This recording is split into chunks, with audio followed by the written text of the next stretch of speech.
They want to preserve that Super Marco pick, because just like what you said a while ago, they have a high tendency of picking a Super Marco hero in the 4 or 5 spot, and I think that's exactly what they're going to do. Yeah, it looks like they really didn't, they really haven't changed their tendency there. So they instead pick up now the Kimmy at the center of the map. So that's one of the top 3 traits that you have. That's the triangle of power in the mid lane. Juicin, Kimmy, Farsa, and then that's going to be that. Now, the fact that you have the Kimmy means you need a little bit more range. So let's see if Super Marco ends up with a Granger in the 4th pick. You deny Oheb that. But then at the same time, they can float around the idea of them picking the Harith in red 4. So let's see if there's going to be a trade there. But if that happens, you also still have an Esmeralda open, actually, that Liquid could go for. An Esmeralda can still even go into the gold lane if Falcons decides to go Harith red 4. So this is one of the toughest parts about drafting right now, post-Project Next, the flexibility that fighter gold lanes bring you. Look at Aurora scouting competition right away. You're not even going to see them in the upper bracket finals until the upper bracket finals. But hey, I think from what I picked up from you, the Esmeralda was there, quite removed immediately. Same goes for the Lapu-Lapu. At this point, Team Liquid Philippines and Team Falcons are removing any sort of fighter opportunity. So there is a possible chance that we get to see something more, something even, you know, flexed, such as the fighters. I think for Eman back in BTR, we've seen an export, you know, gold laner from him. Even a Cho fighter is a possibility as well. Yeah, and Cho gold lane is a high possibility now. So they ban out the Harith, Team Falcons. They're setting themselves up for a Granger pick. But then the usual response of the Granger in the Irithel is still open. But I wouldn't like the damage profile that Liquid will end up with. If Super Marco and Falcon shows his pick at a red 4, Liquid can honestly just go Cho gold lane. They can go Ruby gold lane and they'll be okay. I'll lean a little bit more towards the Cho, however, considering that if they go with the Ruby, they might just be susceptible to a tectonic charge from a Grok. So Liquid take out a comfort pick from Flapteasy, from the Uranus. But this sets up for potentially just locking in a Phoveus right away. Flapteasy has a tendency of being one annoying XP laner if you're going up against him. So for TLPH, they're trying to remove the Esmeralda and the Uranus just to be able to take control in the charge, which, by the way, was also a Lapu-Lapu that was removed from Flapteasy, because this is also one of those heroes that he has utilized from time and time again, especially with their recent matches all over the regular season. So if you are Flapteasy, you're going to have to pick your hero right away, and that is going to be the Alice. Okay, so in terms of the damage profile of Team Liquid, is actually not looking good for them. With the Alice already locked in, with the Harith gone, Liquid might have to settle for a Granger for Oheb. They can't go fighter. If they go Ruby, Alice will be happy. Alice does not care about that matchup. If they go Cho, that might be the difference maker. If they go for the fighter style Cho, maximizing cooldown reduction, the moment you see the Alice, kick her back even further, see if you can take her down before the other members of Falcons get to help Flapteasy out. But again, the problem is not enough damage unless Liquid show a different gold laner that can just burst and pop heads. And so far, it's quite easy to get access to the backlines of DLPH just by having that Alice on their side. So for the engage, this is going to be a problem, and there you go. They picked up the Ruby. They're taking the risk here. I'm talking about TLPH and the Yuzhong. We have not seen you in forever, my guy. Welcome back. One of the picks that puts Sanford in the map globally. If not the pick. If not the pick alongside the Lapu-Lapu. He's either the dragon or the legendary man from Mactan, Cebu. Oh, yeah. So, Marco, what are you going to end up with now at this point? Because, look, Liquid has gone full into the YSS. Full engaged, dude. Are they going to go double fighter as well? And just put all the resources into the hands of Few and Lancelot? That's a pretty tough question to ask in Team Falcons. They're trying to figure it out, but now they go with the Claude. It's a hero that has been used by Super Marco, but they're not gonna fight Team Liquid Philippines in their very own game that they wanna play here. They wanna try to scale a little bit further, just so they can have enough damage to make this happen. But for Cuneta Astrodome and for people watching at home, this is the clash of the titans, the final clash. Every game feels like their first game. Because at this point, if you want to be able to make it into the top 4, you're going to be facing a familiar foe. And we're looking at the lineups right now. It's a mix of old and new strategies for both of these teams. Whoever rotates faster is going to win this game. Ogwen needs to be locked in here alongside Few. Falcons, they cannot allow Team Liquid Philippines to build a very quick lead. That is a Yuzong with a Petrify that could even mess up the entry of a Claude. As this game extends, Super Marco might be wondering, wait, I have damage, I have my items. Right. Liquid can just build up a bunch of blade armors, but Falcons, that Alice is gonna be their main centerpiece to ensure that the Claude, the Kimmy, and the Lancelot have the time and the space to deal a damage. Yep. But they will get to that point only if Ogwen and Few get their rotations right alongside Kyle TZ. They have to win Turtle 1, they have to win Lord 1. I mean, honestly, you're talking about Few right before the start of the matchup as they were being asked to step up quite, not even in a gradual manner. He has to step up big time, make sure that he evades a lot of deaths that would usually happen in like the minute 5 or minute 7 of the match. But for FlapDZ, he's been doing this with all of the other heroes such as the Esmeralda and the Uranus as well. If he wants to at least annoy the rest of the members of Team Liquid Philippines, then that should be the route for them here in game number 1. It's quite a packed audience that we have right here at Cuneta Astrodome, and everybody at a weekday, Renmar. Yeah. At a weekday, we are stacked right over here. Lots of familiar faces that we saw before the start of this game, and at this point, I am with you, ladies and gentlemen. I cannot wait to get this show started. It feels like mid-December 2023. Oh, wow. It reminds me so much of the Rizal Memorial Stadium. Our voices ran out during that time. Our voices ran out during that time. There were tears dropping too. Yeah, how people are seated right now, the arena we find ourselves in. I wonder if there's a bit of familiarity and a bit of a reminder for the members of Team Falcons, who at that time were the members of AP Bren when they became the first team ever to not only win in home soil, but the org to become the first ever 2-time world champions. But Team Liquid, Cavalry is outnumbering the Green Falcons, and Liquid have, I gotta admit, man, a slightly scarier lineup. But my mind keeps going back to, can they actually have the answer for the Alice? Yeah. And I think one of the questions we have to ask is, what the hell are Sanford and OHEB gonna build? Are they gonna go for the hybrid? Are they gonna go fighter tank? Are one of them gonna build a little bit more physical penetration to actually give that Alice some hard time? Because you're gonna have to make some dominance, ISIS, and Sea Halberds in there. I mean, for the side of Team Falcons, I think their main ace is obviously going to be FlapDZ with that extra sustain. The setup is going to be immaculate towards getting them to a possible comeback because they're going to have to wait for Super Marco. Let's be real about that. It's the timing that is quite an occurrence here for the side of Team Falcons. If they can at least provide a good situation for Super Marco to scale and get a lot of damage early on, or maybe even in the mid stages, then that could help them a ton in game number 1. But the challenge is for, you know, Ogwen and Few, even the trio mid position for the side of Team Falcons to be able to at least get some smooth objectives heading into the map. Because if you're looking at Team Liquid Philippines, they kind of have everything figured out. They have a good amount of crowd control, even have a decent amount of damage, and at this point, all they need is perfect execution to be able to take this game 1. Yeah, actually, Team Liquid Philippines, with how you mentioned that, once we get into the team fights, their lineup might actually be the one easier to pull off, because one of your main damage carries in the Yi Sun Shin is happy just staying in the back, allowing the Sanford, Yuzong, and the OHEB Ruby to front for you, deal a lot of the initial damage, and then Carl T's is just going to come in to finish the job. Well, for Team Falcons Philippines, Super Marco's timing here needs to be really good, because as we mentioned earlier, with all of the crowd control that you pointed out that Team Liquid Philippines has, the fact again that there's a Petrify for the Yuzong, a second skill, a very quick one from the Ruby, might just mess up the entry of a Claude after a BMI. Even though he'll pop the Purify and have the CC immunity, it's still a tough task for Super Marco to be able to find the right time to actually enter with the Blazing Duet Ultimate. And not to mention that there are also some early invasions toward that gold lane matchup. So both Super Marco and OHEB, who has been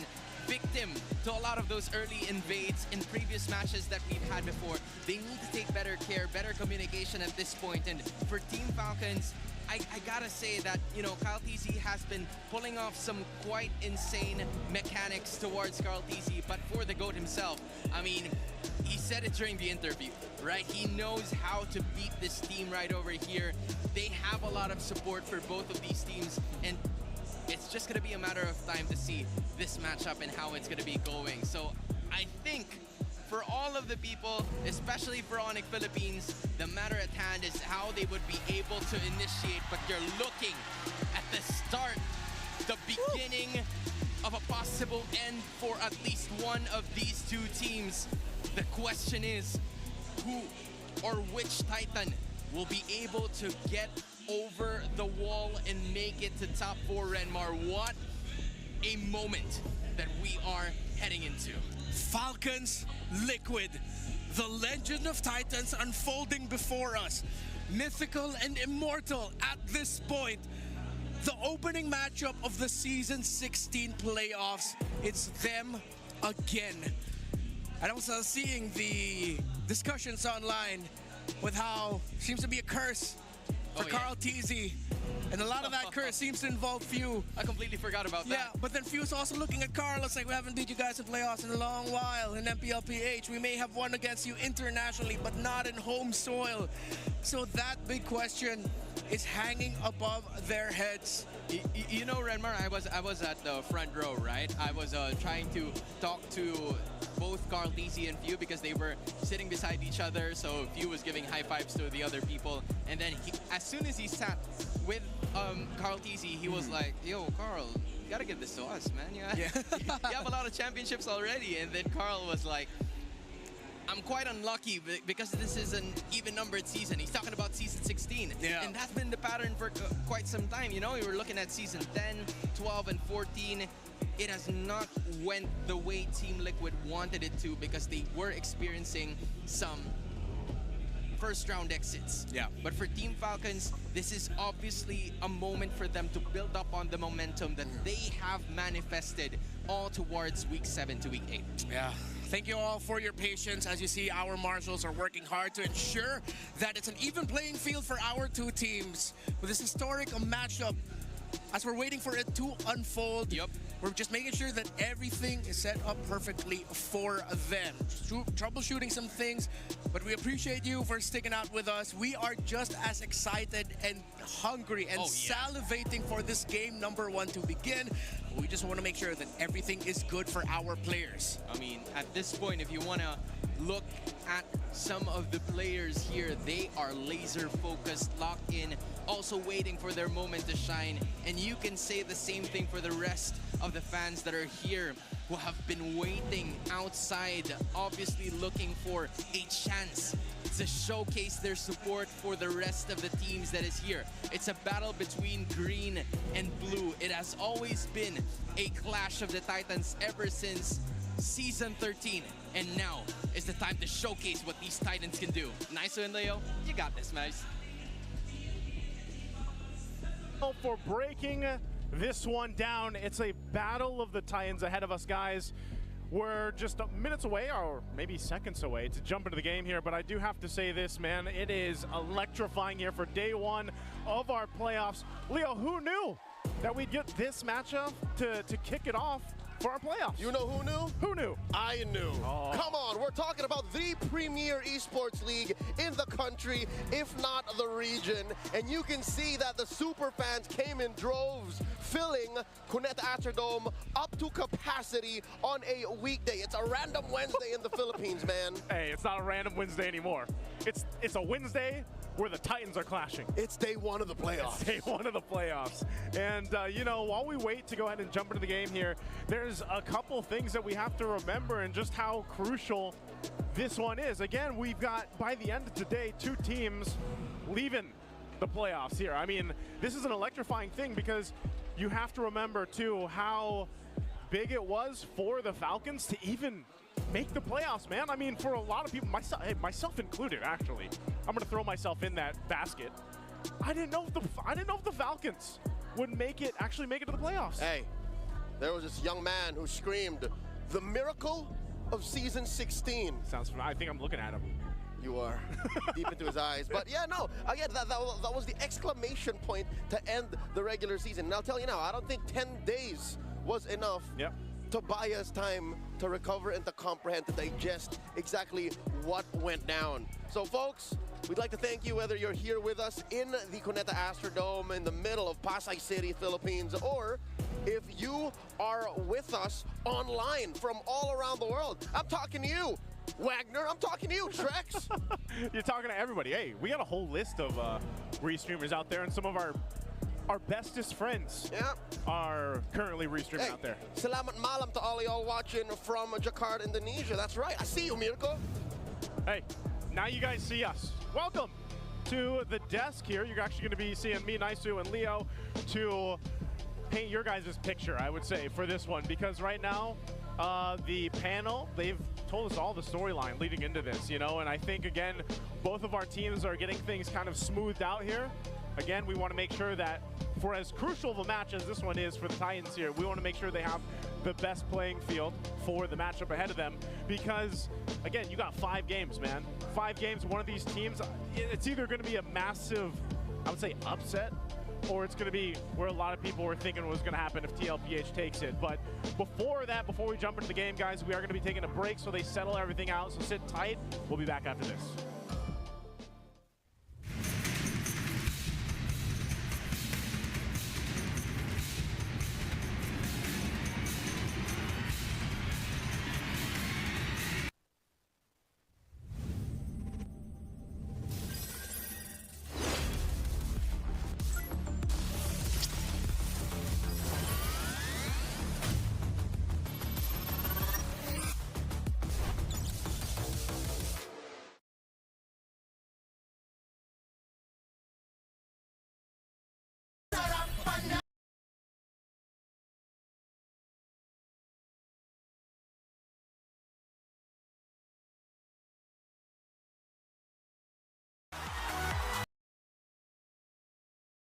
To prepare. Again, momentum is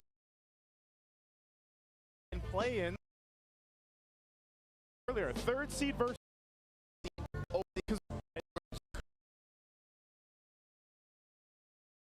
looked at that and said, yeah, we don't care.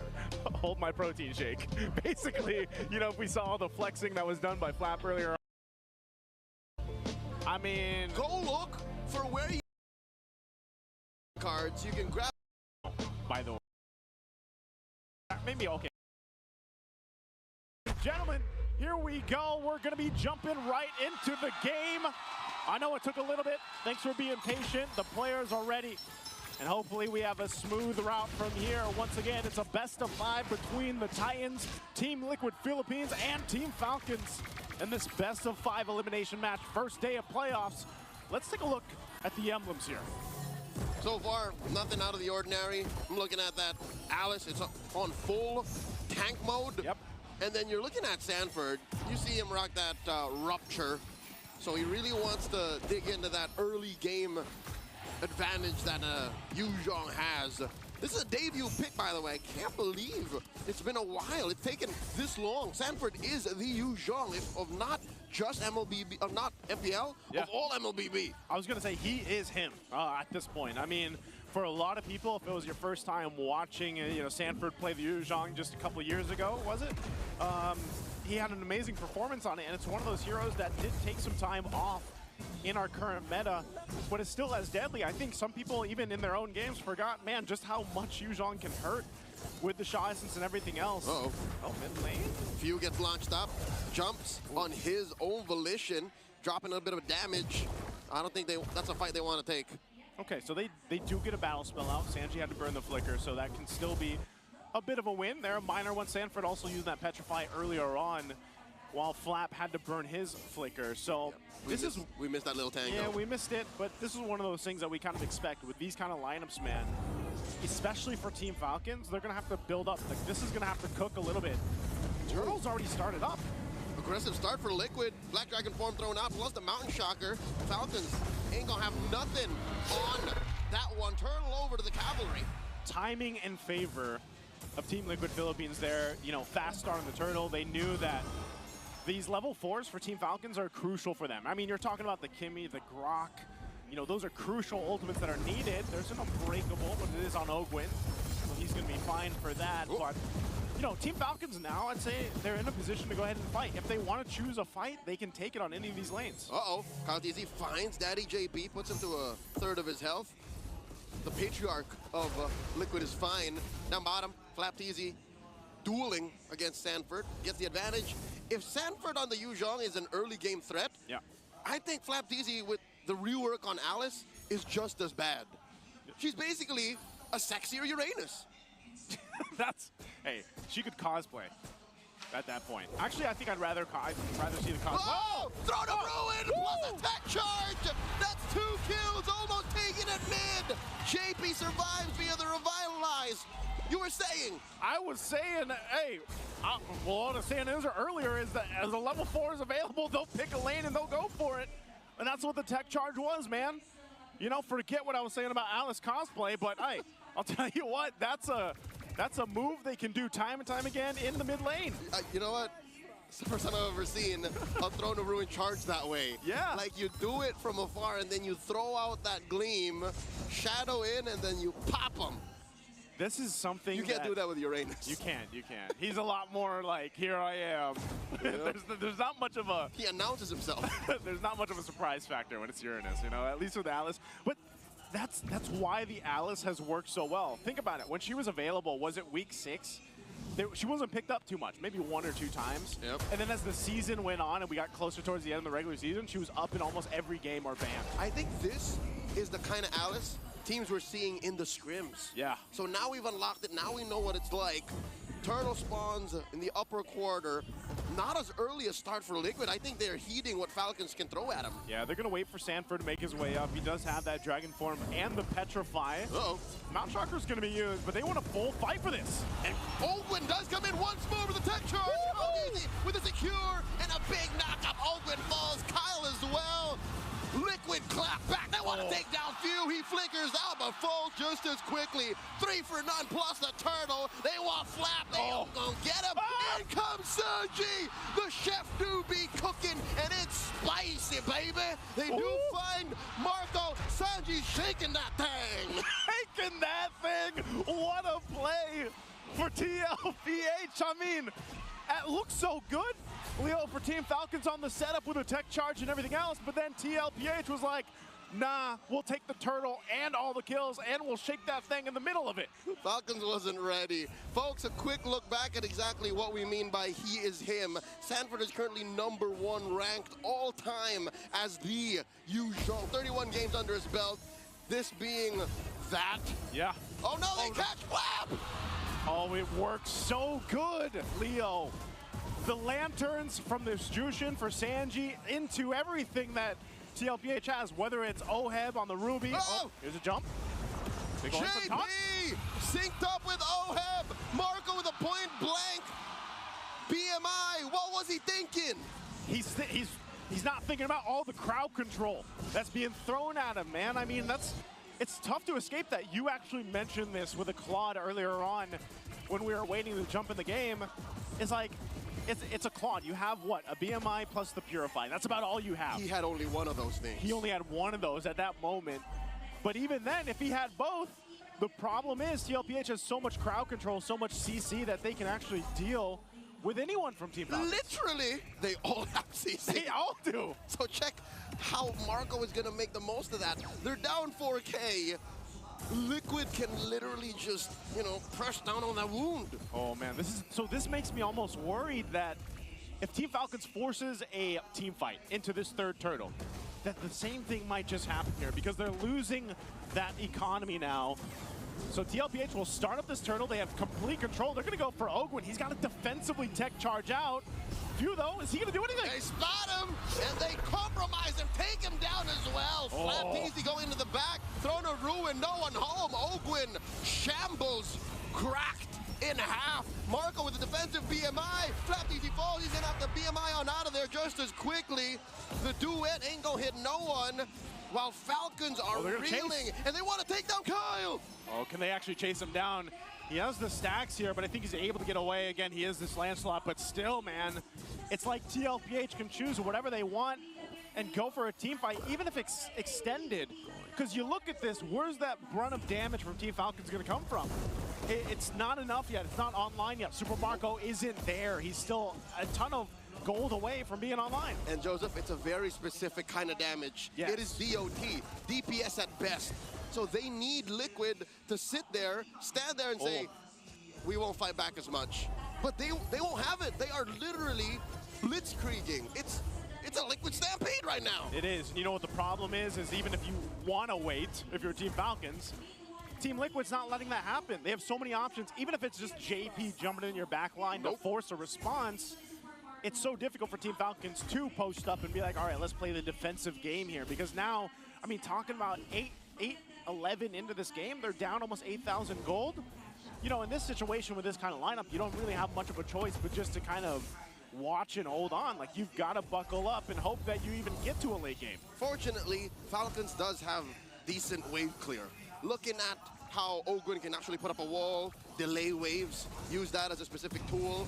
Few with that good range. Tech charge. Oh, they're fighting big! Tech charge with the wall coming in, but they just get squished right there. That wall that Ogwin dropped. Flap is gonna take it as well. 3-0.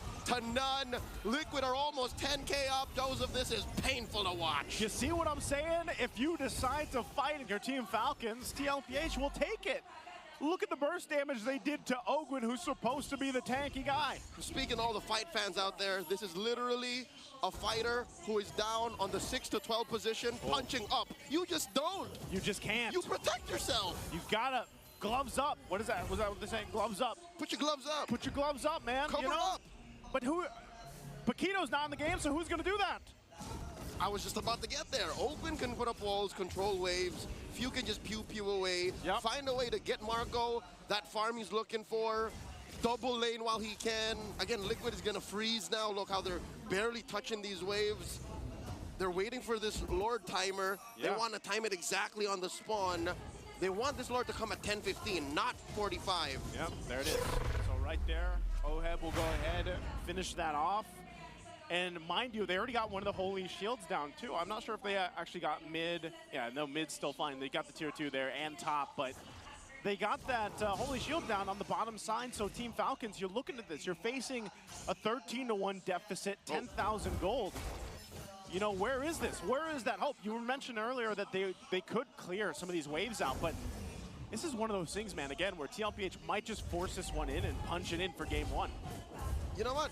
It's a stroke of mad and evil genius. Liquid may or may not have on purpose not pushed the tier 2s to further delay Falcons' wave clear. Yeah. And the resources. Because look, if the waves were coming in to actual inhibitors, it would be easier to get resources, right? Yeah, they'd but be able if to you farm. have tier 2s, it gets much harder. There goes the pulse. no. And there goes the tech charge. Oh, they're trying, but no, he's not tough enough. He gets squashed that fast. Again, they went for the initiation. Ogwin burning the flicker, tech charge, and to get nothing. Unfortunately, it's Flap that went down. Now sitting at 0-5 on this Alice. Not the game that Flap was looking for. Or Team Falcons, they might be facing a very difficult base to defend here as they push in TLPH with a massive lead, and everything else they're gonna go. They cracked the base down bottom. They cracked Marco, folded him in half, and there's just 3 defenders left. I don't think this is possible. I think Falcons might have to just recover from the back as the base is up next. Lord still standing. Team Liquid Philippines stampede through game 1. Game 1, reminding everybody what a Liquid stampede is here for TLPH. So dominant already to start off the series, showcasing that, yeah, they at least are here to still be claimed as Titans, to still push forward and break the curses that they've had for the even number of seasons here. But Team Falcons, man, I don't know what happened there. Very rough game. Maybe, you know, they had the game plan to get to game 1, and you know, it took us a little bit to get there, and then it kind of fizzled out. It was actually pretty tame up until Liquid said it's go time. Yeah. And I'm trying to look back at what time that exactly was. 4 minutes, 5 minutes? Yeah. They were aware. They knew that they were on a clock, and they followed that to a T. It's unfortunate just that we couldn't see Team Falcon's lineup actually come to fruition. Like there was a couple tech charges, man, but that was about it. You know, you get a tech charge in, but then you are actually just dying after that. One amazing sequence. One. That's it. And that's the troublesome part. If you have this kind of lineup, especially with a Claude in the gold lane, you have to be able to build up. You have to get to that point where you have your power spike, your power spike on the Claude. But I gotta say, even that OHEB Ruby, man, it paid dividends from start to finish for TLPH's game plan here. That's something I love about this metagame. OHEB on that Ruby was the stopper. Yeah. It was able to provide on so many different fronts what Falcons needed to be able to actually get their lineup going. He had CC, he had decent damage, he had great sustain, and his ult was off of a cooldown so quickly that Falcons never got away with anything. Yeah, it was so good. Again, MVP performance for OHEB. We're gonna have to go and have this broken down by our panel. Let's them take it away. For starters, you can usually talk about a statement win, but in this game number 1, Team Liquid showed Team Falcons what a statement win looks like. They were being backed into a corner so hard that Team Falcons found it hard to even make their way back towards a potential comeback. I will introduce a terminology more commonly linked with another esports title of the shooter variety and adapted for MLBB. What Team Liquid Philippines ran here is a traditional GOATS lineup, except there's at least just one more extra bit of damage. Everything the Team Liquid Philippines built was for the Yisun Shin. The Claude last pick that we mentioned did struggle because of all of the crowd control that Liquid has. After the initial pickoff that Falcons were able to get onto Sanji, the center of the map, Turtle 2 just became a massive nightmare for them because the moment they initiated, Liquid threw everything out. The unbreakable taunt of the God that Gotcha, the Petrify Furious Dive combination of the Yuzhong, the Don't Run Wolf King into the I'm Offended of OHEB's Ruby. That Falcons, even though if you look at their lineup cover Liquids, you have what looks like a very solid bridge to the mid to the late game. You have the Alice and the Kimmy potentially to bridge on over for the Claude. But when you face a lineup that gets a massive win at Turtle 2 and they just completely take over your jungle after that, there's no coming back, bro. We were talking about the Infinix keys to victory from a while ago, and Wolf highly emphasized on the Turtle not being taken by Team Liquid Philippines if Team Falcons would want to win. Unfortunately for them, it didn't go that way because of the early pressure that was done by the Cavalry from minute 1 up until the end of game number 1. We saw a lot more of those potential counterattacks that would have been done by Team Falcons, whereas they were able to take down a single player, thus having that 1 kill towards their team. But Team Liquid Philippines, they no longer waited for Super Marco to even scale up. Just like what you were saying a while ago, it reached the point where Super Marco's BMI wasn't even enough to evade so much of the crowd controls coming in from Team Liquid Philippines. And I highly also have to say that sure, Calteezy was staying alive for the majority of the matchup, but he couldn't eat. He wasn't allowed to get a lot more of those objectives. And if you're staying alive, but you're barely breathing, you can't really do a lot of things that you were supposed to do. Not work so well for them with the broken walls. And now with the next map that we will be having here in game number 2, which is none other than the broken walls again. We're not really changing anything. So the question is, will we see a change of lineup from Team Falcons, and what kind of adjustment they're gonna be doing? Are they gonna be putting Super Marco at a 4-5 situation again? Because they seem to be back to a corner when that usually happens. Yeah, so now with Falcons on the blue side, they take out the Juicin, Kalea, Phovius. Are they gonna rush the Arlot here if it's gonna be open for them? Oh, right. Yeah, with the CC Farsa gone. Or are they going to try to deny the GOATS lineup the Team Liquid Philippines built and then pick up the YSS instead? So I think that's one of the things they're thinking of. Are they going to steal away the Arlot from Sanford and then make sure that it ends up in the hands of for Flapteezy? Or are they going to pick up the Yisun Shin so that Calteezy gets his signature hero of the season, the pick that has saved them multiple times this season, and is one of the reasons why they made it to the playoffs? This is is going to be tough, but at least for Team Falcons, they can pace their way towards getting this first pick. They have a lot of different options here, but you have an idea. 1-1's also open, so what trade are you going to go for? Oh, wow. They're going to give OHEB the 1-1 if ever they're going to lock it in, but it's not. Fast blitz for Team Liquid Philippines. They have a very clear idea, but instead of the YSS, it's Lancelot, and now OHEB can go back to playing into the marksman. You're not necessarily required to play fighters here, but you actually still could if there's going to be one open for you. This is the lineup that has worked for Carl TC and Team Liquid Philippines. Get heroes that are, very knowledgeable and familiar with the early game meta that we have so far. Getting those turtles are absolutely crucial. It depends. Now that the Arlot is actually there for Team Falcons, it gives Team Liquid Philippines an idea for Sanford's hero on whether or not how flexible it's going to be. And they can't go 1-1, but they're willing to play 1-1 into the Fred Kimmy. I mean, they're willing to play Fred Kimmy into the 1-1. If ever Liquid do actually want to go for it. This is pretty unusual, Yeah. The 1-1 not picked in the first or in the second for both teams. Yeah, they want... Okay, we do know that Kimmy is one of those lane bullies at the center of the map. Like, the first trade in the middle minion wave usually goes in favor of the Kimmy because you're just going to be fronting non-stop. So now Liquid pick up the Alice for Sanford.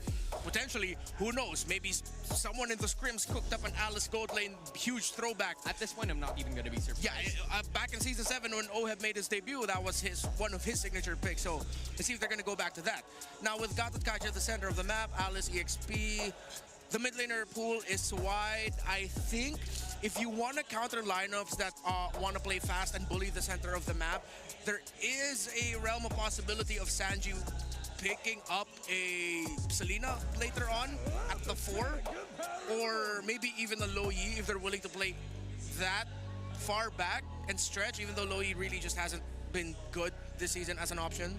This goes back as well. Now I'm pertaining to the bans as well. The suppression has been cancelled out by Team Liquid Philippines. So if we're talking about some setups here for Team Falcons, they've already neutralized the situation except for the Kacha, which is still a possibility given that the Lancelot is there, but the threat of having both the Alice and the Gatot Kacha would make it a little bit difficult for the Kacha to at least pull off a Divine Judgment skill towards any of the members of the cavalry just because of a single dash that he has. So maybe some other options, a little mobile agility here for the rest of the members of Team Falcons would definitely help. But in order for them to be able to do that, they want to take out a hero that slows them inevitably whenever the RWM is used, which is this Eve. All right, so that would have given a lot of struggle for the Fredrin and the Kimmy. Even though the Arlot has that access, it's not like you can final slash and then bring Eve closer to you. She's just going to stand there. She won't be able to press her squares, but I mean, come on. Yeah. That makes a lot of sense, but then with the options that we laid out for Sanji, that could still be very okay to play into.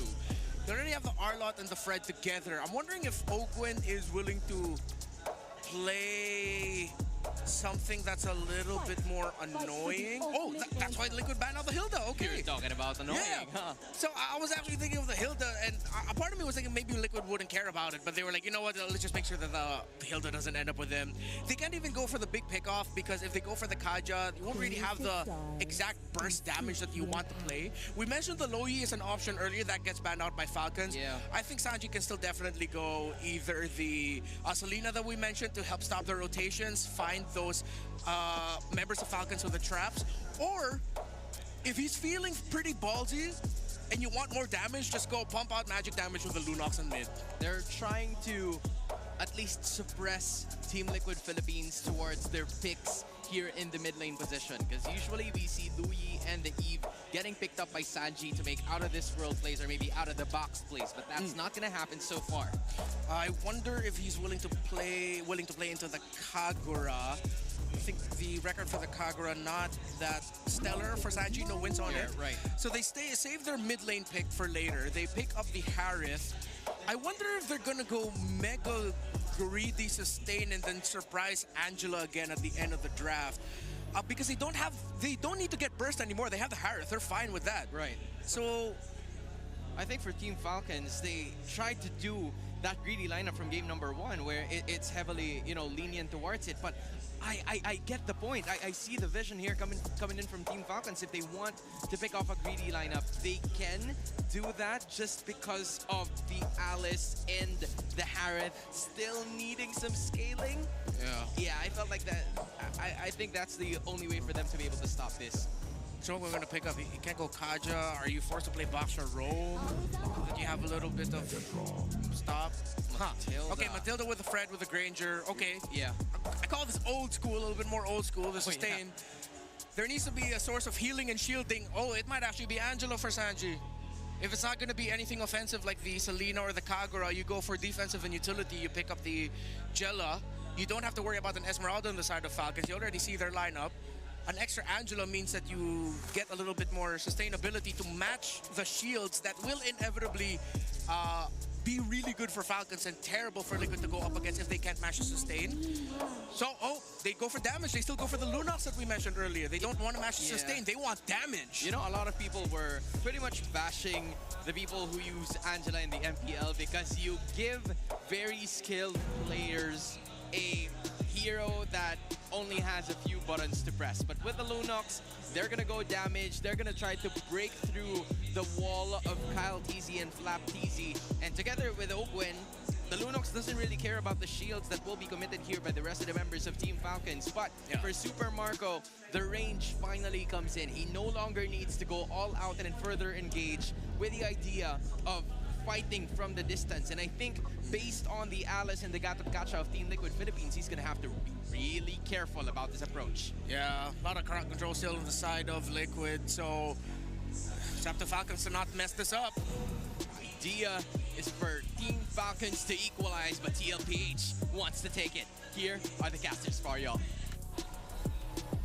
Thank you for the breakdown, Hans and Renmar. Once again, we're about to jump into Game 2 here in this best of 5 between the Clash of the Titans, TLPH, and Team Falcons. It's me, Nyasu, and Leo to bring you the action. And man, I'll tell you what, Game 1 was devastating. Welcome to Mobile Legends. But legend has it that when Titans collide, you can't help but get a long series. So Game 1, that's true. That was just a taste. I'm here for the whole course. Okay. All right.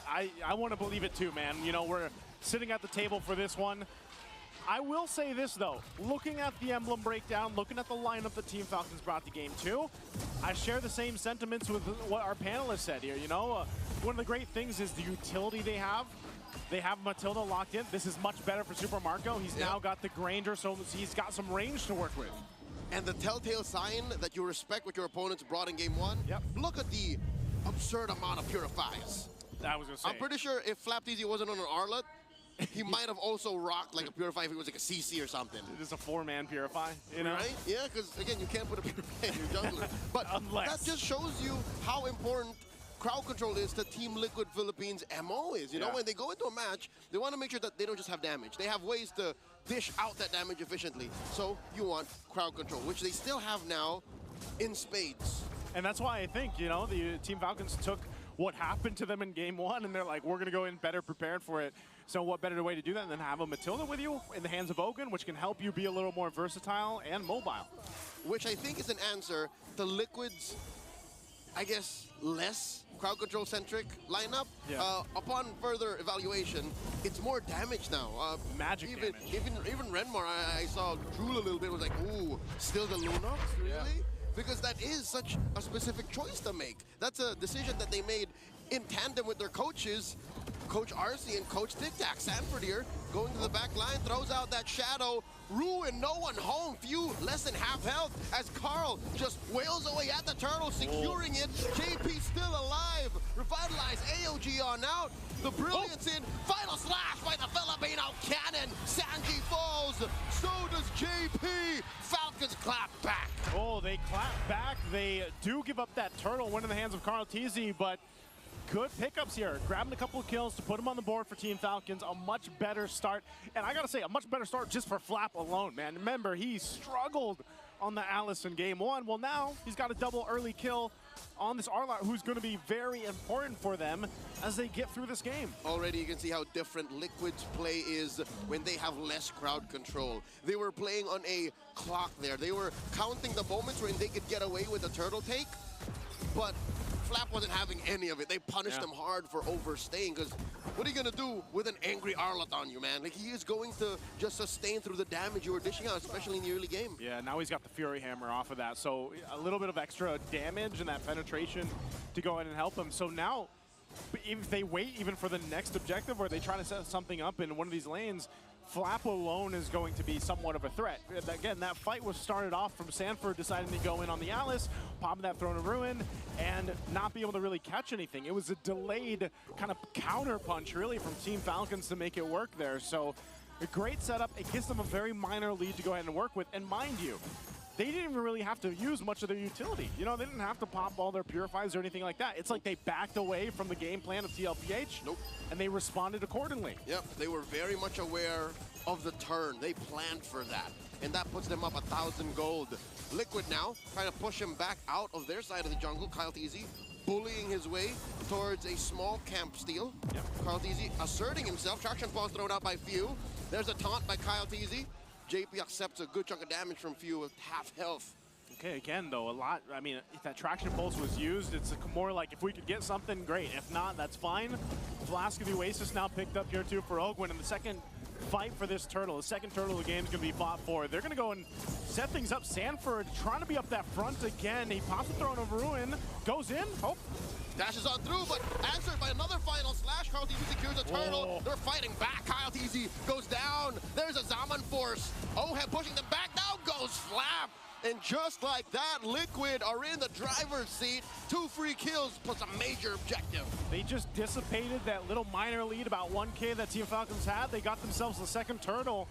So TLPH will find an answer, and they're going to be looking to take a little bit more if they can here. So Carl Teasy won't be able to grab that buff, but that was a big swing in favor of TLPH from letting things back into the balance, you know, from letting it not slip out for Team Falcons. And what's dangerous, Joseph, is the fact that they changed nothing about their approach. It was the same. Literally the same thing. Oh, we're gonna blitz down the turtle and then clap back when we can. Yeah. I think they were just checking ranging in the first engagement. And now they know better what Falcons is capable of. They know what Flap Teasy is willing to do and are able to sidestep. Exactly. That's it. A missed final slash. Missed final slash. And you know how many times that TLPH, they're always like that, man. They might, you know, kind of get caught in the early game, but when something like that happens, like a big team fight like that happens, they're able to go ahead and adjust very quickly. Uh-oh, they catch Sanji. Kenny Brilliance out just in the nick of time, gets it, doesn't spend the flicker. A close call for the chef. Great for him to keep on to the flicker, too. I was almost half expecting him to use it, but knowing the limitations here, once again, TLPH will go ahead and just set things up. 30 seconds away from this turtle. You can already see, too, once the items were coming into place, they've already got those first items being locked in. Oheb, too, could be a problem here if they just let him have his day here. All right, by dropping the Zaman Force, he does chunk that turret down to half health. TLPH, amazing map control with the small window of opportunity they got to snap themselves into 1,000 gold lead approaching. Yep. This is a good look for them going into Turtle 3. It's funny, man. It's literally what we saw for after Turtle 1 for Team Falcons. Now it's the case for TLPH. So we'll see if Team Falcons has an adjustment themselves. Again, they've got so many kind of ways to cover down with the crowd control, with the purifies here. So we'll see if they can actually take the last turtle of the game for them. Flap's going to be able to jump in, but it's Sanford leading that charge again.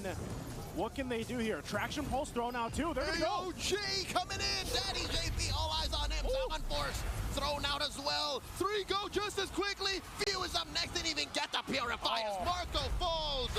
Baby Cakes doing work. Ooh la la. And that was a stampede if I've ever seen one. TLPH just completely wrecked Team Falcons in that last turtle fight. It looked like nothing was going well for them, even though they burned the purifies and everything else. Few didn't get the time to do it, but man, it just seemed like they didn't stand a chance in that team fight. It's a swing and a miss. You mid-block a low sweep by purifying into a lineup that has so much damage and just the right amount of CC to get it in. One more look at it, and look at this. I think Liquid just moved too fast that Falcons wasn't sure if should we go for the turn of the steal. Turn of the steal, and it was too late. It was a complete, like that is a stampede, man. That's what I'm saying. Like it looked like Team Falcons wasn't sure what they wanted to do with that team fight. And TLPH was like, we don't want to give them that opportunity to even think about it. We're just going to go. It's an identity crisis on the first date. Like, who am I? Who are you? You know, and by the time you don't even realize it, the date's done. What do you want for dessert? Who am I? I'm back at home, man, you know? I'll tell you what, though, TLPH, it took them a little bit longer to get to this point, but it's more or less the same of what happened in Game 1. They've now got themselves a good, comfortable lead. They've got a couple items, you know, each member here, and you almost, I think this is going to be Holy Crystal for Oheb. Oheb has been nearly untouched. I mean, he's 3-0-2. I don't know if he's even used the Purify much. And that is a missed opportunity. Oh no, Liquid! Bear down on a few once more, force him back. Kyle Teasy just acting as the shield for Falcons as another thrown of Rowan. Puts him down to half health. He's backing up. Down goes Flap. Flap sacrificed himself so the rest of Falcons can back off.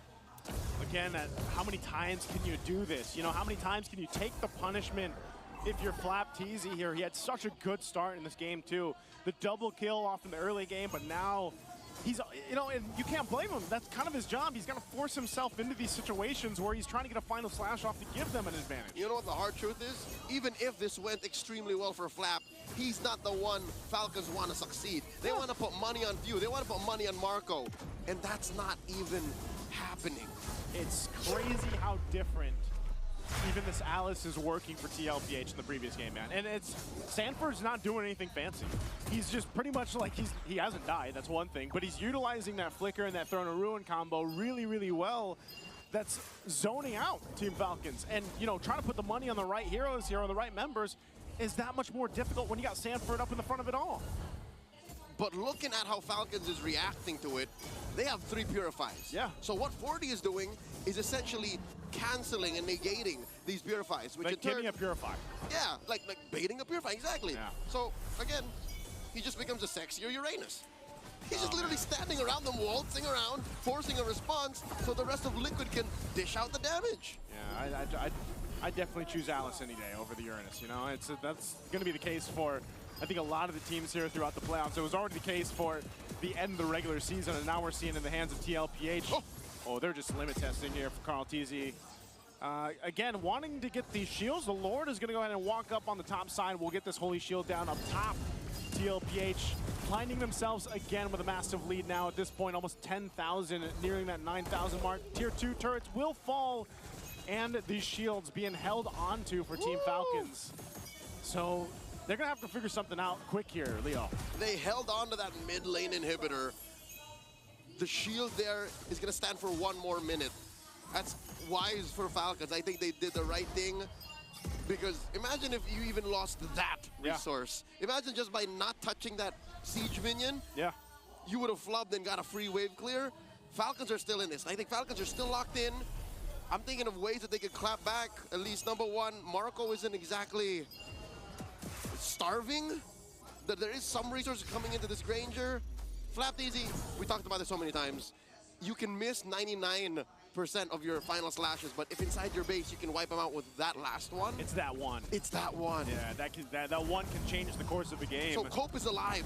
The Cope is alive, but I think in order for it to actually become a threat, they're going to have to get that, you know, the gold and the items over here on Super Marco especially, because yeah, crowd control-wise, you got that covered for Team Falcons. You got a lot of utility. You got to be able to go ahead and capitalize on that. And who is going to be doing that?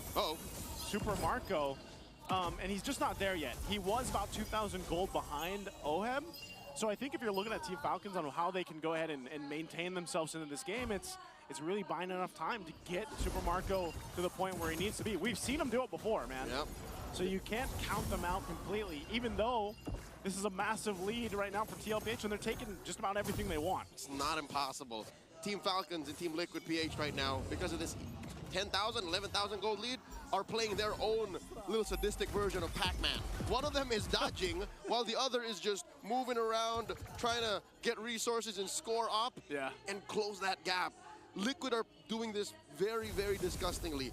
Despite the Matilda on the other side, Liquid are so mobile. Again, you have that Gleam, you have a Lancelot that can dash on through, you have an AOG, you have a Gatot Kacha that can go, what, from point to point, little corners of the map. Yeah, and he's like, look at him. JP will just post up, and he can get out that way too. So Lord's already secured. They might force a fight. Throne of Ruin, 540, and they're engaging. They do get that engagement underneath that orange. Salmon Force. Not a good look for Liquid to overextend. Falcons back off. They do. They're going to go ahead and disengage from that, but that was all to get this Lord. Good thing, I will say this, Team Falcons held on to the Purifies. Yeah, a Flicker was burned in that exchange. Flap doesn't have that, but they've got the Purifies ready. They have a little bit of time to go ahead and prep up for this Lord push up top. And Team Falcons, if you really look at this lineup, oh no, are they going to try to make a play? Okay, they did. Ogun did punch forward with that circling eagle, but they've got enough time to reset here and get ready for this base defense. Interesting pivot. Yeah. Suddenly turning over to Sanji when he was expecting to turn on Carl Teasy. Yeah. But I guess they were just buying time, because look, Falcons are forced to Ube to even respond to anything Liquid is throwing their way. They do eventually get to this Lord. JP with the AOG, fighting underneath this tier 3. Not a good look. JP falls. Oh, they're going to be able to go. Now Sanji in trouble, takes a shot himself. But Carl, they just want that turret. That's all they're going to be able to get. 2 for 1. Inhibitor falls in mid. Now Kyle, underneath Carl's blade, gets taken down about half health as they dodge out through the taunt. Catches Carl. The Phantom Execution out. Oh, and that gave him enough space. Oheb was there to back him up with his Almond Force, but it looks like that's all they'll get.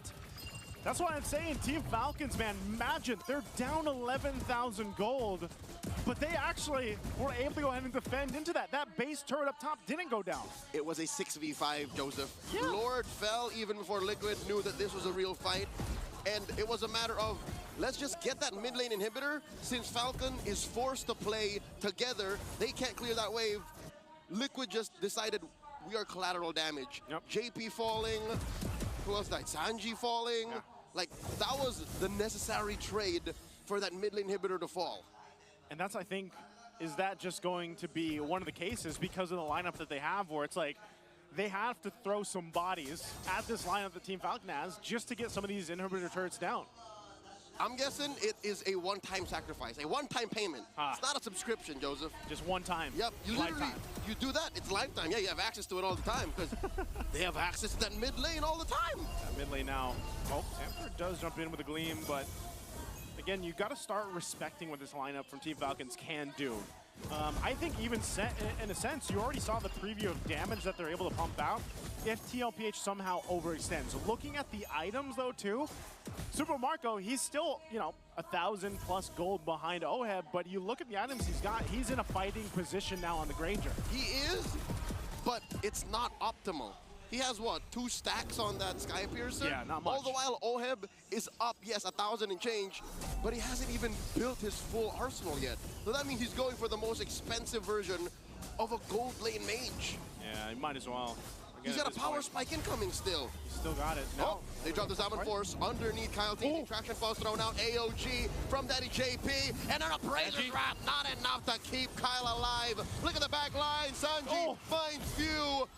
And that'll be 2 for free. Liquid chasing down Daddy Ogwin. Who's your daddy? So far, JP is lording over all of Falcons as Sanji bites it. 2 for 1, the trade. That was an interesting trade, too. I know Sanji went down. He was there to zone out Super Marco into the base. This might give an angle for TLPH to get another turret. I'm not sure if they can end it, though. They might push for it. Uh-oh. Carl Teasy underneath. Flap Teasy doing his darndest to clear the wave. Divert attention away from TLPH. Ending the game. Oheb finds Super Marco. Salmon Force underneath the base. Flap Teasy up next. And there's just the base left. Waves are crashing in as Liquid smell match point just mere inches away. The base gets cracked. The Cavalry march forth 2-0. Another strong game for TLPH. Can't wait to hear what the panel has to say about this one. Let's go ahead and throw it over to them to break down game number 2. All you gotta know, boys, is that the Cavalry means business. And when I say business, it's tough, serious business. They're richer than me when I was in college. That's how big of a lead they've had in gold. And that is Team Liquid Philippines at match point. I don't get why Team Falcons seem to be hell-bent and wanting to play lineups that want longer team fights. They're allowing Team Liquid Philippines to play fast, to play high damage, to play quick. It seems like Falcons are looking at this with a more defensive mindset. Where's the killer instinct in the Falcons that want to take control, that eventually made the climb into the playoffs after suffering for majority of the season? While Liquid are just re-injecting into their veins what being part of Team Liquid actually means. Playing fast, playing decisive, playing with hella damage, and just showing off your mechanical prowess. Yes, you can see from the first Turtle fight that Falcons, the vision of them wanting to play for a counter is executable.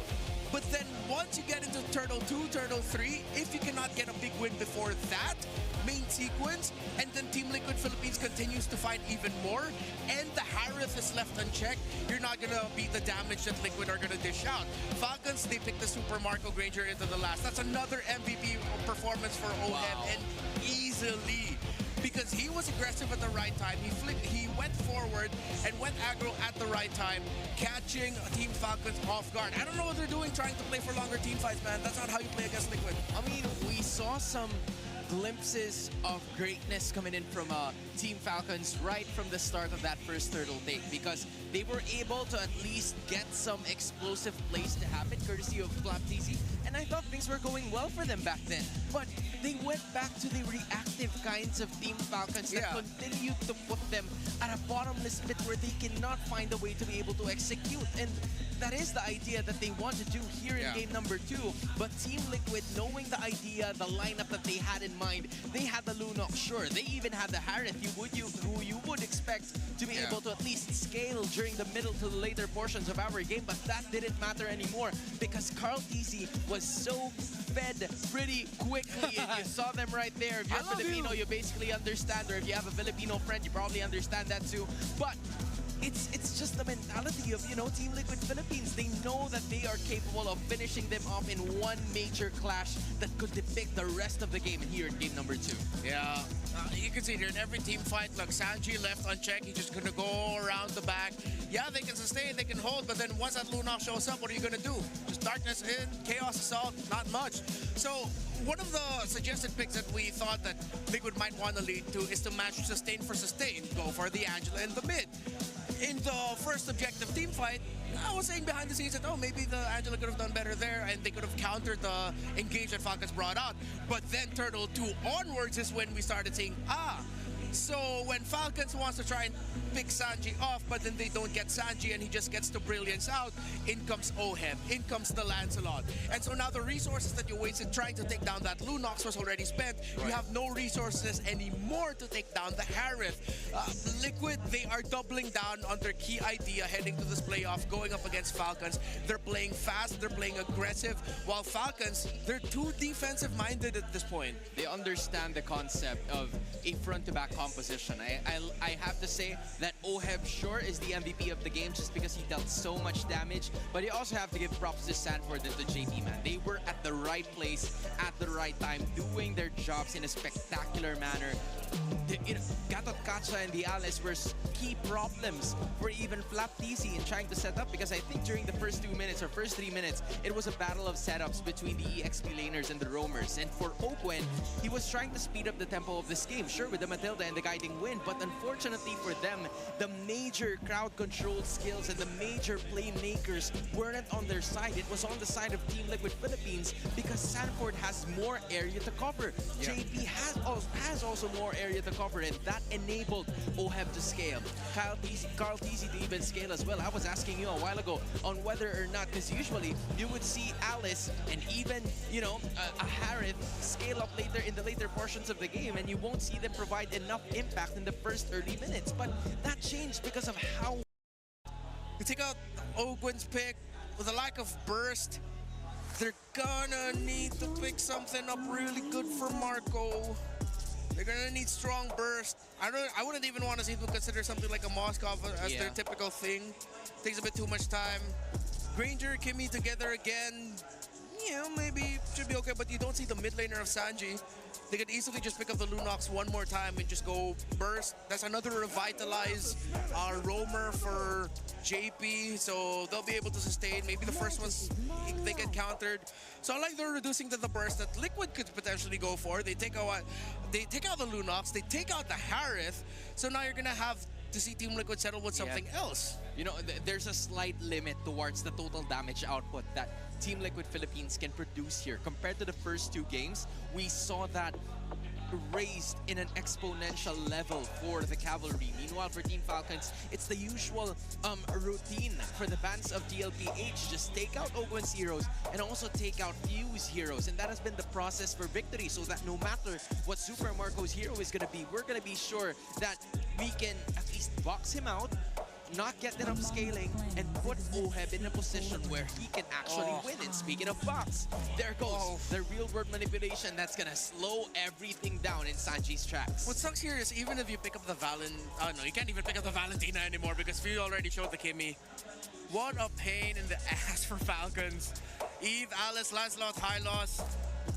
It really just looks like Liquid could just run over Falcons right now unless they can somehow make a pick-off burst work. Yeah, they have an ace up their sleeve, given that they're being backed into the corner so much from the draft alone here of Team Liquid Philippines. Team Falcons is going to need something here. Although a silver lining, I would say, would be the Uranus of Flap Easy staying alive. There you go. The Bane and the Khalid. All right. And then right away, right away they just knew that they wanted to pick the Granger no matter what Falcons decided to go for here. This could be really tough. It's Clouds, not Rivers, but let's see if Super Marco is going to get a quick rotation. Turtle 1 or Turtle 2 to join in, and then Falcons will build the lead through there, because if Falcons are not proactive, if Falcons are looking to play defensive and counter-punish, the Liquid will stampede over the Falcons and advance into the next round of the playoffs. TLPH says that the stampede is inevitable, but the wings of the Falcons are still flying for the 3rd time around. An annoying hero for Flap TZ, comfort for Kyle TZ that landed them into this point of the competition. Will this be it, or will we see something else from the greener side of things? Here are your casters, Naisu and Leo. Take it away. The Falcons' wings might be clipped. Can they gain a flight and get a game under their belt to extend the series here, or will Team Liquid Philippines stampede all over the dreams of Team Falcons? We're going to find out. We jump to Lambda once again, everybody. I'm Naisu, and this is Leo, to bring you Game 3 of this best of 5.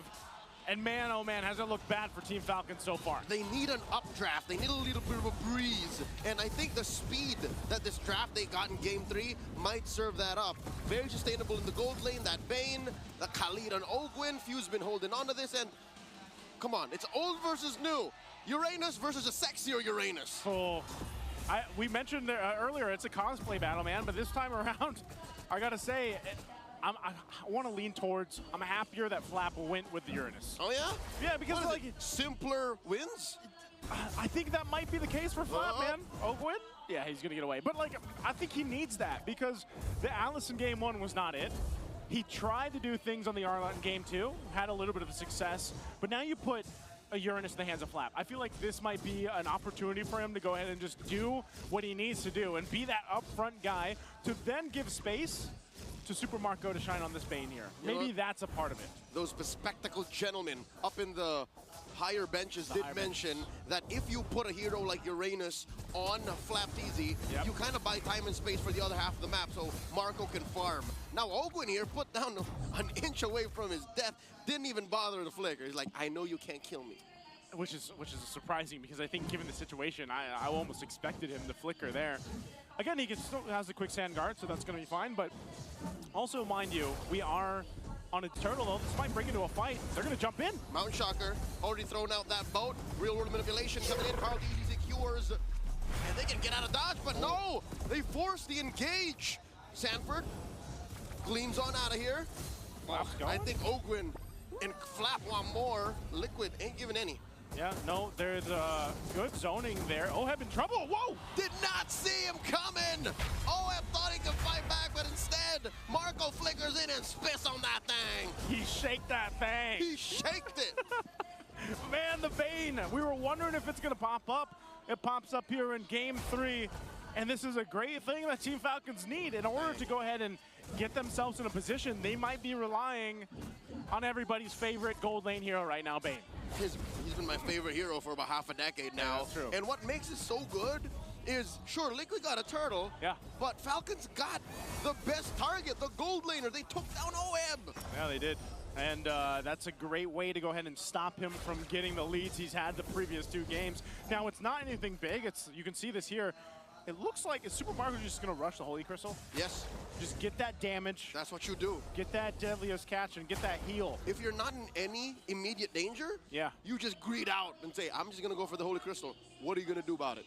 Oh, man, that's a scary thing to think about, you know, of TLPH. But, again, we have to see if Team Falcons can maintain that kind of pressure, man. Like, they got to be able to utilize that. And, you know, if you think about it, that would be a great setup utilizing the Khalid they brought to this game. If Ogwin can actually get a setup that he's looking for, because, again, in Game 2 with the Matilda, he wasn't really able to do that. You know, a lot of the times they were just collapsed down on, they had to get disengaged, but with the Khalid, I think it's a different story. The panel even said, give him a hero that can be annoying. Well, I think this is one of the heroes other than the Hilda that was banned out to be that hero for Ogwin. All right, Few catches Carl easy on him, goes up and takes the disguise. But Carl ain't having any of it. Takes a few shots away, not just from the turret, but from the Mount Shocker. Kyle takes him down. And JP does try to bring out the extraction point, but it's too little too late. There's no jungler for Liquid coming into the second turtle. Now they take down Ogwin. Liquid with a vengeance. Oh, I was just going to say that's a great opportunity for them to take this turtle, but now that Ogwin's gone down, they're just going to wait for Carl to be back here. Yep, here he comes. Via the flying cloud as OEB gets popped by Marco once more. That doesn't feel good. You know, that's Super Marco's eaten well this game, at least for that.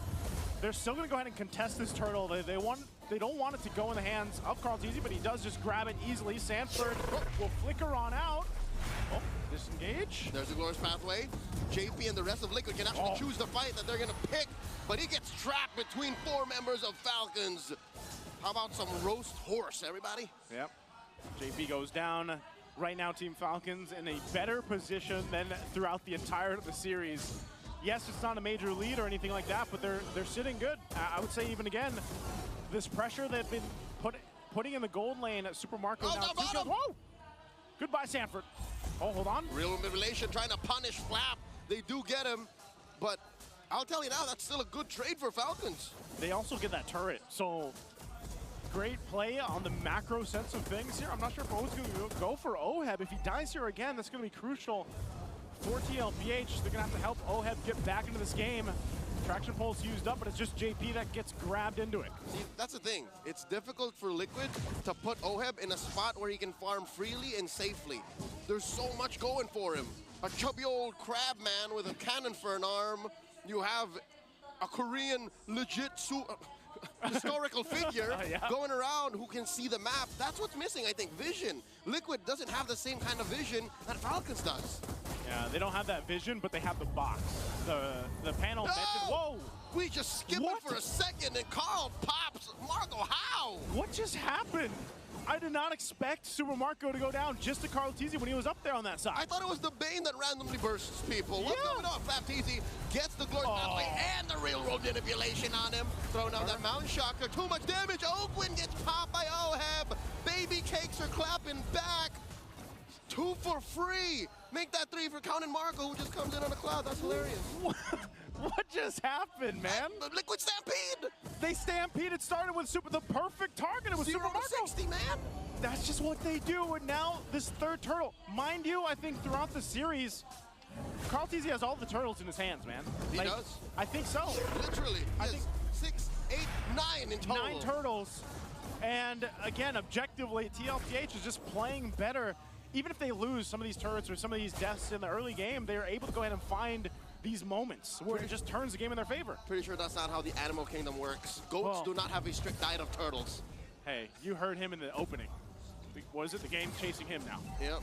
He's not chasing the game anymore. He's completed. He's on new. Is this New Game Plus? This is New Game Plus. Game of the Year edition. Game of the Year edition, New Game Plus for Carl Teasy right now. Hey, our game did win a few awards at the Mobile Game Awards this year, so that's true. That's true. You're something right to about that celebrate. one. Oh, this Kyle is good. Teasy and Ogwin gets caught by the Glorious Pathway. Daddy JP means business alongside 3 other members of Liquid. Oh, they force him to go the other way. The conceal from Ogwin. This is just a matter of time. Run, a Ogwin. formality. Ogwin can't even sacrifice himself to the turret. He's wasting their time. He's wasting their time and looking up top. He's bought enough time for Super Marco to go ahead and push into that. That's an execution.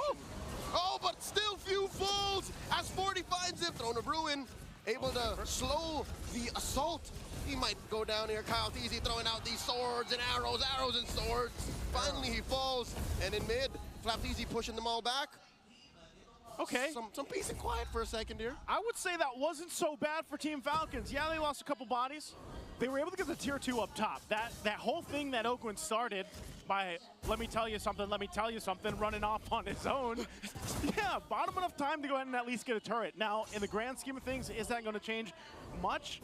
Right now, TLPH is still in that driver's seat. They're able to go ahead and control this because the Lord is coming up in about 15. It feels like it's slowing the inevitable. But if that happens one more time, if some way, somehow, Falcons shrink this 800 gold lead from Liquid and maybe take it up to their side, put it at about 2,000, 3,000, then maybe Marco can be once again that force of nature that gets them on the board. If somehow Marco bursts one of the crucial members of TLPH. Kyle. Carl or Oheb? Or even Sanji, maybe. Even Sanji. He could burst it. Any of these cores. Yeah. If he bursts it, basically if he bursts anybody, that's a big help for Falcons into this Lord. I think they'll take their time though, because again, they were fighting into a box of Sanji. Sanji, this whole E-pick was highlighted in the panel of being deadly. Oh, whoa! Carl Teasy here. Oh! Tango with death against 2. And now Oheb barely alive. Mount Shocker, they know how low he is. They see him. Sanford, Throne of Ruin, but it's not enough to stop Falcons from taking him down. Few falls, no trades for Liquid, and it's just a free pickoff. Liquid overextended. Man, a whole lot was thrown there.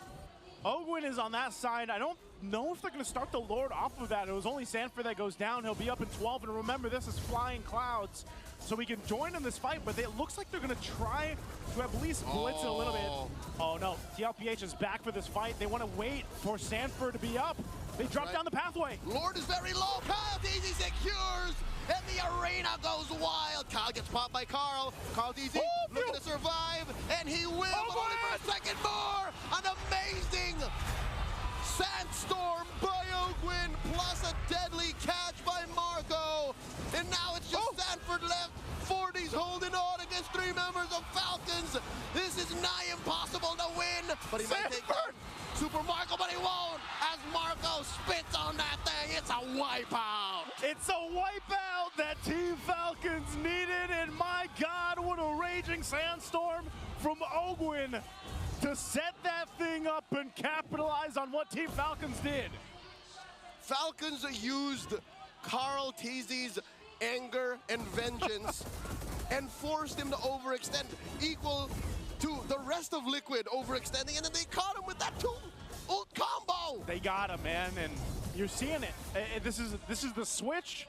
This is the draft. And I'm talking about the gust of wind that these Team Falcons needed here. It's, again, it's a step in the right direction. It's not going to win them the game just yet unless somehow they're able to get the right targets down. This Lord is making its way towards the base of TLPH. And they're going to try to hold it here. They drop down the Glorious Pathway. But where do they go? Deadliest Catch drop down 2. They're going to clear out that Lord. Takes a couple hits on the turrets, but they maintain the top and mid turret. It's damage control mode for Liquid. As for the first time in this whole series, 3 games in, they are down 3,000 gold, and they're staring down Falcons' push across all 3 lanes. I'll tell you now, Joseph, looking at a Bane on the opposite side, looking at it at 6-1 and 2, it's not a good feeling. It's not, man. It's scary. Especially when he's waddling in front of you, man. And if you get to see him on a cloud, even more so, is it devastating. Crabs aren't supposed to be that high up in the sky. That's how God meant him to go. I've been asking for this since the regular season. I wish we had a Bane cam. Oh my God. You know? Dude, Sky Piercer on the Bane. I wonder how many stacks he has. Are we able to check how many stacks the Bane has? Minimum 4. Minimum 4. Minimum 4. Dude, he's got the, oh, and he just got the wings. So he's even faster now. And shielded. A little more sustainable, as if the single click on the ale wasn't enough. Yeah, he's a little more chunky now, I'd say. You know, he's this all is tummy. Yeah, this is, I don't know. Oh, passive push up top 2. All right, Liquid answers back. All right, what can TLPH do here? I mean, as much as I gotta say it's looking a little dicey for TLPH, you can't count them out. Just like we were saying that in the previous game with Team Falcons. This kind of lineup, you even saw how tanky Sanford can be on the Alice, but I think even to an extent, they just got caught in a bad team fight position.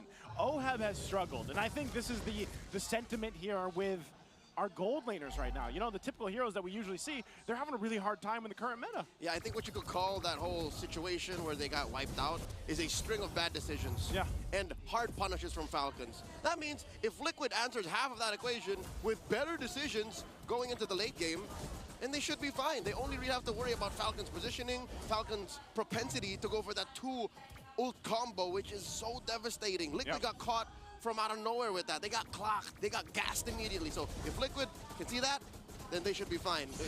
Easier said than done, obviously, because Falcons has better vision overall. I think Ogwin's trying to do exactly what he did before. He's going to be spotted out there by Sanford, though. Yep, stuffed out. Are they going to just go ahead and stop them? They're going to go for this lore, though. It's for the taking. Traction pulse, zoning out Liquid. As Sanji Falls didn't even get the use of most of that real-world manipulation. Sanford. Sanford comes in, taking down Marco. A huge shutdown for the Apex Predator. He's still alive, but just barely as Kyle takes him out. Oh, 2 for 1 to trade. Ogwin once again to the back line, taking down OHEB. But the Filipino sniper survives. In comes Carl TZ. Suddenly, Falcons are so chunky, even a Lancelot can't put a dent on him. Ooh, that could have gone way worse Zola if OHEB went down too, but man, Sanji deleted in that fight. They lost a ton of damage on the profile here for TLPH. And for Team Falcons, they're walking in with this next Lord toward the base. More than just damage, I think it's the utility. It's the box that Sanji provides that was so important for Falcons to find and to neutralize. Oh my God, Carl TZ put down 1/8 of his health. That was scary. Yeah, he's got to go back, heal up there. Dealing with this Lord. They do have the waves cleared out, though, so they'll be able to clear out the Lord. They lost another base turret. They're trying to hold on to this bottom 1. They'll post up around it, and they should be able to maintain this last base turret unless Team Falcons decides to do something, and they won't. This is not how Stallions are meant to live. This is not their natural habitat. A closed-off space just inside your base where Falcons cordon off, where you're allowed to roam. They need free range. They need a lot of land mass. And Liquid are denied that. Falcons are up 5,000 gold. I'll tell you now, worse than the amount of gold is, again, the lack of vision and effective space to move around. That's why Ogwin is capable of finding OHEB so easily. Yeah, this, like I said, this is a tough game for OHEB. You know, you can see he's got some items, but he's not going to have any stacks, or literally no stacks at all in the Sky Piercer, but also... He owes stacks. Yeah, and he doesn't have the defensive items he needs either to withstand that. He's literally relying on his dash and the flicker. But that's the thing. Would you build a defensive item on a Granger in this case? Yeah, because you're still lacking damage. Is there... All right, this is rhetoric, but is there enough damage on Carl DZ to scare Falcons? I tell you now, no. No. He's been puncturing through dudes for the better part of the past 5 minutes to no effect. And that's what I'm saying, man. It's oh, hold on, Sanford, okay. That is the Mountain Shocker and the Traction Pulse already. Okay, so Liquid standing their ground, forced out 2 ults. They forced out 2 ults. I think if you look at this too, again, this is one of those situations where TLPH is in that position where we need those items, and by that I mean especially on Sanford and especially on JP to go ahead and tank up a lot of what's being thrown at them. But even so, if they have those items, it's also protecting OHEB. A Super Marco can appear from anywhere. So OHEB, the problem, like put yourself in OHEB's shoes. He's got to keep his head literally on a swivel, man, like 360. He's got to look for Ogwin and Super Marco. They can appear from anywhere. He needs more than a third eye. He needs a 4th, a 5th, a 6th.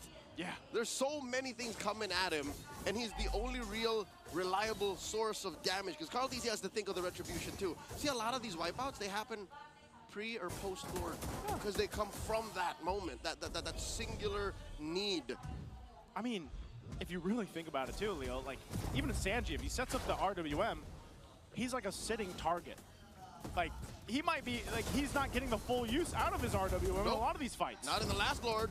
Mountain Shocker coming in. Kyle TZ sees all of them. Oh, look at Ogwin posting up. Oh, I don't know if Oheb knows. Do they get information here? Sanji and Oheb both there. Ogwin going for the back. Glorious Pathway dropped in. Kyle TZ secures it. Look at the back. Ogwin totally misses as Oheb dashes on out. Sanford taken out. Oh, they survive. Oh! And in comes Marco. Carl TZ, Oheb and JP retreat. Marco! For the price of the Lord. This is not worth it. Super Marco's waited all series for this, and he finally gets it. On the Bane, they'll clear out the Lord, and they're ready to go for Carl TZ tries to delay it. And it's just delaying the inevitable as Team Falcons PH get on the board, denying the sweep. 2-1. Team Falcons needed a flight, and they got it here in Game 3. What a game, and good thing we're not going to a sweep. Let's go over to the panel instead. I asked for more damage from Falcons, and they gave Khalid swords, full damage on the Khalid, a Bane in the gold lane. I didn't expect this to happen. Now this is the Falcons we expected. Says not over. Definitely not yet. They're now playing with claws, some swag. Even in the items, we saw it just a little bit ago. You know, Renmar, there were some signs of keys to victory that Team Falcons still weren't able to do. DLPH still got turtles, but what in the world happened here? Why is it close all of a sudden? Bane gold lane, man. The inevitable thing about Bane. Holy Crystal, and then he goes for Sky Piercer, second item. Then he gets the Lightning Truncheon, then Blood Wings. It's fantastic itemization from Super Marco. People would probably say that Ogwin's build, bro, kinda sus. What the hell's the Khalid doing building swords? But what is Khalid's main weapon? A sword. Yeah. And then suddenly, it was that Khalid that suddenly broke every team fighting formation that is built around the Eve. Super Marco gets the MVP, and understandably so. This Bane popped off at the right time. Similar to how that Bane belly's popping out of his shirt. Super Marco was able to do that at the exact right time. Although he wouldn't always flicker and then throw the sharks perfectly with a deadly catch. He would find the right catch at the right time. Man, I apologize because I immediately looked at my belly. If it was the same as Bane's, I lagged out with that joke. And but then you laughed when you looked at me. Yeah, no, I got you there. I got you there, bro. I went because I laughed because I wanted to respond with what you said because I was like, was that me? Bro, you can't cap no more. You can't cap. I got you. Come on, man. I can't cap, but Super Marco did not. That's for sure. In this game number 3, they definitely put up a solid fight where there were times that Team Liquid Philippines has managed to get ways or at least the steps for them to get into victory by getting those turtles, getting maximum objectives. And even though Team Falcons were getting some kills, DLPH at this point in this part of the clip, they were still leading by 700 gold, but that was changed by Team Falcons in one major lineup. They heavily focused on playing fire with fire, and I think that is what they need. That is exactly what Ogwen did, and that placed the momentum so much for Team Falcons to handle. Falcons just showed up with more damage. They could not get the burst mage onto Few, so they said, let's put damage onto our roamer. Right. Ogwin essentially turned into an EXP laner at this point, man. Flap TZ was the actual roamer of the composition based on their positionings every team fight. Right. While Ogwin was the one looking for ganks. Good avoidance there by Oheb. But you see how much damage Ogwin can dish out. Marco able to flicker just in time to hawk 2 on that thing. There's your roamer. Taking out Oheb, double kill, make that triple. Marco chaining the kills. That was just an insane amount of layers coming in from Team Falcons to keep themselves alive in this playoff run. You're looking at a 19-10 kill score. Quite an eventful game number 3 here. Based on what we were telling you guys a while ago, the only change except for those turtles were a lot of the invades coming in from Team Falcons. And I have to say, there were some mistakes coming in from OHEB during the early portions of our game that really gave Super Marco the edge in terms of the gold scaling. Yeah, for Team Liquid Philippines, you saw that it looks like they just weren't ready with the sheer damage output that could come out of Falcons. Right. Again, with the itemization, once the items come up, we really have to point out what they've done here, because there's also another crucial item. A very important part of a Kimmy build in this era, Demon Hunter Sword, that would melt any frontliner that's going to be standing in front of his way. Tip for the Kimmies out there in your RGs, pick up this item. Even if you only have like one super tanky guy on the opposing team, even if it's an Alex with the Radiant Armor, Blade Armor, you don't really care. It's gonna hurt, yes, but you do need that DHS to come out. Right. Deal as much damage as you can, and don't be the only main damage dealer. Falcons again knew that they are lacking burst. So then Super Marco comes out with the bait. Sky Piercer second item. Once that Divine Glaives in, bro, as long as Marco's alive and even he has just a bit of health, Liquid's gonna get melted.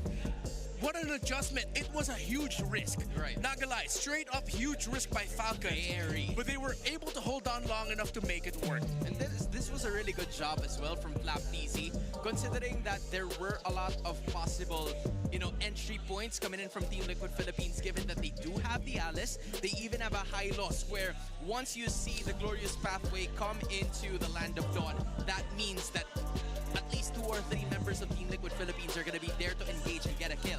And that's what they've been doing from the 6th up to the 8th minute, where they were just basically targeting, FlapTZ and Oakwen. But the good sign coming in from them was that they were very much willing to die just to give out information. And once, FlapTZ or Oakwen is out, then CountTZ is just going to put up the Mountain Shocker and at least, give out the bits of information. That.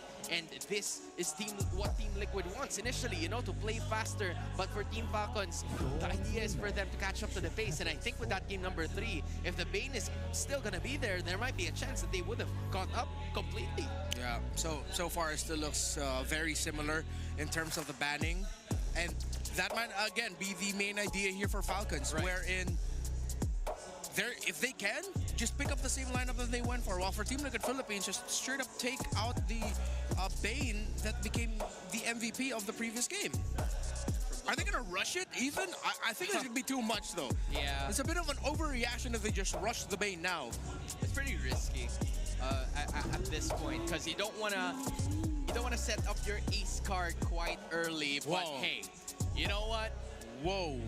Team Liquid just went, let's pull off an ace card this early in the draft, picking up the Lunox. How greedy are they going to go? Are they going to go for like a high loss or a back shot at Rome, or are they just going to go straight up go Jawhead or something like that? Jawhead, Grok, something that's just going to be oppressive at the center of the map. Right. That's going to pair well. Like, if Liquid want to end this fast, if they just want to go like pure aggro mode, stampede mode, you go for roamers such like that. Or will they try to find stability and pick up a roamer that wants to revitalize the backshot and the high loss, as we previously mentioned? They can even deny the lead from a while ago that was utilized by Oakwen to their advantage just because of the setup and even, the blades being there for Team Falcons. But I think they're going to be replicating the same 3 picks that they have had in game number 3. The Uranus, which is obviously a FlapTZ, Kimmy being a few hero. This is quite, similar to what we've seen. But yeah, if you're Team Liquid Philippines, how do you approach this? Do you also go with the same idea? Just be more careful in terms of the execution, just like what OHEB didn't do in game number 3? Yeah, I think they're considering whether or not Sanford should go for the Alice again, or if they should try something different. As we mentioned, Yuzong earlier, they're gonna go back and double down towards that idea. Damage, burst, and let's see if this means that we're gonna be seeing something differently for the gold, or if they really just wanted to get Yuzong for the counter punish with the early Petri and Furious Dive combos. This is, I would say, a really aggressive early game coming in from Team Liquid Philippines. But they have quite a tight window because they still need Sanji to scale up a bit. But if both CountTZ and Sanford can apply so much pressure to the rest of the members of Team Falcons, there might be a window that is cracked open for them at this point in time. Because, man, I'm still not satisfied with the damage output that Team Falcons has, just because they only have Flap TZ using the Uranus, not a lot of setups available, and for Liquid, it's the Franco taken out. Here is the question, will they take out the Khalid or will they take out the Bane? They took out the Bane. They take out the Bane straight up. It's like, that's what we expected Team Liquid to do. So now, I'm pretty sure Falcons knew this was gonna happen. So what do they have cooking now? Because with the Yuzong showed up by Liquid, you turn off so many gold laners that you'd potentially want to pick up here. Are you still willing to go fighter in the gold lane, and now you're just going to be playing around the Kimi and the Yi Sun Shin? But then in terms of the pure impact that the Bane gold can dish out, other fighter gold laners aren't going to be as impactful. The impact of other fighter gold laners, CC being one of them, but CC's gone. Esmeralda, you don't see enough shields. Esmeralda is going to get melted through most likely. The lap gold lane? I don't know how I feel about that. I don't know. Have you seen anything like that? But no, we haven't seen this hero in this series. The Hilda coming up pretty clutch here for Team Liquid Philippines. Yeah, and that is a Hilda that garnered so much praise after his performance in MSC 2025. JP on that Hilda messed up SRG quite often. So how is Falcons going to round it off? I think Granger might actually really struggle here. Yeah, there's a lot of dive coming in from Liquid. Brody, you don't... Are you actually gonna go fighter, but then the Lunox damage is gonna trump you? Oh no, this Lunox first pick and rush by Liquid, though greedy as it looks, might have shut down a lot of things that Falcons want to do. See, they go for Badang for Oakwood, and we mentioned in the previous game show, it didn't show up then, but it showed up here. This is gonna give impact. It's not gonna melt down the backline or deal damage as much as a Bane, but the displacement and the attention pulled by the way of the Dragon, and of course the respectable damage as well. It's all right. It's not as crazy as Bane, but it's all right. Might just be enough. Yeah, I mean, from the looks of it, right? The problem from Team Falcons is that Super Marco has always been in the middle of everybody else. But now he has to show there seems to be an idea that he can get away in certain situations where the invades are going to come for him. But the Esmeralda is going to be the answer, potentially from OHEB. This is a fighter-to-fighter matchup that we have not seen in this series. We had talked about the eras of the league all season long. How about we throw it back to the age of dreamers, to Sunsparks, to Kiel VJ. JP back then was the one holding the Retri as a mid laner. How different times were. Double fighter gold lanes. How times have changed.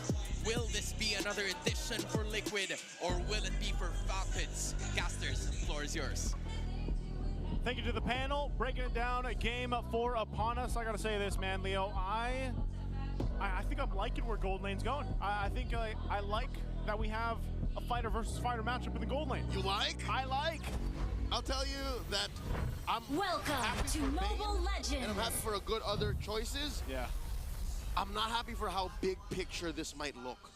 Because teams have to now consider, halfway through the draft, we don't even know what kind of gold laner we're seeing. So this is definitely a nice twist to the already interesting stop to the stampede. Yeah.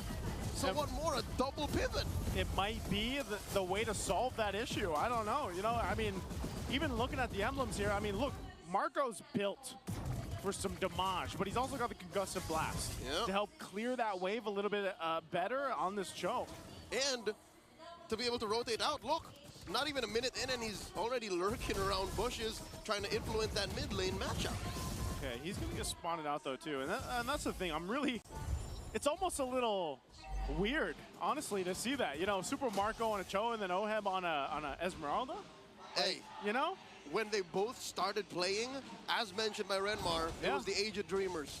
These world champions have already been playing way before they started winning. And oh my God, early game, look at Sandbar, the Apex Predator, putting Flap TZ down to a 10th of his. All right, so we were saying it's in their arsenal. It's there. They went through these eras. I wonder, you know, I would say I think for these players too, it's a nice change of pace. JP's going to deal with a lot of damage. Oh, wow. Possibly a Traceless into a basic attack away from death. So I expected him to get that kill. That should have been the first blood, but again, No first blood there. Turtle's going to be up here shortly. Mind you, too, throughout the series, we've had different maps now. This is the expanding rivers that we get to go ahead and watch both these Titans play on. They'll go ahead and rotate for it. And again, even like the panel mentioned, and we did in the previous game, CarlTeezy's been pretty locked in on the objectives, man. You know, but Falcons has showed fight, I would say, especially in the last game. This one's going to be a little difficult to take here, though. They set up a turtle, and they're going to secure it easily here. First turtle of the game to TLPH. Random Black Dragon form. Just to from, show. From out of nowhere. Again, that's one of the main strengths of Yu Zhong, besides the early game damage output. Big Dragon. Big Dragon. Black Dragon. Stop all opposition from contesting. Yep. You'll see his Petrify is just about to go off cooldown, so he's been very proactive. I like how Yu Zhong is showing back up into the metagame right when Sanford needs it. Yeah, this is probably going to pop up more and more, too. Again, you got to be able to respect that damage that Yu Zhong can pop off. Wow. Woo! Speaking of damage, Sanji bringing it down the damage himself. Gets the flicker out of Ogwin. CarlTeezy forcing a response from Falcons. Not just stealing away that small camp, forcing a Mount Shocker, but takes down Ogwin, draws first blood. Yeah, great play there. Great response, too. Again, that's one of the things. I'm still surprised, man, how many times CarlTeezy gets his hands on the Lancelot. You know, from game to game, and it almost seems a little just kind of like clockwork in a way. It's like TLPH knows how to set things up for Carl. Wow, by the way, Sanford burned the Petrify to go ahead and capitalize that kill with the damage from Sanji. He didn't burn it, Joseph. He used it. He used it. Very effectively to stop FlapTeezy's reign to that bottom part of the map. And oh my God, Ogwin with a full combo. A fight breaking off camera. JP gets taken down by Kyle in an attempt alongside OM and Carl to take out the jungler from Falcons. You know what? Marco almost died too. He flickered out. So a whole lot. It could have been a whole lot worse, basically, for Team Falcons. There's a whole lot happening across the maps. Yeah, both sides. I guess that's what we expect here in Game 4. But this is the problem, man. Your TLPH, even if they're not getting those kills, they're getting a lot of resources. They're able to get the battle spells down, able to get a little bit of extra gold here. You can see that small gold lead building up in the gold lane themselves for OHEB now. But even so, it's more so of just TLPH playing to the strength of this lineup. Now, we have to look at Team Falcon's lineup and think, when does that power spike come in? JP, he's tanky enough, but will he survive this? JP flickers, gets the shield from that Y brush. CarlTeezy, Phantom Execution, Mount Shocker from CarlTeezy. FlapTeezy, will he survive? The answer is yes. Black Dragon form may have gone to waste. Wasn't really used much to their advantage. Super Marco hides in the river brush. JP putting up a perimeter. Mount Shocker both thrown out. CarlTeezy punctured into that turtle. Gets the retribution. Kicked by Marco on to JP. He still goes, but they're going to jump in. JP falls, but here was a response from Falcons. They want to go for Sanford. Sanford can't escape that one either. Ionic Edge gets him down, and Sanji barely survives. Team Liquid Philippines trades out 2-1. They traded out. They get the objective. I don't know if they're looking for more here. I think they're just forcing Falcons out. Baby Cakes is angry, but FlapTeezy forces them back. Okay, forces them back. TLPH again with the objectives, but Team Falcons fighting for what they can. I think that would have been different too if in that exchange Super Marco actually had the flicker. He didn't have it, but he still was able to get the kickoff that way, the Dragon, to set things up to go ahead and focus on JP here. So here's an interesting fact. A Super Marco first. This is the first time Super Marco has used Cho in his entire MPL Philippine career. That's 338 games. Yep, he's won an MPL championship. He's played across many different international events. He's become a world champion. And at all time, this is the first time he's played Cho.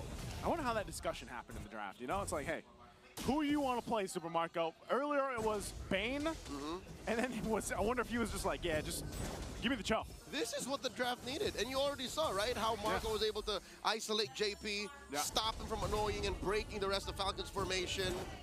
So far, Falcons are holding their own against Liquid, not that much of a lead. Oh my God, OF gets kicked to the side, does not even blink, did not use the Purify. He's okay.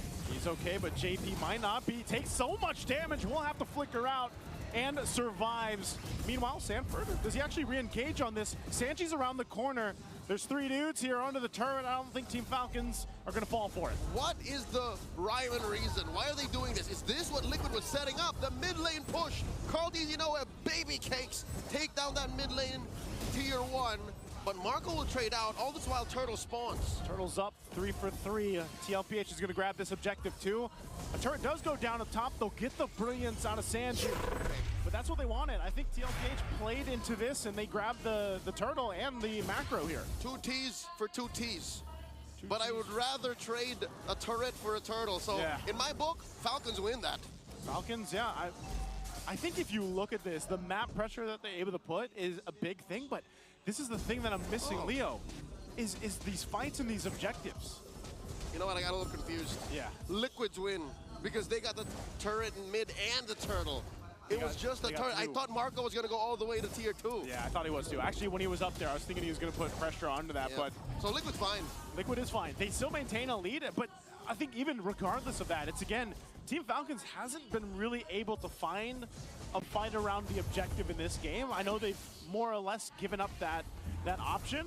Maybe they're just preparing for the Lord fight here, the first one. It's more because Falcons don't allow it. Falcons are so good at breaking formations.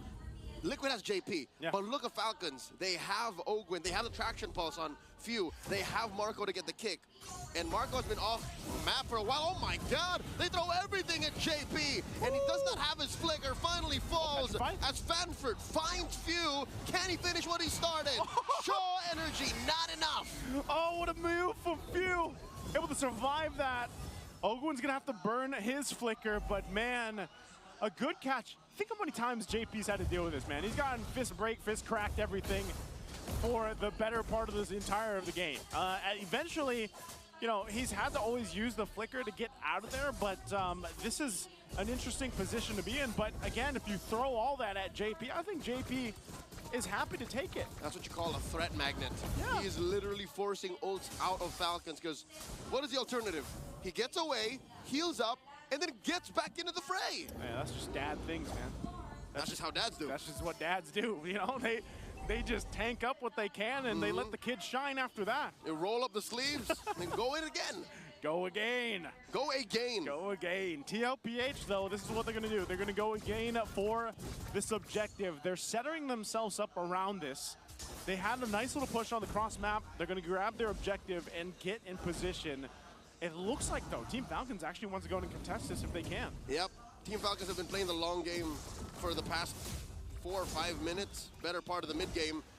But is it going to pay off? Because looking at the map right now, Marco has been planted on this side of the map, and they haven't really been winning much. Yeah. But when Marco was actually part of fights, that's when Falcons got more kills. I think he's going to go for it here. Conceal was popped. There's the Dragon Form, too. They're going to blitz the Lord. All right. Liquid get what they want. They stampede through the Lord pit and skedaddle right on through. Oh, the conceal from Ogwin. Who does he want to punch? Sanford finds Few, compromises him. Look at that back line. Few, man. Few has dealt with so much with just his own. A good thing ahead on this defense. And Team Falcons should be fine. They should be out this Lord fine. Few is Falcons JP. Yeah. Wasting so many resources that he gets away. Up to now, he hasn't died. He hasn't died. He's maintained things really well here, but this, in the jungle.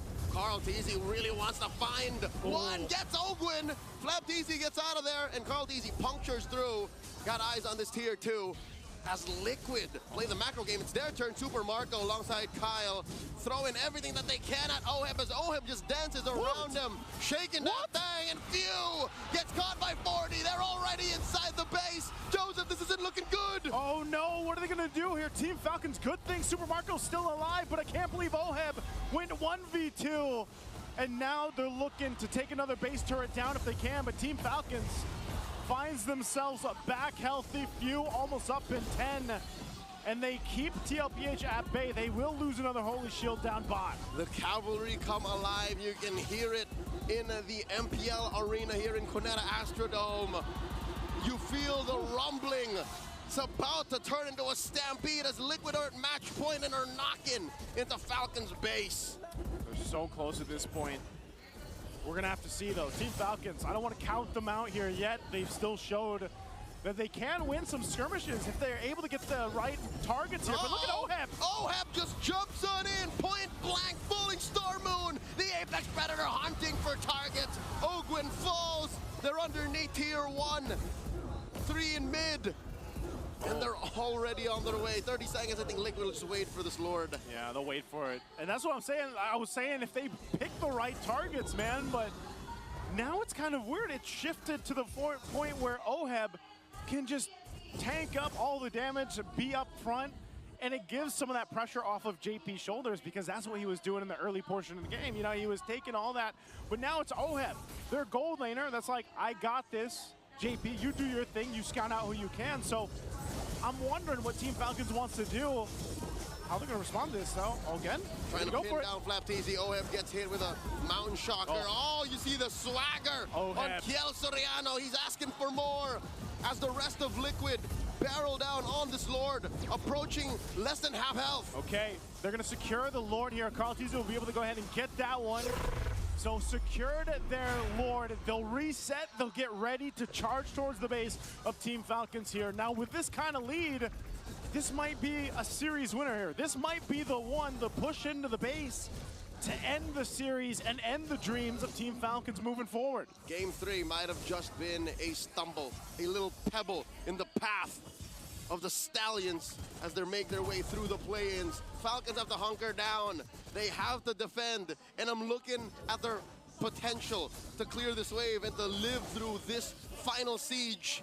And it's not looking good. Mountain Shocker plus Traction Pulse thrown out. Falcons holding out, Lord already in. Lord is here, they'll deal with this. TLPH, Oheb's gonna jump in, but I think they still wanna go for the fight. They're fighting around this Lord. Delayed entry by these cores as they switcheroo, Sanford and JP. Their turn to guard the perimeter. Waves crashing in, Black Dragon form from the Apex Predator. Just to zone them out, but they're gonna force it under this turret. They might just go for the discipline route unless Team Falcons is able to secure it, and Ogun still alive, and they still keep the mid-turret. JP flickers back. Also for Falcons Marco. still standing. Marco looking for stragglers. What do you want to do? Mountain Shocker. Who's Marco gonna find? Oheb in here. Possibly a knock up as Marco gets taken down by Sanji, the chef, cook, the bulletproof, as Carl Teasy gets shut down by few former teammates. Taking each other out. Kyle takes down Oheb. 2 for 2 the trades. The trade is across the board, the 2 for 2. But ultimately, Team Falcons find hope. They find another draft of win to stay in this series. They still have ground to cover. But this might be enough to get them back into this game, to swing it back in their favor. They took about, what, 5,000 gold from TLPH. It ain't over till it's over. This is what I was talking about when I said I'm uncomfortable with how the big picture looks like. In what kind of defense did you expect a gold laner fighter to take the flank? And now in comes Sanford, petrified, knocking up too, but he pays the price as he gets kicked right into Kyle Teasy. What a kick from Super Marco. Again, Sanford was locked in. He wanted that kill, but ends up getting punished and separated from the rest of Team Liquid. And now Team Falcons will go ahead and get ready to take what they need across the map to give them a better option. This might be the first time now in this game they're able to get the Lord. For the first time in 10 minutes. In 10 minutes? It's Falcons' turn to be on the offensive. They cleared out these waves, they turned the map blue, and Liquid have to recover. They're still waiting for Sanford. It's about 30 seconds until his petrify, so one thing we can say is when this Lord hits critical mass, when this dance eventually starts, both teams will have all of the resources. Can confirm, yes, even all the flickers on Falcon. It's going to be a full-on fight at this point. TLPH has had free reign over the objectives until now. And Team Falcons, look at Marco, keep an eye on him. He's going to be able to utilize these expanding rivers, and he's got the flicker now up. Who's he going to go for? Dragon form going to be popped. They're going to go for it. Mount Shocker thrown out. Point blank. Carl Teasy secures the Lord as JP is very low. Conceal flicker out. Ogle gets taken down by Sanford. Marco catching targets, chasing down Carl Teasy, kicks him right into the oblivion as Carl Teasy still survives. How did the goat do that as few falls? 3 members of Falcons scrambling to survive. Oheb still alive. Fallen Star Moon back. Buying time, 2 for none. The Lord belongs to Liquid. I can't believe no one else went down from Team Liquid. What a fight. They end up getting the Lord. Team Falcons loses 2. But man, can they still stay in the game? They still have 6 seconds on Ogwin and 10 on Few with the Lord, and everything else is marching down. They do catch Flap. No immortality. Sanji hits the brilliance. They're in the base. Falcons, their moments in the playoffs are but a flicker. Just momentarily, and the base is up next. Sanji gets taken down. Liquid have stampeded through their rivals. Code Titans taking each other out. This ain't mythology, folks. This is reality. Liquid taking down Falcons 3-1. We thought we'd first see a sweep. That didn't happen. We thought we'd see 5 games. That didn't happen either. A team of Liquid showcasing once again that they are the better Titan in this matchup tonight. A 3-1 victory for Team Liquid Philippines. And it's unfortunate that we have to say goodbye to Team Falcons here tonight and for the season 16. Hats off to them, but congrats to MPL PH. Let's throw it over on stage for our interview. Wow! Wow! That was a close match! Kaya naman, Team Falcons? Yeah, Team Falcons, okay lang yan. You guys put up a good fight.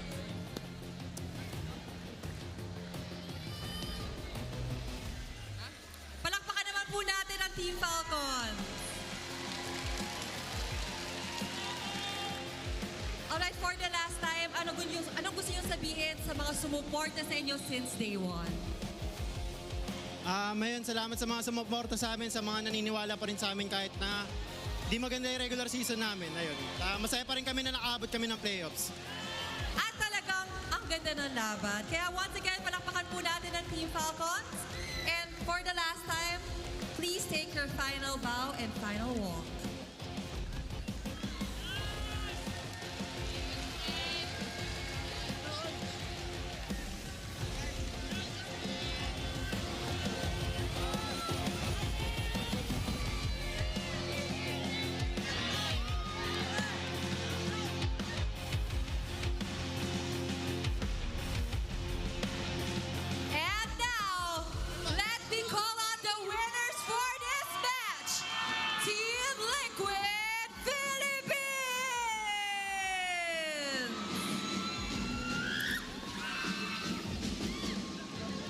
Grabe ang fans! Ayan, congratulations! Congratulations, Team Liquid Philippines. So for Carl TV naman, bilang greatest of all time, or GOAT, sino sa tingin mo, or anong team ang matindi nyo makakalaban this playoffs? Tingin ko po yung Onyx tsaka Aurora talaga yung pinaka inabangan namin. Ayan, parang uma-agree din yung mga fans, sa mga super fans. Pero as we all know that you guys are one step closer to being back-to-back champions, right? Apo. And we all know din na medyo mahihirapan, may mga challenges kayo. Kinakabahan ba ang Team Liquid? Like, kinakabahan? May excitement? What's running through your mind? Ano lang po, di po kami kinakabahan. Sobrang na-excite lang talaga kami ngayon. Wow naman! Hindi kinakabahan! Ganyan talaga pag magaling ang mga players. Alright, for Coach. For Coach. Ay, si Coach kasi hindi nagkasalita si Coach. Coach, ano nga abangan namin sa Team Liquid this playoffs? May bago ba kami abangan? Siguro mas gagalingan namin. Tapos, ibibigay namin yung best namin. Kasi today, talagang niredeem ko lang din yung sarili ko kasi sinisi ko yung sarili ko last time nung natalo kami sa Falcon. So yun, nakabawi na kami. Nag-bounce back. So once again, congratulations, Team Liquid Philippines. And now you may now take your walk to victory.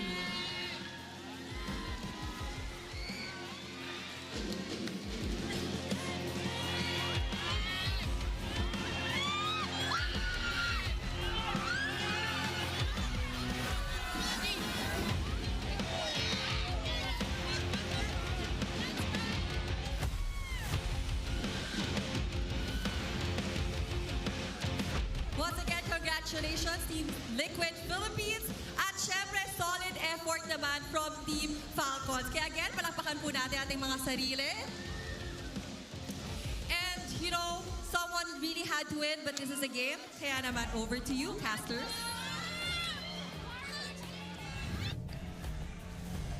It was a valiant effort by Team Falcons. They gave it everything that they've had at this point.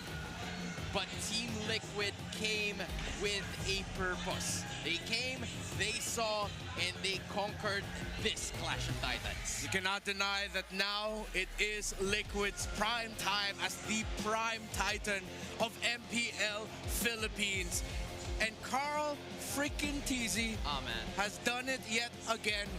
The That's game, your F word? he is no, yeah, that's my F word. Okay, He is no longer chasing the game. The game is now chasing him. Everyone is chasing him.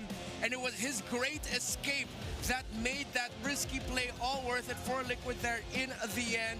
And of course, it boiled down to fighter versus fighter in the gold. Cho versus Esmeralda. And you saw it at one point, Oheb and Team Liquid knew they had a commanding lead, that the Esmeralda was just way too much for Falcons to handle.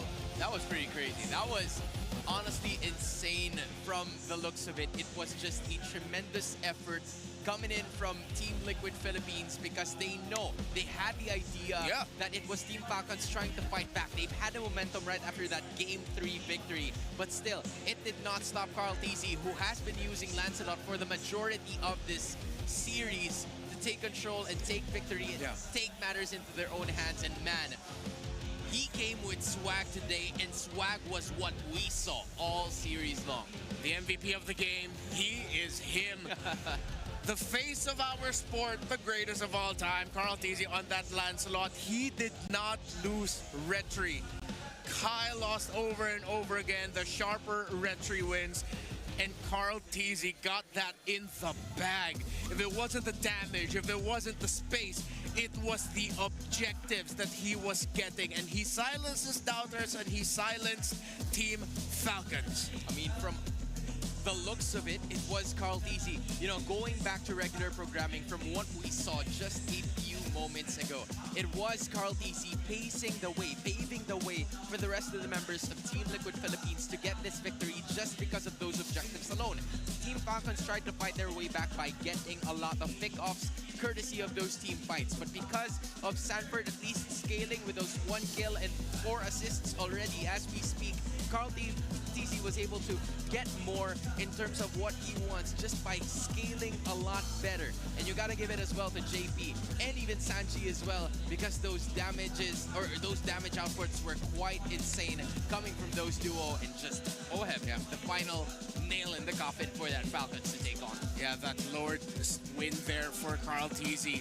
Even if Falcons were able to secure that Lord, it looks like it would have been too tough. Carl TZ, the great escape, that would have made it a little bit much more worth it for Falcons if Marco was just able to get one more hit on him. But Lancelot, the Lancelot of Mlbb, was able to get away. And Falcons tried as much as they did. Well, the final Lord push, that was it. Did we saw the Great Escape? Did that actually play? Yeah, we got to see it. We got to see it. Pisses me off that I was like, yeah. That was Carl TZ for you, man. We had to clip it because there was just too much emotion. By emotion, you probably know what I'm talking about already, but man, oh man. Yeah, emotion. 17 minutes and 27 seconds. It was close in terms of the gold, but Team Liquid Philippines finally have broken the curse of not making it past the first round in season or in even numbered seasons. We're talking about seasons 10, 12, 14, 16. It's a different stampede for Team Liquid Philippines. Sorry, man. I'm just gonna have to correct you there. They were able to make it you know past the first round. It's just they haven't won. You know what? That's fair. Yeah, they haven't won in even numbered seasons. So that was the main point of it. And the last time we got to see them in an even numbered season, though, yes, you're right. They did lose in the first round. They did not make it past that hurdle. But yeah, finally they can scratch that off of their stained past as Liquid finally gets that win over Falcons. And yet the pattern continues for Falcons. They still cannot get a playoff series win against Team Liquid Philippines in MPL Philippines. And it really all boiled down to the better. Not disappoint. I'm still very proud of what Falcons did. GG well played, but the cavalry moves forward. They do, and before we talk more, we got to thank our sponsors. Of course, you guys can also, this is a new one, it's SIP. You can sip purified water. It's filtered through volcanic rocks for a crisp, clean taste that quenches like no other. Get rid of the uhaw. Get rid of the thirst. Alice Sip uhaw? now. Alice Sip uhaw. now. Yes, isn't that the translation? Yeah. Get rid of your uhaw. That's the thirst right there. What else do we have, Leo? No funds to shell out for air conditioning units that you will only use once? Worry not, Arctic Aircon Rental has a wide range of packages that will surely fit your budget. Be it an indoor function, like we are here, ladies and gentlemen, or an outdoor affair, our Arctic Aircon Rental is here to make your events cool and fuss-free while keeping your guests comfy. I'm pretty comfy. I think most of the people here are pretty comfy. Like, you gotta remember, if this is packed, there's a lot of body heat in here. Yep. Especially with the heated matches. But don't forget this too, guys. Let's go to Go Hotels. Let's hashtag go explore more. Big shout outs to Go Hotels. Have you been exploring more in the past couple of days? I have, man. You know, I gotta say, big shout outs to my Go Hotel room buddy, Wolf. He's somewhere over there. He's somewhere here. Over yay. Over yay. He looks like he had a good night of sleep. Pretty sure that's because of Go Hotels. Yes, you're welcome, Wolf. I definitely allowed him to sleep well. Also, by the way, we got to give a shout out to TLPH because they move forward. And I know there's a lot of sad Falcons. There's a lot of sad Nest people out there. Is that what they're called? Nest people? Green Falcons. Green Falcons. Shout out to Renmar, by the way. He was pretty devastated as the resident desk Falcons guy. He had to say goodbye to the Team Falcons. They unfortunately got beat 3-1. I was hoping for 5.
at TNC, they are full of old school people, some old gods, going up against the super rookies, the new school. I'm wondering, how would things be like? Would it be the past or the future in this present time? Yeah, it's a really good question to ask, and especially because of the influence of that Project Next had on these two teams. It's a question that they need to be able to answer with glowing colors. For TNC Pro Team, my question for them is, are they gonna be weighed down by the ambitions of their own draft?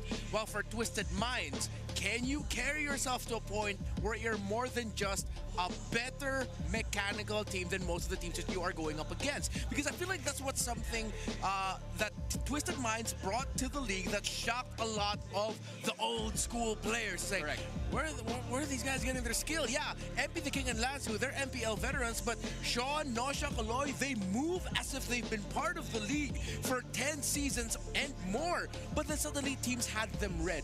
Well, for TNC Pro Team, they just could never get the engine going with a long and considerable streak, because you always see, I feel like, a lot of the old school mentality of, all right, whatever the players think best, that's what we're gonna go for. You know, in addition to what you've mentioned, they actually talked to TNC about that specific thing, whereas they weren't really as proud as they should be that they made it here into the playoffs, because it didn't come from their own wins. It came from the teams who have lost so that they could make it here for the second time in a row. And it is quite unfortunate, you know, for players that we have known for quite some time now, such as Chaknu and Benny Cutie, to be at the mercy of other people as well. And we're looking at some statistics there for our 4th and 5th seeds. It's 2 out of 8 times, so that's 25%. And the 5th seed won versus the 4th seed in MPL PH playoffs. That says a lot, the difference between these two teams. The only difference is that the 5th seed, quite familiar with the pressure situation of the playoffs. 3 members of that 4th seed are going to be here for the first time. Yeah, this is something that favors the underdogs. Like, history shows that the underdogs usually shine in this scenario. So I hope that doesn't become a factor, especially for TNC Pro Team, considering that they are the team that has been here longer. I'm pretty sure they, you know, there's something about the older players that are a little bit more, what do you call that thing? They believe heavily in the superstitions of the league, you know? You know, like some of the things, like there are some players who, I don't know if this still happens. Okay. But like, you know, don't prefer not to like wash their hands before they hop on stage. I like, remember. Like, or there needs to be some time before like they wash their hands and then they get on the device, because for them it's like, oh, they're washing off like the skill or something like that. Dude, if I remember correctly, there was one player who doesn't take a bath before a playoff game. I know it sounds disgusting. I don't know who it is. I hope he's never gonna watch this. But yeah, it has worked for him for some time. I mean, to also add a little bit more to the 4th and 5th seed in MPL Philippines history, Signal Ultra is the only team to win the MPL Philippines Championship as the 4th seed. That was Fuse climbed to the top in Season 2. That was all the way in Season 2. No 5th team has won the MPL PH Championship, despite 5th seeds usually getting past the first round over the 4th, if ever it's like 5 versus 4 in terms of the matchups. So now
Leo and Naisu. There they are. Yeah, it's Leo and Naisu. There you are, guys. So On the back. Yeah, okay. I'm happy that you guys got it. I'm gonna do it again. Oh, good job. I like it. 10 out of 10 catch. Now, going back, because we don't want to put ourselves in a very difficult situation, I'm going to put you guys there instead. Who do you think is the rookie of the season? Do you think it's Sean? Do you think it's Kaloy? Or do you think it's Nasha? You want to do this together? Let's do this together. We want to count to 3? Already. All right. 1, 2, 3. Sean. Oh, there we go. We're used to difficult positions, man. Yeah. I live in a difficult position. But I spoke to Sean prior to this whole shindig starting, and I asked him, Sean, look at how many people are watching in the Cuneta Astrodome. Are you nervous? You're a rookie, your first time in the playoffs. He said, nah. Nah, I'd win. That's all he said. Nope. Yeah, that's all he said. He says, come on, Leo, come on. That's literally, I translated it, but that's the equivalent of what he said. Yeah, he didn't know my name, but he said, yeah, Leo, come on. Like, he knows. And here's the thing. I will say he's definitely, like, I mean, he's the one because of the fact of what his performance said for himself in the regular season. I think what he's done, the savage, you know, like the everything that he's been able to showcase in this season has been phenomenal. And every time you see that from one of the players here, it just means that they have an even brighter, most of the time, an even brighter future ahead of them in the league. Now, again, hopefully he's able to do that. Yeah, I mean, if he's already starting like this at this point in time, who knows? Yeah, he is currently second in the standings of highest KDA, highest kills and assists in a game where you got 0 deaths. He set a record already in his first season. Real quick, at the same time, old school versus new school. Ooh. 1, 2, 3. New school. Hey! Oh! I'm joking. Old school, old school, old school. I'm old school. I'm old school. You know what? Naisu, you had a chance to take it back and you did. I'm gonna say goodbye to you guys because see ya. I'm glad Naisu didn't catch that. I just straight up blurted out, you're just old. And now he can't do anything to me right now Naisu, for the what next are you gonna do 4 or 5 game it? series. Naisu, if you heard me say that, or like stand up, no, he can't stand. He can't do nothing. No, he did. Oh, he stood up. He stood up. He's standing on business. Ladies and gentlemen, he's standing on business, but both of these teams have to. All right, as well. We both have to answer in 3. Old school versus new school. Right? Yeah. 1, 2, 3. New school. Ah, okay. So we're on the twisted mind it's side the of it. old school versus the new school. Yeah. Right? I like how you emphasized old, pointing at them. That was him already. Pointing to them being old. I'm pointing to us choosing new school. All right, yeah. You know what? You got the point? But hey, I got you, it's not about our decisions. The decision will come into the hands of the teams that will be competing. And in order for them to get potential victory, we will be listening to Wolf together with the Howl.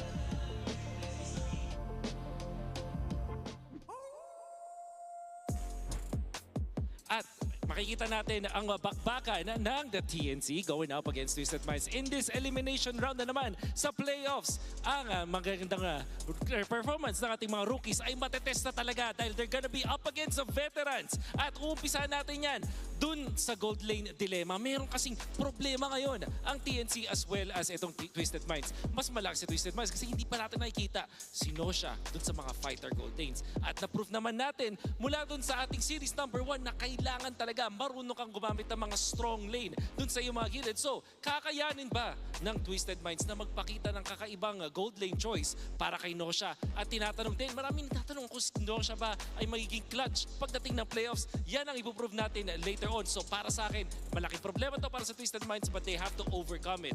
Now, for the specific teams, tingnan natin ano nga ba yung kailangan gawin ng Twisted Minds going up against TNC. I think specifically para sa Twisted Minds, kailangan nilang puwersa yung TNC sa mga late game / end game scenarios.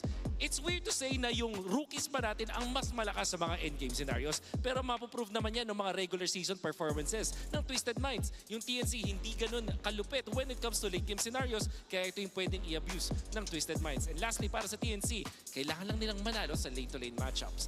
Kapansin-pansin na kapag ang TNC ay nanalo ng kanilang mga lane-to-lane matchups, mas nakakilo sila sa mapa. And this is also the problem para sa Twisted Minds if they don't win the lane-to-lane matchups, be it via draft o kaya naman sa execution. position. Kailangan talaga ito para ma-secure ang pagkakapanalo ng ating mga koponan. And I think na-excited na kayo makita kung sino nga ba ang mananalo sa bakbakan na to. So ako excited na rin ako makita yung mga teams natin na papasok dito sa ating stage show. Alam ko nga, babasa na natin dito sa ngayon. Pero sa ngayon, ang kailangan i-focus ng dalawang teams natin, yung kanilang mga gold laners. I am excited dun sa gagawin ni Benny Cutie kasi siya yung unang quote-unquote commit talaga sa Fighter Golden. I think mag-agree naman ng mga viewers natin as well as the analysts na maybe itong katabi ko na ang pinakaunang nag-commit ng fully sa Fighter Golden ay si Benny Cutie. Kaya naman siguro ito yung possible na advantage ng TNC. Kabang-abang yan. Abangan na natin ang mga teams natin on their walk-ins dahil excited na ako makita ang TNC versus Twisted Minds. Our marshals for the smash, Joshua G, Juven, JJ, and Yaku Jeff.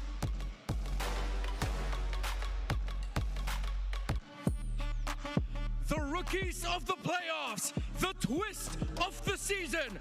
Welcome to the biggest stage of the league. Lansu, MP the King, Sean, Kaloy, and Nosha, Twisted Minds.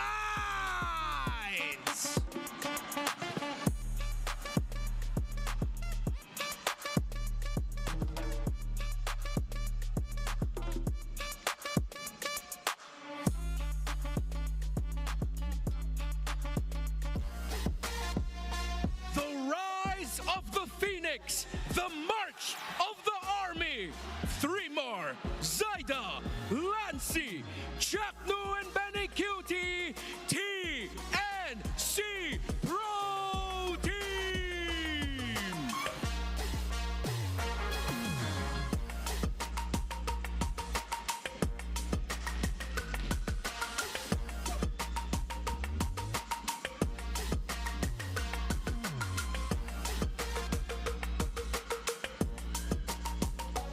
And welcome the coaches. For Twisted Minds is Coach Bonjan. For TNC Pro Team, Coach Itumax. MPL Arena, Twisted Minds or TNC, Mag-ingay!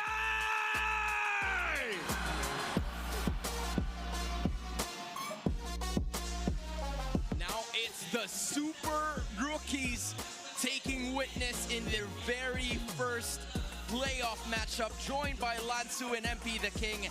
They are gonna meet business here at the Champions Arena. My question, Nosha, are you back? Twisted Minds needs you back. Lansu, MP, Sean, and Kaloy have been great all season long, but Nosha's presence has been sorely missed. He's going up against the Storm. He's going up against someone who was right there in Season 9 when Gold Lane Fighters were a big part of the business of the game. We haven't seen your Gold Lane Fighter yet, Nosha. Are you ready for Benny Cutie? And you should be ready for the voice of the people as well. They have been rooting for TNC ever since they made it back into the playoffs. We're talking about players in the roaming position. Now, Chaknu being installed into the lineup, you know that he's gonna bring the pain. He's gonna bring those sets, those nasty, nasty opportunities that will be manufactured by the Mamba himself to make sure that they will get this victory. But on both ends of the coin are these two teams, Twisted and TNC. Yeah, I really have to wonder if Twisted Minds are ready for the unpredictability that is the TNC Pro Team draft. TNC Pro Team have one of the largest, if not the largest hero pool of the season. And to add to that, Chaknu has been the guinea pig of Coach Itumax. 16 unique heroes played in the roam position. I wonder how the conversation for those two would go like, because they used to be teammates. They used to be, Chaknu, you want to go with this hero? Yeah. Like, I don't want to do it. I'm pretty sure that's how it goes in every draft that they have. Like, that's what it's like. Again, when it comes to the blue side, looking at the stats, it was actually really hard to try and predict how TNC Pro Team are gonna want to sequence blue 2 to 5. Blue 1, it's a sure thing. Zaida gets his pick. 14 out of the 20 games played, it was Zaida's first pick. Everything else in the blue side is like, what are they gonna go for? It's like they're juggling for it. Yeah, well, they're juggling for it. While red side, on the other hand, I don't know. Is Twisted Minds ready for it? Maybe the pink test will give us a clue. It's the unpredictability of the Phoenix Army against the Minds that would make it work. Here's the Smart 5G pink test. Binabati ko nga pala yung mga taga-Pasay dyan. Salamat sa panonood sa amin dito ngayon. Let's go, Cuneta! Yan nga guys, salamat sa mga pumunta dito at pupunta pa lang. Shakno ng Pinas guys, si Sir Shakno. Sir Shakno ng Pinas! Focus tayo ngayon tol. Nakpayag ka, uwi ka malungkot. Masasabi ko sa venue, napakaganda. Malaki. Sobrang laki. Saan yung mga tropahan ko na mga taga-Nova Bayan? Let's go! Nice one, Isagi! Let's go! Ang balagbag! Ping test, start na ang ping test, team. May mic check na ba? Mic check na. Hello? Wait lang tol, focus lang tol. Parang sumasarap ata kasi ako pre. Tol, wait lang tol, focus lang tol. Guys, welcome sa playoffs guys. Sa mga pumunta dyan kahit maulan. Magandang laban. Maraming payong guys. Yari daw kay Kaloy lahat. Ano guys first time na kasi namin playoffs Message ko sa playoffs, sobrang ganda ng venue guys. Kaya guys, punta na kayo sa venue guys. Di ako madaldal, wala kasi akong brace guys Di ako confident magsalita. Pag nanalo kami, papabrace na ako ulit ni Tita. Si Tita na bahala sa akin. Ay, hindi. Si Tito pala, si Tito. Kailangan ko lang manalo versus TNC. Pagbigyan naman yung mga rookie dyan, boss, Ay, Daddy. Tayo ay magmamic check na. Bigyan nga ng isang palakpakan dyan. Ay, sana makapasok kami. Ay, makahula pala. Uy, pasok na tayo, pre. Kaloy, anong masasabi mo kay Chakno? Happy Father Days. Pre, idol kayo si Shakno. Sir Shakno. Energy nga, pre. Energy nga. Alalay nga, pre. Alalay nga. Woo! Well, I didn't get it right. What's your message for Chakno? Happy Father's Day? Happy Father Days because that's what he said in the former interview. All right, happy Father Days. What a throwback. I think I believe it now when Twisted Mind said when Leo dropped that little nugget of story, I think from Nosha or Sean, it's like, yeah, they're ready for the playoffs. Again, they in the MDL Philippines Season 5 Grand Finals, at a mall in Metro Manila past midnight in front of hundreds of people, they won their MDL championship in Green Hills. Now here they are all the way in Manila. It's actually a considerable distance. Yep. A little bit of a considerable distance. And now they're going up against TNC. It all starts with the draft. I'm really going to leave it at that. And it's a historic rivalry because it's Coach Bonchan, Coach Itomax, it's Coach, what am I blanking? Dude, it was a blacklist execration. Yeah, very exactly. It's a blacklist execration matchup that we got. And at some point, Coach Hito. XA even had Benny Cutie and Chakno at some point. Yeah. And on the other hand, obviously for Bonchan, you had MP the King. Yeah. Who was part of Blacklist. So there are some, signs to it that could very well dictate. When I put it back to the keys to victory, there was a time where Wolf was saying, or Wolf was telling that the victories or keys to victory for both of these teams is for them to take it into the later portions of the game. That's because during the moment of preparation for Coach Bonchan, he was very well aware that this team has the battle IQ to be able to cater towards the damage output that would be available in the later portions of the game. But for TNC Pro Team, as we look at the EXP lane matchup here, 3mar is one of the best EXP laners that we have over here. The development of this guy, the experiences that he had over playing in over different MPL regions has developed him to be one of the best EXP laners that we have here in the country. And he's an integral part to the rotation and playstyle of TNC Pro Team. In the total assists ranking for EXP laners, he is ranked second with 234 total assists. He is only behind Sanford at 236. We know how Team Liquid like to play. They gather up together, they go aggro, they really heavily contest objectives from the very first turtle. TNC Pro Team do the same, except that the only difference for TNC Pro Team that I feel like I hope they're ready to adjust is that they're willing to play longer objective dances, not just hop into the thick of things when it's not completely their time yet. You're looking at a team that could make it all the way. Both these teams regarded as the dark horses for TNC Pro Team. They've had some visions of brilliance, and for Twisted Minds, just like what Naisu and Leo have been mentioning, they have been leading for the first 3 weeks of MPL Philippines, so the potential is there.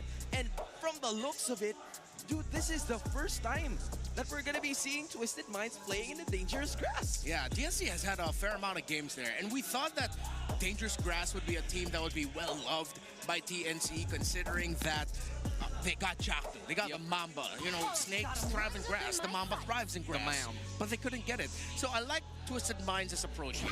They are willing to really heavily respect Zyda's fanning. One of the most impressive fannies that we've seen this season, considering that we barely see this hero played. With the CC getting taken out, you reduce a bit of the aggression brought out by 3mar and the potential gold lane swing that TNC actually could have drafted Red 1-2. They could have picked up a CC here and then used that as a tool to make Twisted Minds think twice about what hero they actually end up in. If ever Twisted Minds ended up picking up the Harith, then it's already countered by the CC, or softly countered. So with TNC, they're also respecting the comfort picks of Lansu. I don't want to see Uranus picked up by Twisted Minds here. TNC need to respect that, because Lansu is way too damn good at it. Yeah, there needs to be something else that Lansu is going to pick up, because on the other hand, you also have 3mar that could be one player, because both of these EXP laners have different kinds of playstyles based on my observation.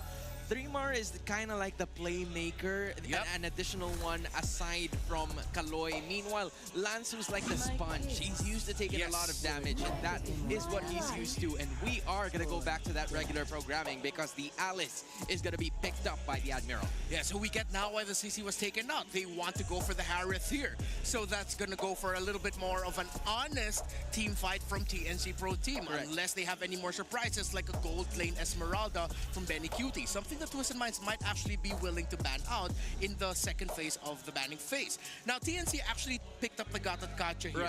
With that, they block one of the top picks for Kaloy. And I think they expected the Alice and the Harith to actually get picked up here. So I think they're gonna be banning out the Kalea in the second phase. Now, TNC ends up with the 1-1. We rarely see 1-1 get picked in this slot in the red side. Is Twisted Minds ready for it? That's my main question. Dude, where has this been?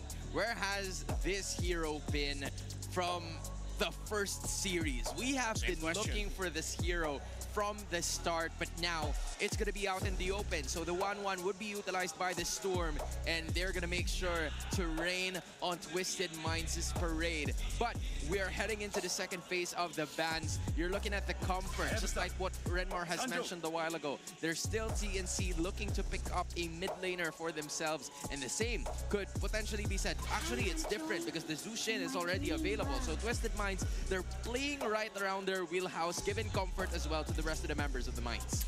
So the ban on the Hayabusa is because the best hero played by MP the King this season is actually the Haya. 62.5% win rate, 5 wins. So with that, there are still a lot of junglers that MP could go for. He does have a relatively wide pool. As they go for the Harith and Juicin, they can actually go for stability in the center of the map if they want to play solely around Nausea's Harith. But if they want another carry alongside that, with the Lancelot gone, you still have the YSS.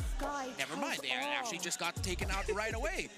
You still got, I wonder if they're willing to pick up like a gold lane Bane. We might be seeing something unique here from MP the King. If they want sure burst, they can revisit the Nolan pick that they have one win with. And with the Esmeralda taken out, we did float that as an option. That could have gone now into the EXP lane as the 1-1 was revealed. Mid laner for Lancy, I would like to see them consider Farsa now for strong burst. It's a very cramped situation for both of these teams. Both of them knowing which ones to ban in this current situation. But if you are Chakno, you already have a Gatot Kacha on your hands. Twisted Mind still doesn't have a hero going onto their side. Hilda could be a potential option here if they want to go for it. It might be quite difficult considering that the Gatot Kacha is there. But if you want someone that can annoy Zyda, you'd go for that. But Benny Cutie, or should I say, 3mar is going to have the Lapu Lapu as his prime choice. Again, we talked about 3mar being the playmaker, and that is exactly the hero that he needs. Let's see if they're going to settle for the Fovia. Oh, wait, no, excuse me. There is already an Alice on the side of Twisted Minds. So Kaloy gets his Kalea, and there is a Leomord. A new pick in the jungle, and they picked that fast. Dude, you were talking to me about this. Yeah, I thought it would be... Okay, my conspiracy theory is that there is a team out there willing to play Leomord in the gold lane. But Leomord in the jungle, okay. Oh my gosh. Pick and pop. Okay, they're going to be playing around the clay. They don't really have burst. They have a strong displacement to help feed the Leomord. The Alice... Oh, that's a complicated team fight. that TNC might actually be rattled to deal with. This is difficult. And plus, now you're thinking Lancy might struggle with a Farsa, so they might even consider something like a Novaria. But now they go for Valentina. Okay, they get the pick and pop of the Kalea if they do want to get the ultimate of the Kalea. They can get Tsunami Slam. They might even be able to get the Throne of Ruin. Yeah. There's a lot of options. I have to say that. There's a decent amount of options coming in from the Valentina of Lancy, but the only problem that I have in mind is that will he have enough space to at least pop that skill off? Because at this point, it's going to be quite difficult given that you've already mentioned the complications of having the team fights going up against a Kalea, a Zushin, a Leomord, and an Alice all in one is already a problem in itself. Yeah, one of my biggest personal gripes about Lancy's performance this season is that the times of him making me go, Lancy, what are you doing there up front? But now he has a hero that does exactly that. That is going to be the question. What does he do? What is he going to do? It's TNC going up against Twisted Minds. Naisu, Leo, take it away. Take it away, we shall. Thank you so much to Hans and Redmar for breaking down our first draft of the best of 5 here. Again, a do or die for both of these teams to move on in the playoffs. Twisted Minds and TNC. It's me, Naisu, joined here on desk with Leo. Legends. And man, I'll tell you what, it's a Leomord in the hands of MP the King. I mean, how do you feel about this? I'll tell you now, there's a young man watching from in the way, all the way past. Oh, wait, hold up. Wait. Okay, no, a lot of that's action fine. in mid. All right. So I was saying, there's a young man in Pasig City who's happy, who's been with us in season 1, and is wilding out that his once main hero is back in the MPL. I'm talking about Rockhart. The OG. The OG. There was a time when for 6 months all he played was Leomord, bro. He's old school, man. That's as old school as it gets. Like us. Yeah. I don't. Here's the thing. The Leomord is. Whoa, Kaloi. Okay, he's so low too. There's a whole bunch of action with this game 1 already. No one dying. Kaloi threading the needle. But that's my main point. My main question about the Leomord is this actually going to work in favor of MP the King? Because the whole regular season, man, we've seen MP the King play those assassins, play those more aggressive heroes in the jungle, and can we say Leomord is that guy in this current meta? He is somewhere in between because if he's you like remember, a YSS in a way? There were times where MP would stray a little and go into the territory of utility. Yeah. And we're not as comfortable when he does that. Yeah, you feel a little that's more anxious. That's more Sensui thing. That's But true. Leomord falls right in the middle. I'd like to throw back to the likes of Aurora, Turkey. Our friends when they were once known as Incendio Supremacy, like they were really good with a Leomord. That's the peak of Leomord's success in my book. I was going to say, that was a signature thing, you know, and I'm just wondering, because it's going to be the first time that we see it in the hands here of Twisted Minds, and just in general for our league here in the Philippines, how is this going to work out? The first turtle, though, Let's it's see how going to this break fight out. Works out. Lansu cuts right through that nest. And we do see a Throne of Ruin, but that's not going to stop Zaida. He secures the turtle. And look at Chakno and 3 Mar. They push back MP. He's not ready for the smoke. AOG coming in from the Mamba. They take down Lansu. And oh my God, Joseph, they're going to go for the purple. They're going to go for it. They're going to steal it too. Man, this is why I was asking, how does Leomord work here? Not in a situation like that. There's no way he works at 2.5 minutes, and you have TNC who drafted a very October 2025 kind of lineup, Project Next, and moving forward with Twisted Minds not ready for this. Renmar did mention that that team fight would be awkward. It would have been It was weird. awkward.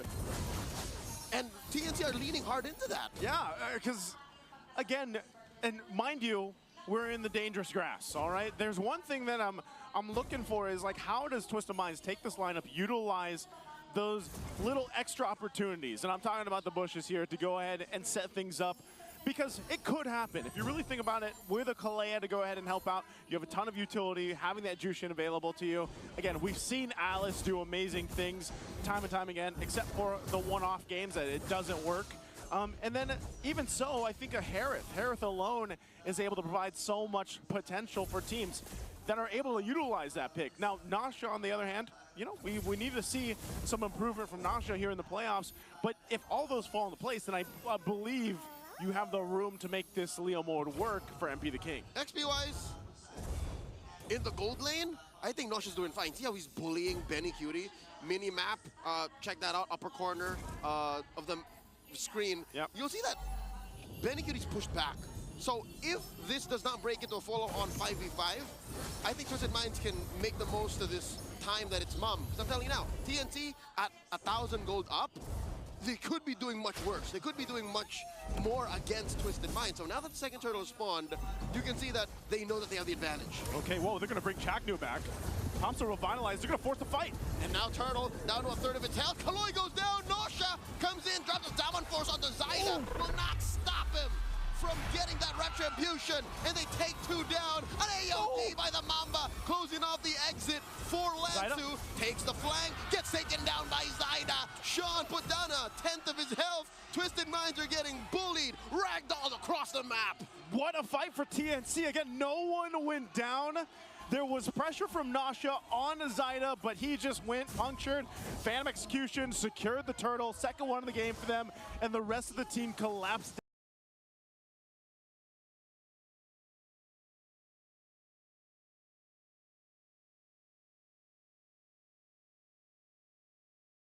down on Twisted Minds as they were cut off from the team. So again, this is all just to go ahead and get Zaida out of your jungle. MP can't continue to fall behind here. He's level 6 to Zaida's 8. There are 2 things going for TNC as we closed off Season 16. Number 1, oh my god, wait. Kaloi, you don't want no smoke? He shouldn't. This is not a good want look. this. All right. Zaida has been an all-star. He is one hell of a jungler. I'd say top 3 in Season 16. Second is, their team has been good at catching things up, but oh, it looks like they get caught here. Lansu fed over. A kill. Lancey gets taken out, and Trimar, I don't think Trimar and Chaco should be taking this. That's 4 members. They're trying. Oh my god, a bravest fighter. Trimar, the MVP machine, takes down Kaloi, and the rest of TNC come in. What was that? I guess Threemar's like, no guys, we got this. Again, that's the strength of Lapu. Even at this point of the game, you can go ahead and 1v2, 1v3 if you want to. Even with the support there, they're able to capitalize a tier 1 turret down after that exchange. The main thing from TNC is they're willing to take fights, man. This isn't a massive lead or anything. I mean, the guy's only got a War Axe and the belt, and Three-Mar is able to be a brave fighter and go like that. Not just the brave fighter, the bravest The fighter. bravest. They're taking that tier 2, taking down 2 turrets at tier 1, mid and top. And then I'm looking at 100% turtle take rate game 1 going in. I can't see how MP can steal this away from Zaida. He's down 2 levels. He's down 2. That's a retry diff. It is. At that point, that's a big diff. Lancey's holding on to his own Tsunami Slam. Chaknu will pop the conceal. Gonna force Nasha out of that bush. They're just trying to get space for this turtle. They're gonna force a fight anyway. The Zaman Force committed by Nosha. The flicker coming in by Lansu. Throne of Ruin hits, but there's no follow through. Kaloi and Lansu fall, and the rest of TNC dog pile onto Twisted Minds. Nosha bites it, 3 for none, plus the turtle. The Phoenix is on fire. The Mamba is on fire. 4-0-4, gets a double. Has been on point. MP. Zaida's not done with you. Zaida, let him cook. Zaida's not giving him a chance to do anything. It's delicious. Oh my god, the Phoenix Army, you see them? They got the hip thrusts. They are locked and loaded, just like the team is. TNC takes a tier 2 turret up top. This is one of the more dominating games we've seen from TNC throughout Season 16. I don't know, man. I did see that they took a little break. It looks like, you know, when they had that time off, they spent it building the synergy, taking a break from everything else. It's paid off, man. Look at them now. And that's what was lacking through TNC in Season 16, right? They've always had this routine procedural rotation. Wolf noted that they always have a game plan no matter what kind of weird draft they end up with. Again, Chaknu, him and Etomaster's just like, whatever, you know? I'll play 16 heroes in Season 16, whatever. But now, it's all coming into play. You know what? Maybe this is just because compared to how Twisted Minds drafted, TNC is just so tight. Is that it? It might be, man. Again, I don't know, because it looks like when they go and approach these fights, regardless of what Twisted Minds actually had to draft, well, the Leomart is probably a big part of that, but it's also more the fact that TNC is just able to pick off the right members. They've had complete control over every space around the Turtles. They're probably going to have the same thing for the First Lord, unless Twisted somehow throws themselves, but I feel like they throw themselves into their deaths if they decide to fight TNC. And throwing yourself at your opponents half the time might work, especially if there is a, you know, minimal gold gap. But here we're looking at 8,000. That's diff. Almost 9,000 between them. That's too much. That's too much, man. That's about an item and a half on your cores. And that's why I think you give up this Lord. It looks like that's going to be the play here. Twisted isn't going to be close to this at all. And they'll have to just kind of buckle in. Now, if you look at this, like, where are they in a position to actually turn the game over in their favor? Well, it starts with the first defense that they're going to have to push into this and defend on. But I'm worried about the firepower that they have, because even if they go for a pickoff utilizing Kaloi here, I don't know if they have enough damage just yet. They don't. What they're going to do is they're trying to use their turrets. That's going to be what will make up for this lack of firepower. They have two tier 2s in mid and in the bottom. TNC taking their time. We've seen this all across the 3 games that Liquid dominated earlier today.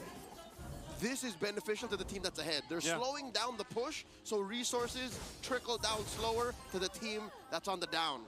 Yeah, right this. You can see the items. It's just, Twisted is not ready yet. This is going to be a tough defense for them. Yes, they hold on to these holy shields. That Lord making its way. But at this point, it's TNC to press the situation if they want to. Twisted on the defense, on the response. Lord's going to crash into that top turret. It's going to be half health. They're going to be able to clear this out, but the shields are down. And TNC, they're going to be happy with that. Now they still have these waves pushing in. We'll see if they decide to make a play. Now Lancey's holding. Oh, it's 3 more! He is non-stop coming in. Catches Sean. Beniguti takes to the skies. Doesn't even yet. He's still holding on to that crossbow of Tang. Nosha's already used his Purify and his Amon Force. And just like that, Twisted Minds, they're staring at all 3 lanes cracked. Oh, hold on. There's the Tsunami Slam. It's a stolen one. They fed a kill over to Beniguti. TNC so quickly taking down Twisted in game 1. A quick game 1 for TNC. They came into the playoffs on fire. The Phoenix has risen. And man, what a game. It's completely locked in here for game 1. Twisted's gonna have to figure something out to get back in the series. Let's go ahead and throw it over to the panel to break down game 1. The Phoenix means business. What a dominating game coming in from TNC Pro Team. It's the old school, showing the Youngbloods how it's done in game number 1. At the beginning of the series, I posed the question to Twisted Minds. Did you bring something new from the regular into the playoffs? Something new that is not just you trying to be better mechanically than your opponents. Right. The draft that they pulled out with that Leomord as one of the last picks, that is an ego pick where you would want to snowball early by outplaying your opponents. Correct. If you do not get that, and afterwards you die or you get pushed all the way back, you lose a side, you lose a member from your team, and then you get your purple buff stolen afterwards, after the first turtle, you've already lost your window as the Leomord. They had some opportunities, and that is what they were trying to do right from the start. We talked about overwhelming.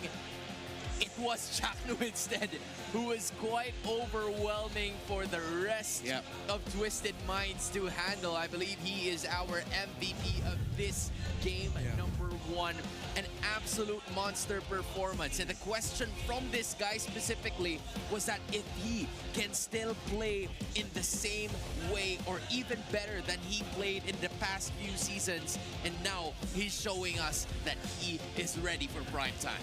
Yeah, and there was one sequence, second turtle by TNC. Chaknu was given first focus by Twisted. Kaloi got a tsunami slam in that fight as well, but then Chaknu was able to survive.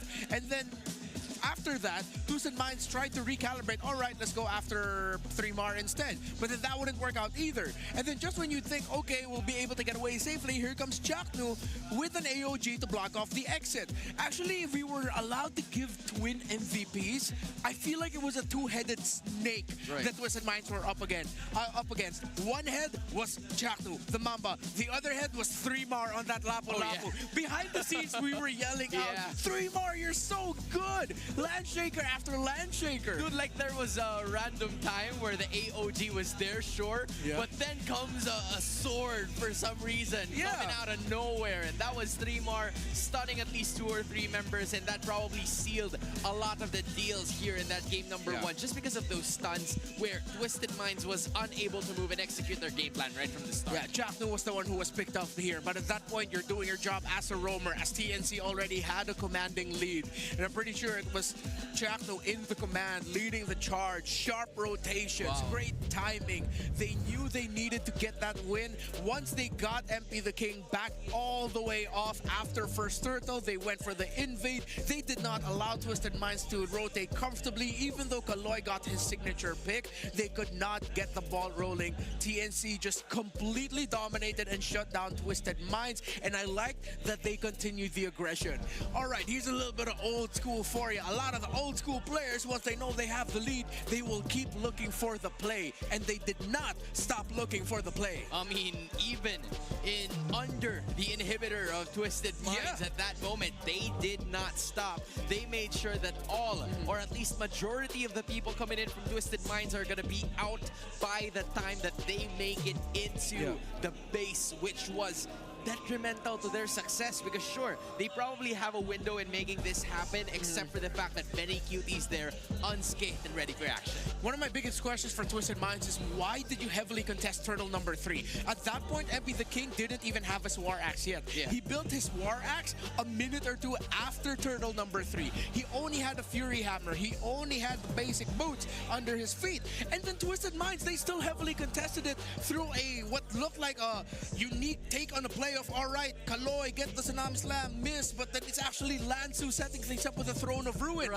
But then MP the King is like, guys, I don't have my items yet.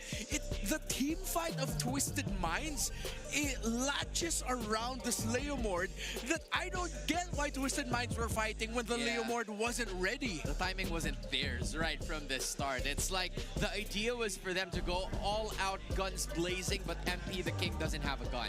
So that's the quite unfortunate scenario, because it would have been a totally different story. I understand that Twisted Minds had an ace up their sleeve. They were ready to execute it into perfection. And again, going back to what we were talking about during the draft, the plan was to overwhelm them in the certain situation that they would be able to get a lot more of those objectives. Unfortunately for them, it did not happen. TNC did not allow them to do any of that because there was just so much pressure coming in from Chaknu and 3mar. Zyda is the BPI rich guy, and allow me to state some facts about Zyda heading into the playoffs.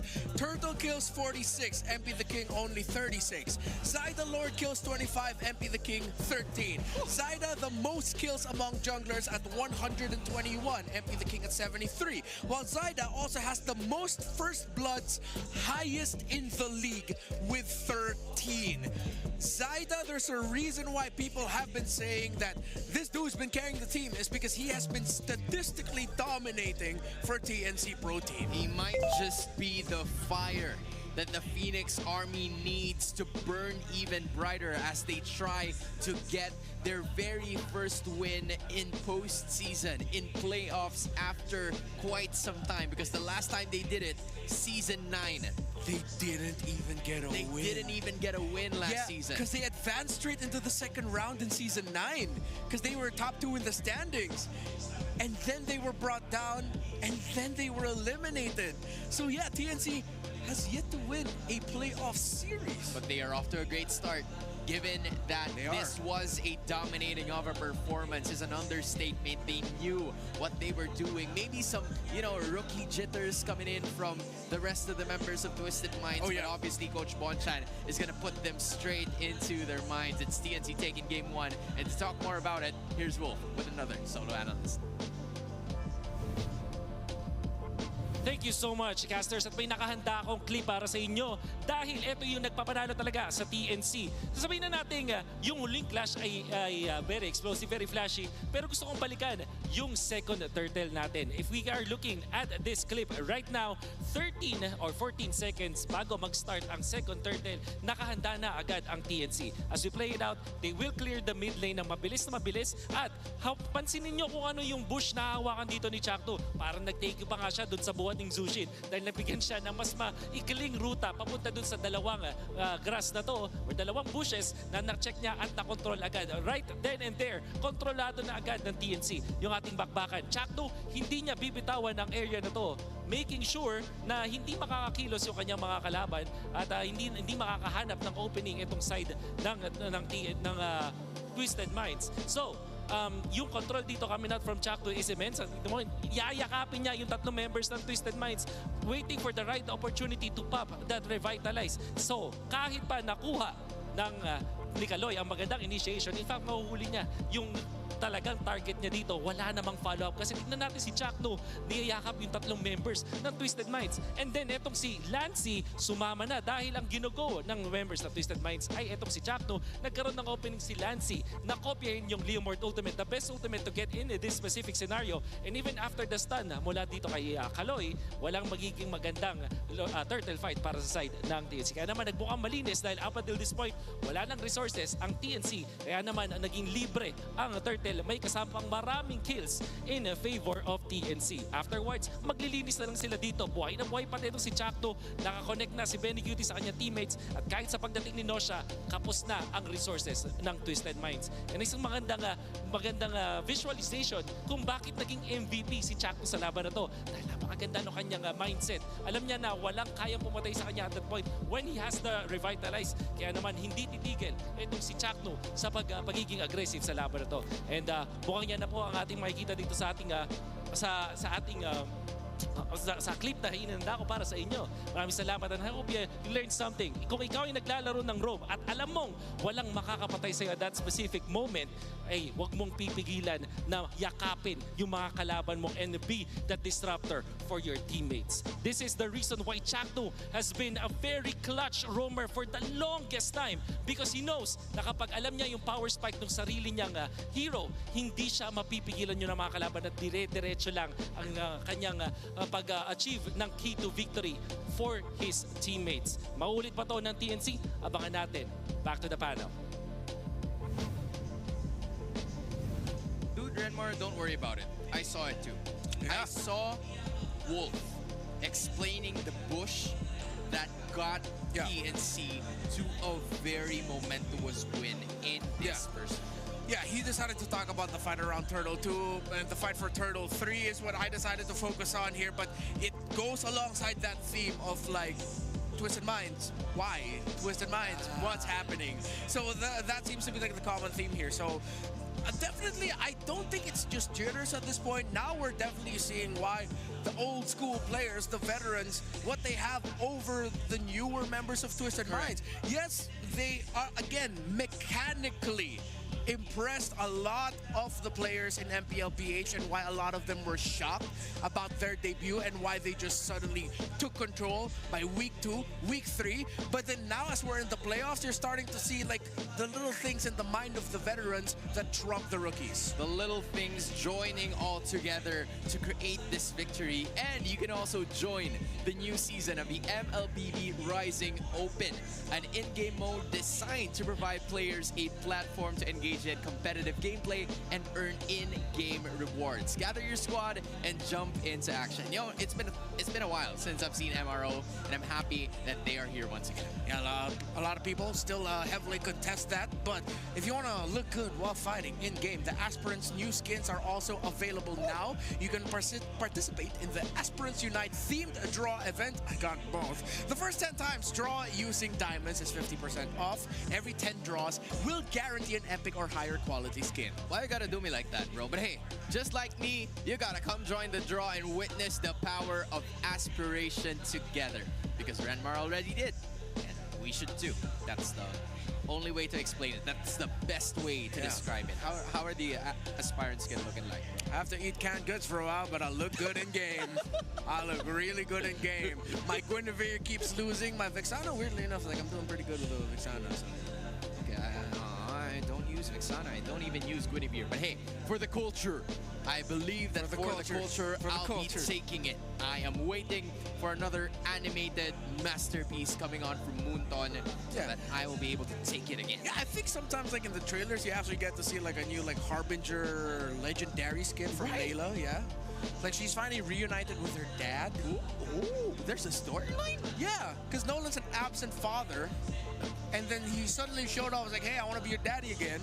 And then now Layla is now a Harbinger. Speaking of daddies, happy Father Days to Jack Nu because he is our smart power pose of the day. I think for a lot of people, they're probably aware of this. They are, everybody's asleep. Guys, you gotta wake up midnight because midnight is at a Filipino broadcast and everybody can hear them. So yeah, they are pretty much awake and you gotta do it again. Why do you look like? Why are you acting like a fish, bro? Yeah, why is one aggressively shaking, the other one's just like, then they'll scare you. Good morning. Good morning. Do it again. Oh, good evening. Oh, here's someone with long hair. Oh wait, he actually. Wait. That one dude with long hair actually looked like Jack Nu. Yeah, he actually looks like Jack Nu. I'm okay with these two. I'm okay with these two. Like, can we go back to the guy with long hair? They're pretty valid. Can we go back to? Yeah, they're valid. I like the other one better. Now I wonder because based on where they're seated at, I think they're closer to the floor directors. So that's the reason why this guy's gonna win. It's because he's closer to the floor director, so it's easier to get the prize to him. Yeah. Compared to the other one that's probably like at the upper box or like sitting at Legend. So it's gonna take some time for him to get there. Just give him the prize already. He really wants Bro's it. punching Hito, bro. Yeah, why are you doing that? Don't punch Hito. Don't punch Hito, my guy. That's the coach. Yeah, but hey, I gotta do it too, man. I gotta pay respects to Lemamba. Is it Lemamba now? It's the Mamba, right? Yeah. Oh, okay. I don't know. That's right. Lemamba? No, Maybe it's El Mamba. LeBron? Oh, El Mamba. Yeah, El Mamba. If you want to be, Spanish about. All right, I am free for correction, guys. Please let us know if it's El Mamba or Le Mamba or La Mamba or... Yeah, you get what I mean. But yeah. Damn, I said a lot of things. Yeah.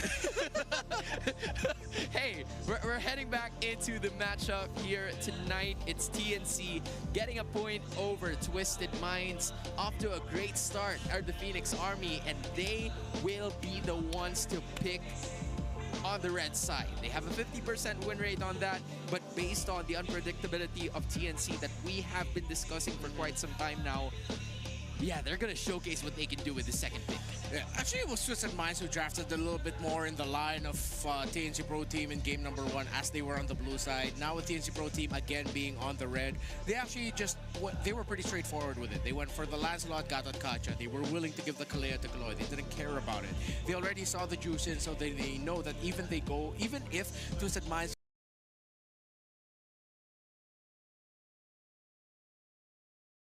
goes for the pick off comfort, you're not gonna get the burst right away with it. And then, surprisingly enough, TNC Pro Team got to escape with a red 3-1-1 pick that I feel like is criminal that they got away with that. And at that point, it's like, all right, you drafted so well. You drafted like straight to the cuff. Y'all deserve to get that game 1 win. Dude, it was like a Michael Schofield, prison break situation. Because we don't really see that 1-1 being picked up late. I think it was, a missed time coming in from Coach Bonchan and Coach Esson. But hey, they don't make the same mistake twice. I think that's what I've learned from their coaching style and the way that they have coached these super rookies together with Lansu and MP the King. We're gonna do another dangerous grass. And there's a certain statistic to that part already because it's a 0-1 situation specifically for Twisted Minds, but they're looking to change that in game number 2. In terms of the bans, Twisted Minds now open up the Fanny, actually. They still ban out the CC Grok, but this time around they're banning out the Juicin. So they don't want to pick it up themselves, and they just don't want to give the TNC either. While for TNC, this time they're taking away the Uranus Baksha, and they still take out the Kimmy. Still very similar bans, the exact same ban, excuse me, from game number 1 for TNC. So now Twisted Minds respecting the Gatot Kacha. Yeah. This is the second favorite of Kaloy. After the Kalea, it's Gatot Kacha.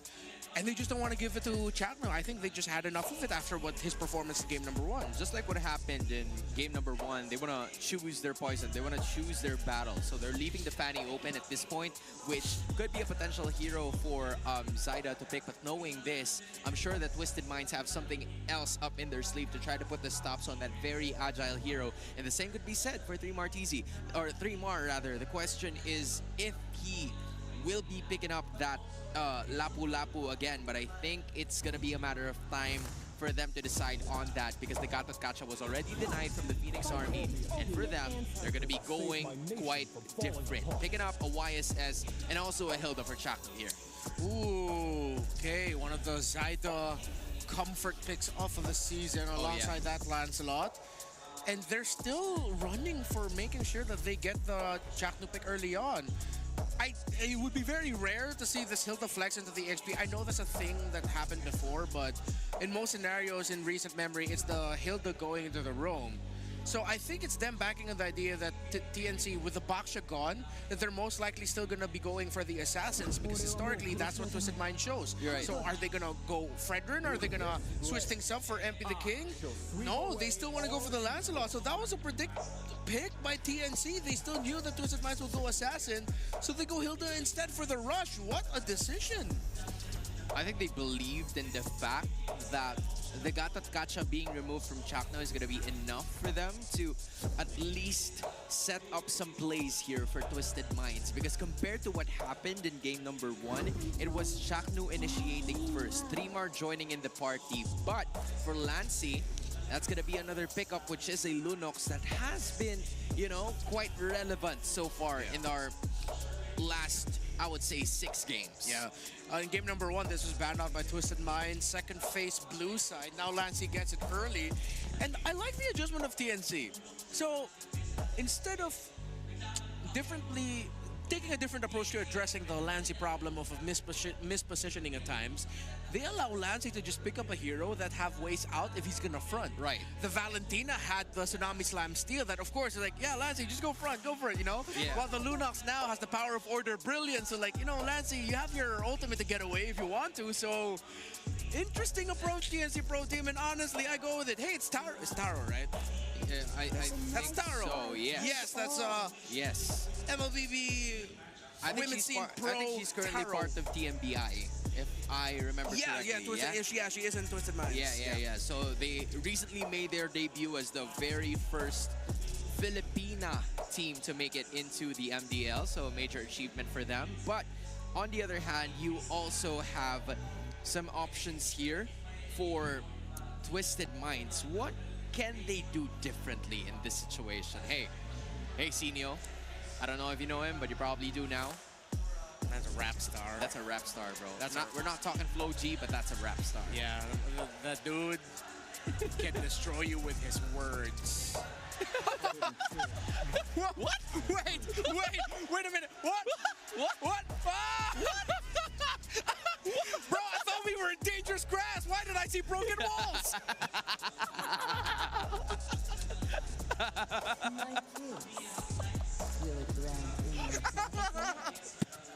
We're playing dangerous grass. Why are we seeing broken walls?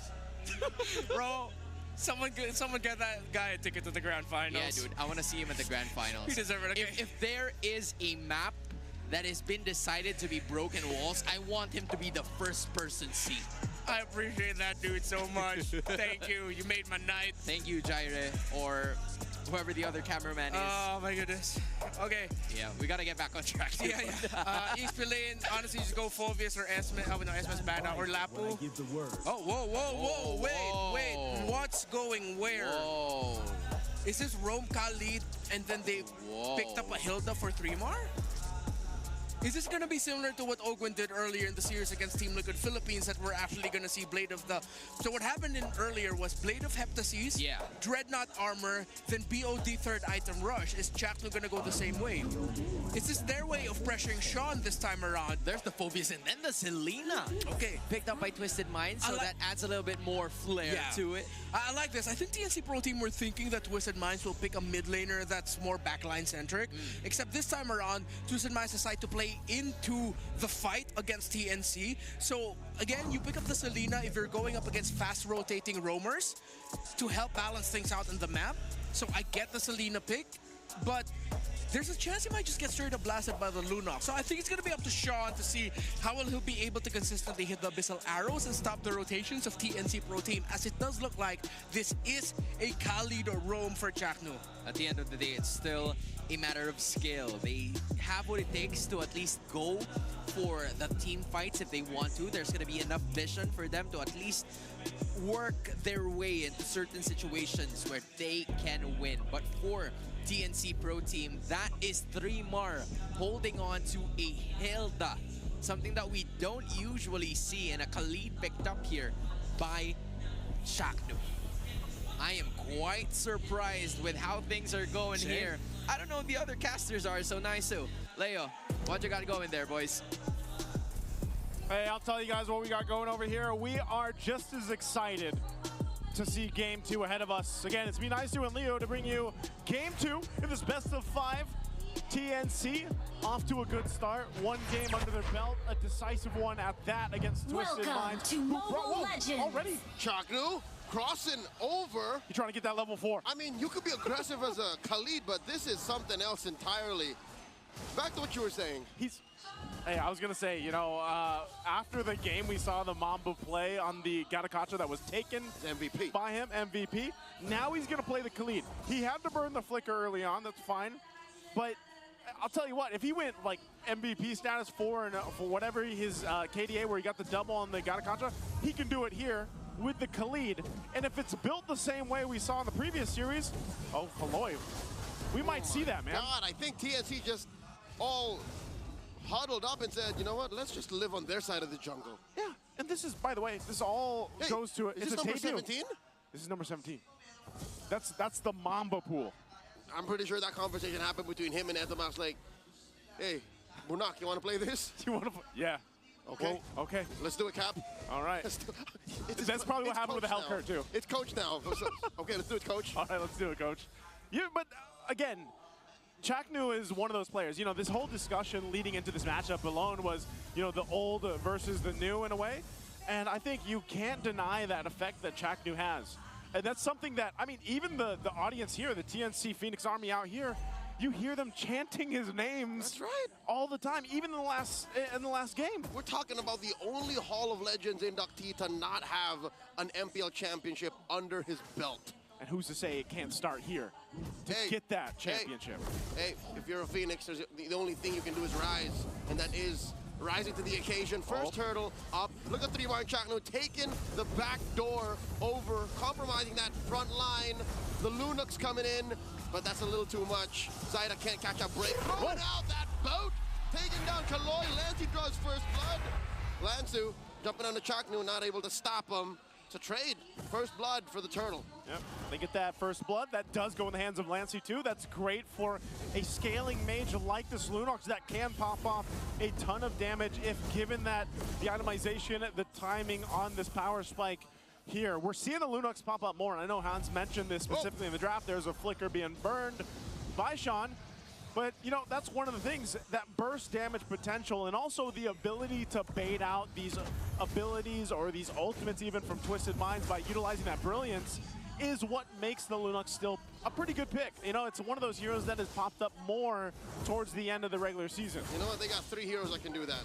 The Lunox, the Khalid, you know, Flicker, Rampaging Sandstorm, Runaway, Quicksand Guard, or even the Hilda. Flicker through, run into a bush. I can do it all over again. And this is the map for that. The dangerous grass, man. Extra Extra ways to proc Hilda's passive. Looking at the item game, TNC up by about 200, 300 gold. It's a very small advantage. But still, you have to consider, 3mar isn't traditionally laning. Oh my God, forcing out a brilliance out of Lancy. Now look at this, they crash down on Ashan. They drop the Salmon Force, and Chaknu here surviving through the... Oh, not gonna survive through this. Lansu takes him down, and they clap back on Lansu. Zaida takes him. Kaloy barely gets away. Nosha covering fire.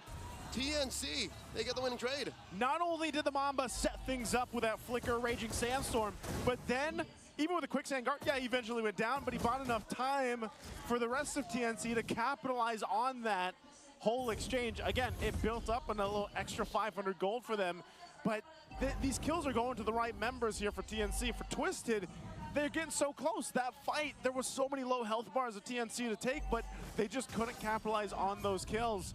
So now, second turtle of the game is up. MP has the ability to go ahead and start this up for them. Mountain Shocker, Zaida knows exactly where everyone is. Benny Cutie and Lancy goes and takes that Pixel Brush. 3mar flushing Lansu out of it. Now Zaida putting himself deep into the pit. What's Chaknu thinking? He was there putting the pressure on Sean. He's gonna go for them, but the arrow! Oh my God, Lancy taken out just like that. Now Zaida looking to take down this turtle. Wants it, gets it. Retribution on point. Chaknu dancing between three, make that four, gets popped by Kaloy. An AOG making sure that Zaida stays, and Zaida gets taken down. Double kill for Kaloy, and all 3mar can do is run around the other side. Look at all these bushes for me to run in. Man, Twisted, they took that Gatakacha. They showed TNC, hey, it feels good to have them now. 3mar will go ahead and stop them from taking some more damage onto that mid turret. But MP is gonna go ahead and take the orange buff. He'll get on out. It was a good attempt, but I will say this, for Twisted, they go ahead and diminish that gold lead that was building up for TNC and now get themselves some confidence to go ahead and scale into this. You know, again, part of this whole game plan for them is to play around that scaling of a Harith for Nasha. 3mar still just kind of scouting things out here, but that big problem is these arrows, man. They land on the right target. TNC, they gotta take care of the back line. And what I'm sensing is 3mar's getting overloaded. All of these things that they have to do, Chaknu and 3mar can't do by themselves. And they have to do all of those things the old-fashioned way. They have to run up to the targets, block these arrows, and flush out Twisted Minds from formation. All this while, TNC, we don't even know if there's follow-through, because you have to think about this. Benny's farming, Zaida's farming, hell, Lancy's farming. Yeah. They're all just trying to get to that point where... Triple core lineup, It is. It's expensive, man. And, you know, that's why, again, when you look at some of these objective angles that they're taking, it's, you know, let's try to cause some chaos on the back line of Twisted Minds, but then you leave your core members susceptible. And if they get hit by one of the arrows, then they're in a position where it's like, all right, it's almost an automatic kill because, you know, Chaknu and 3mar are off doing things on the back line. So that's something they have to watch out for here. But I think we're going to continue to see this. So Brilliance is going to be used. So Lancy will go ahead and use that up. But Chaknu, look at this. This is, again, this is what he likes to do. Regardless of what hero he's playing, this is how Chaknu plays this out. The last turtle of the game is going to come up here. Twisted has control of it. We'll see if TNC wants to contest. Oh, they clap on the 3mar, flickers through, might have missed that brush, and will still survive. And now deep underneath this Salmon Force, they get flushed out. Chaknu pushed out, taken down. MP the King secures it. AOG, Zaida able to run away just in the nick of time, but there's not enough damage on him or Lancy to punish Kaloy. Twisted Minds get away with 2 out of 3. Yep, they get that turtle. They're not going to be able to press in that turret though. But look what's happening here. Again, this is these fights that are breaking out that are going in favor of Twisted. Well, Sean's going to have to burn the flicker, so we'll survive there. But this is the thing, you know, they just don't have enough damage to get through that front line of Twisted. That front line right now is a whole lot of Lansu, man. You know, on the Phobius, this is once again one of those heroes that we've seen do so well. 1v2, 1v3, he's able to go ahead and jump up, and then you throw in Kaloy on top of it. Yep. Kaloy, a lot of times, it's either the Revitalize or he just jumps forward to cut off that escape route of TNC. And those heroes in this comp are much easier to execute a team fight from compared to TNC, who have to run around and scramble for an advantageous position. Yeah. It's very difficult to fight as TNC. And that's why I'm looking, you know, maybe that game plan, maybe that idea is for eventually Benny Cutie. How many times have we seen the Granger pop off in the late game? The same could be said for Harith, though, in a sense here. But this might be one of the moves for TNC. It is an expensive lineup. It does have time to build up. But if you get to the late game, dude, you have great damage, physical and magic in terms of the Granger and having that Lunox there. Plus, sprinkle a little bit of YSS. That's what, 5 or 6 minutes that you're hoping Twisted Minds doesn't roll you over with. Yeah, maybe 8. Maybe. I'm trying to be optimistic, but with the way it's going, Zyda's doing the right thing. He's being very sneaky about this. He's hitting that turret, gets that cheeky push down bottom. Nothing Twisted Minds can do to stop it. And now it's making more sense what Chakno and 3mar are doing. They're just making these weird rotations to keep Twisted Minds honest. Yeah. So they don't get a split push of their own. Oh my God, 3mar. See, wasting the time of 4 members. Eventually, though, too, 3mar, I was going to say, he's going to be able to go ahead and tank up some of those arrows, some of that magic damage. Whoa. He just gets the Radiant Armor. Joseph? Yes. It's working, though. It is. You see how there's no more gold lead? Yeah. It's about 400, 500. You can almost think they're at parity. They are. And with this, the first Lord's going to be up, but Twisted, they know they've got to blitz this, but just around the corners, TNC. Oh, Chaknu does jump into the back line. The AOG by Kaloy fighting underneath the Zaman Force. Down goes Chaknu. Nothing so far on the board for TNC as they blast away at Lansu. Lansu jumps onto them. Benny Cutie shoots him down. A stack for the Storm. And in comes Sean. Zyda cannot protect him. He falls alongside Lance. He traded out for Lansu and Sean. 2 for 3. Twisted Minds winning this trade. Some major problems with that fight. Benny wasn't there for it. He was a little bit too late to the party. The Lord was secured. And then even so, you saw what happens when you got a lineup that is focused on causing chaos and being everywhere else. Your other members are susceptible. MP the King saw a path. He went on with the punctures. Phantom Execution gets the kills. And that is a problem that TNC is going to have to solve as this game goes on. And you know how bad it is for TNC that they don't deal enough damage yet? How bad?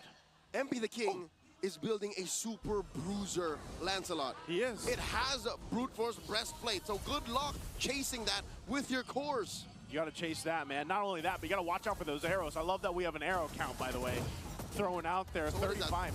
35%? Yeah. 1 in 3. 1 in 3. 1 in 3 hits. How many of those hits are lethal? Yeah. And, you know, it's much more lethal, I'd say, towards that early game. But then when you kind of shift the focus over to mid to late game, you got to think, all right, how good are those arrows? You got to make them count when you do land them. Yep. But that's the thing. You know, if you land one on the right member here, like... Is it 3mar? Is he the right member? He's not the right member. He should be tanking those. But that's the thing. You know, how long can you kind of withstand that when the rest of your lineup's everywhere else? Looking at the map, it's clear that TNC are struggling. 3mar once again in the front of all 5 members. Forces a few responses. They're doing their darndest to protect this tier to a pop. Yeah, they're going to go ahead and hold on to it. Again, dancing around these arrows for now. But TNC, if we look at this, again, I think they're doing a pretty good job at damage control. Now, one of the main things, again, is Benny Cutie. I think if we see the next Lord fight break out in about 40 seconds, and he's there for the majority of the fight instead of being there towards the later portion, we're going to see that damage come into play here. He does pick up a Sea Halberd. You're going to lose his tier 2 turret, though, up top. But he's got some of the items that he needs to be a threat. You know, that's the main thing. And I think if he has the space to work with, now, again, it's one thing to have the space, and it's another to be in a position where you don't have to be so worried about getting picked off. That's the only problem I see here for Benny Cutie, is dealing with the pressure from Twisted. Joseph, do you see this? I see the graph. Despite everything happening to TNC, Zyda is able to maintain a steady and close gold per minute rating to MP the King's 305 Lancelot. Is that what, like, just YSS is able to do, though? I'd like to say more what Zyda's capable of doing. Just Zyda himself being different here. That might be a difference maker, especially when it comes to this. Again, the tools are there for them to contest this Lord. It's not one of those things where it's just an easy Lord for Twisted to take. This is also a big item pickup here for Chaknu. Does get the Athena Shield. 3mar picks up the Antique Cuirass. So these defensive items, as I was saying just about 6 minutes ago, is now coming into fruition. It's starting to come into play where it's like we have the defensiveness. We should be able to last against these fights a little bit longer, but Twisted has also scaled up really well here. They're slowly taking this Lord. They're getting in position. This is going to be a full-on fight. They're utilizing the extra bushes they have here, too, on this map. Oh, Chaknu knows that something is amiss in that little Y brush. Lord gets hard reset. Kaloy holding that pixel brush, looking for a taunt. 3mar gonna sidestep it. Both teams actually very conservative when it comes to this dance. Yeah, this is a crucial one, I feel like, for them. 14-minute mark. Uh-oh. This will start it up. I smell a blitz. I don't know if they're going to blitz it here, man. I think they're still respecting what TNC can potentially do. They can also see that, hey, they're getting a little bit tankier. You know, 3mar, you see him, when he takes an arrow, he just sits in the bush. He doesn't take any damage from this. Again, that Radiant Armor and just the scaling really helped here. Queen's Wings on MP. When was the last time you saw that many defensive items on a Lancelot? I think he's got to be, man. He's got to be. You mentioned this earlier. Look at the build he's got going on. You know, he's got a little bit of that extra damage, even that true damage. But yeah, the Queen's Wings and then the Brute Force, a staple in most of these builds from the Lancelots. A little bit of that extra bruiser mentality here for this time around for MP. I think, you know, he felt, it's like, wait, game one, I was way too squishy on that Leomord. I got to be a little tankier here. But he's still got the moves on this Lancelot to work with. He can get away with so much more. He can. It's a lot more mobile, but man, this is a tough lore to take. And all part of it is the dangerous grass, man. It's giving that opportunity for 3mar just to stay in there if he wants to. So Twisted is in a position where they can just wait this out. Okay. And delay it. Interesting rotations by these junglers. Again, neither of them have to fully commit to it until the rest of the team agree to blitzing. So you'll see now there's more of a presence from Twisted Minds. They engage. That is MP the King, put down about half health, forcing a response. 3mar gonna go ahead, top himself up. Oh my God! Whoa. A flicker, rampaging sandstorm onto Nausha, takes him out of the map just like that. Now it's a 5v4. I'm so surprised they caught him out. They're still going to be going for the fight. 3mar low enough, will survive. But now Benny, give him the space he needs, but MP shutting down MP. They send Kaloy away, but not before Lansu falls, spinning his flicker as well. And just like that, in the snap of a finger, TNC take 3 plus a Lord for free. What happened? It all started with Nausha. I'm surprised he got picked off there in a position he shouldn't have been in. I call that the Phoenix Flash. The Phoenix Flash. Out of nowhere, they just take 3 dudes down. I mean, they set it up. It was a minute or two of sheer conditioning and setting up from across the river all the way into that. Oh, you know what? The Phoenix Flash specifically is Chaknu's Flicker Sandstorm. It is, man. And again, I'm so surprised because Nausha didn't even burn his flicker. You thought you knew the Mamba? Think again. You don't. Man, what a turn of events. What? You got to remember how long they stayed around that Lord, too. It wasn't a blitz or anything. They took minutes. And now we get to that point. I said, hey, man, I think they need 8 minutes. Well, they got 8 minutes, Leo. Exactly on the dot, Joseph. Woo. They're following military time. It's military time at this point. That Lord making his way down bot. TNC just waiting for the moment to push down some of these turrets. They're going to make their way to go ahead and walk down this. That tier 2 in the bottom will fall with that charge from the Lord.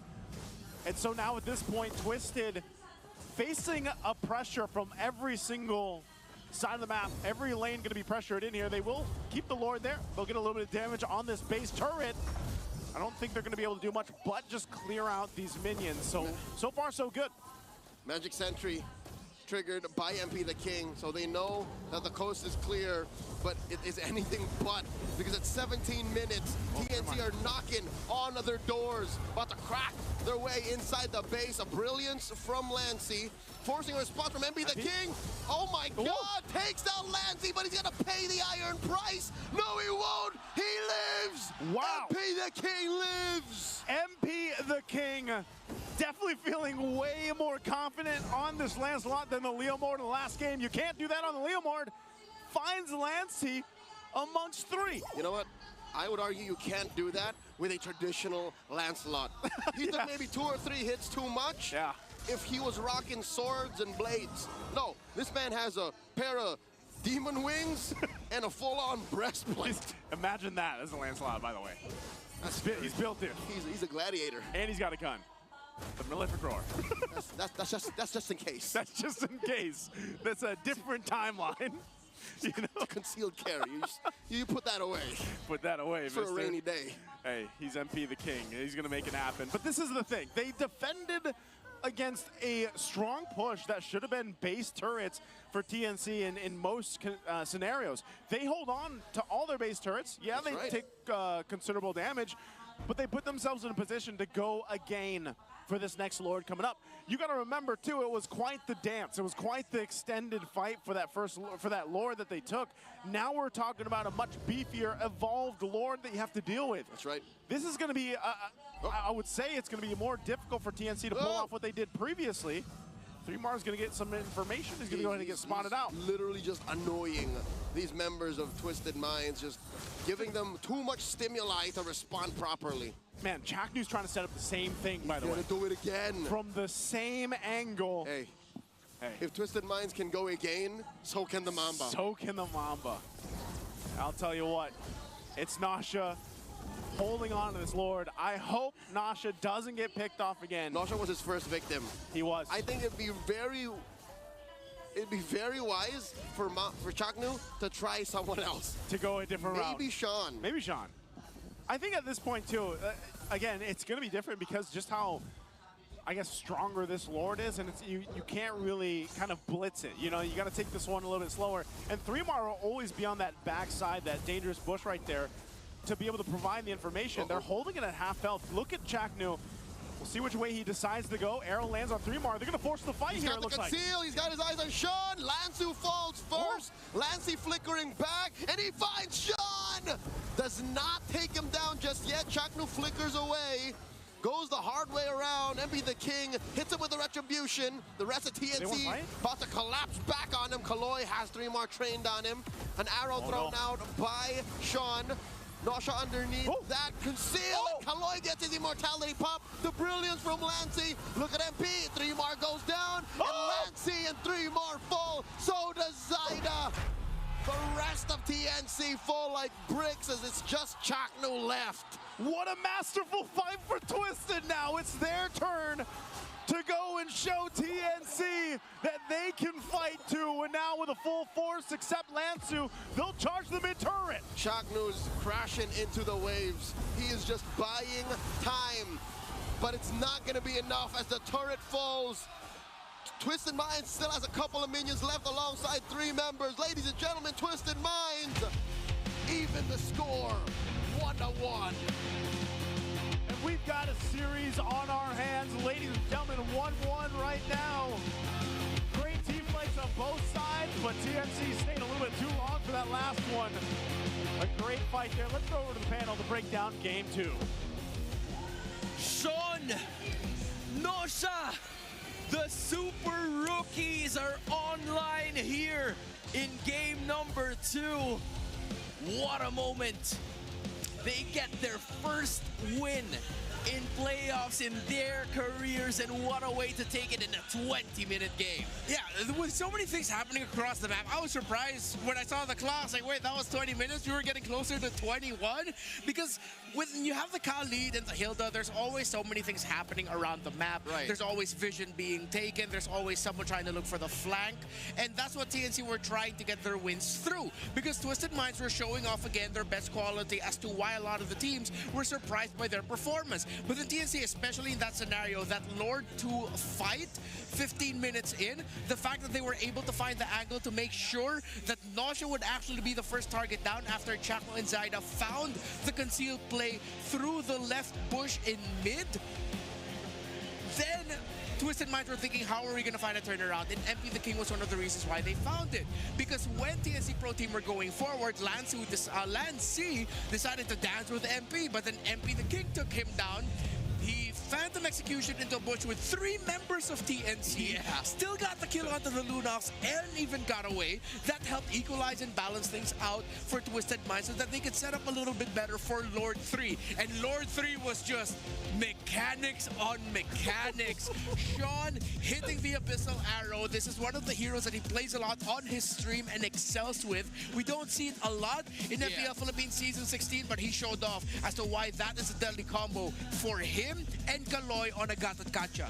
Honestly, I felt like this was a really good mix of both teams just showing their mechanical prowess in this game. Yes. There were moments where Shaknu kind of turned it all around with the Raging Sandstorm on towards Nosha that got them a bit of the lead for TNC. But for Twisted Minds, you were already saying it. There was no question that MP the King was the MVP of this game, even though there were other players that kind of finished it off just because MP the King were making a lot of highlight plays in order to keep Twisted Minds alive in this game number 2, because TNC had a momentary lead right from the start. They were able to take control of the Lord, the positions, because Dreamar and Shaknu were there trying to give them vision as much as they can. But for Twisted Minds, it was enough damage. Even though there was Lancy holding onto that Lunox, it was not enough evasion for them to get out of danger, because there was just brilliance, class from MP the King, and even getting out of that situation. Yeah, Sean's gonna land the Abyssal Arrow onto Benny Cutie as he was trying to fight a little bit better into that one. And of course, Nosha cleaning out the back, while it would be MP the King to get the final blow there onto Benny Cutie's Granger. Khalid Chaknu tried to hold the wave for as long as he could, but at that point, the cooldown respawn timers way too long side of TNC Pro Team, and TNC were just outplayed, this time by the mechanics and the raw prowess of Mlbb from the new school. Even though MP the King, we know, has been a veteran for quite some time, even alongside Lansu. I mean, I gotta say, I think this is the first time all throughout the day that we have seen Phobius. We've not seen Phobius in the previous matchup, and deservingly so. Lansu was holding his own, and not only that, he was also creating a lot of opportunities for the rest of the members of Twisted Minds to come in. I retract my former statement a while ago that Lansu used to be the one who acts just as a sponge, because he is definitely more than that. He continues to make plays for his team, and man, I have to talk about Sean as well, because we even had, you know, a hit rate for the Abyssal Arrows that was showcased a while ago, and he was hitting a lot of it.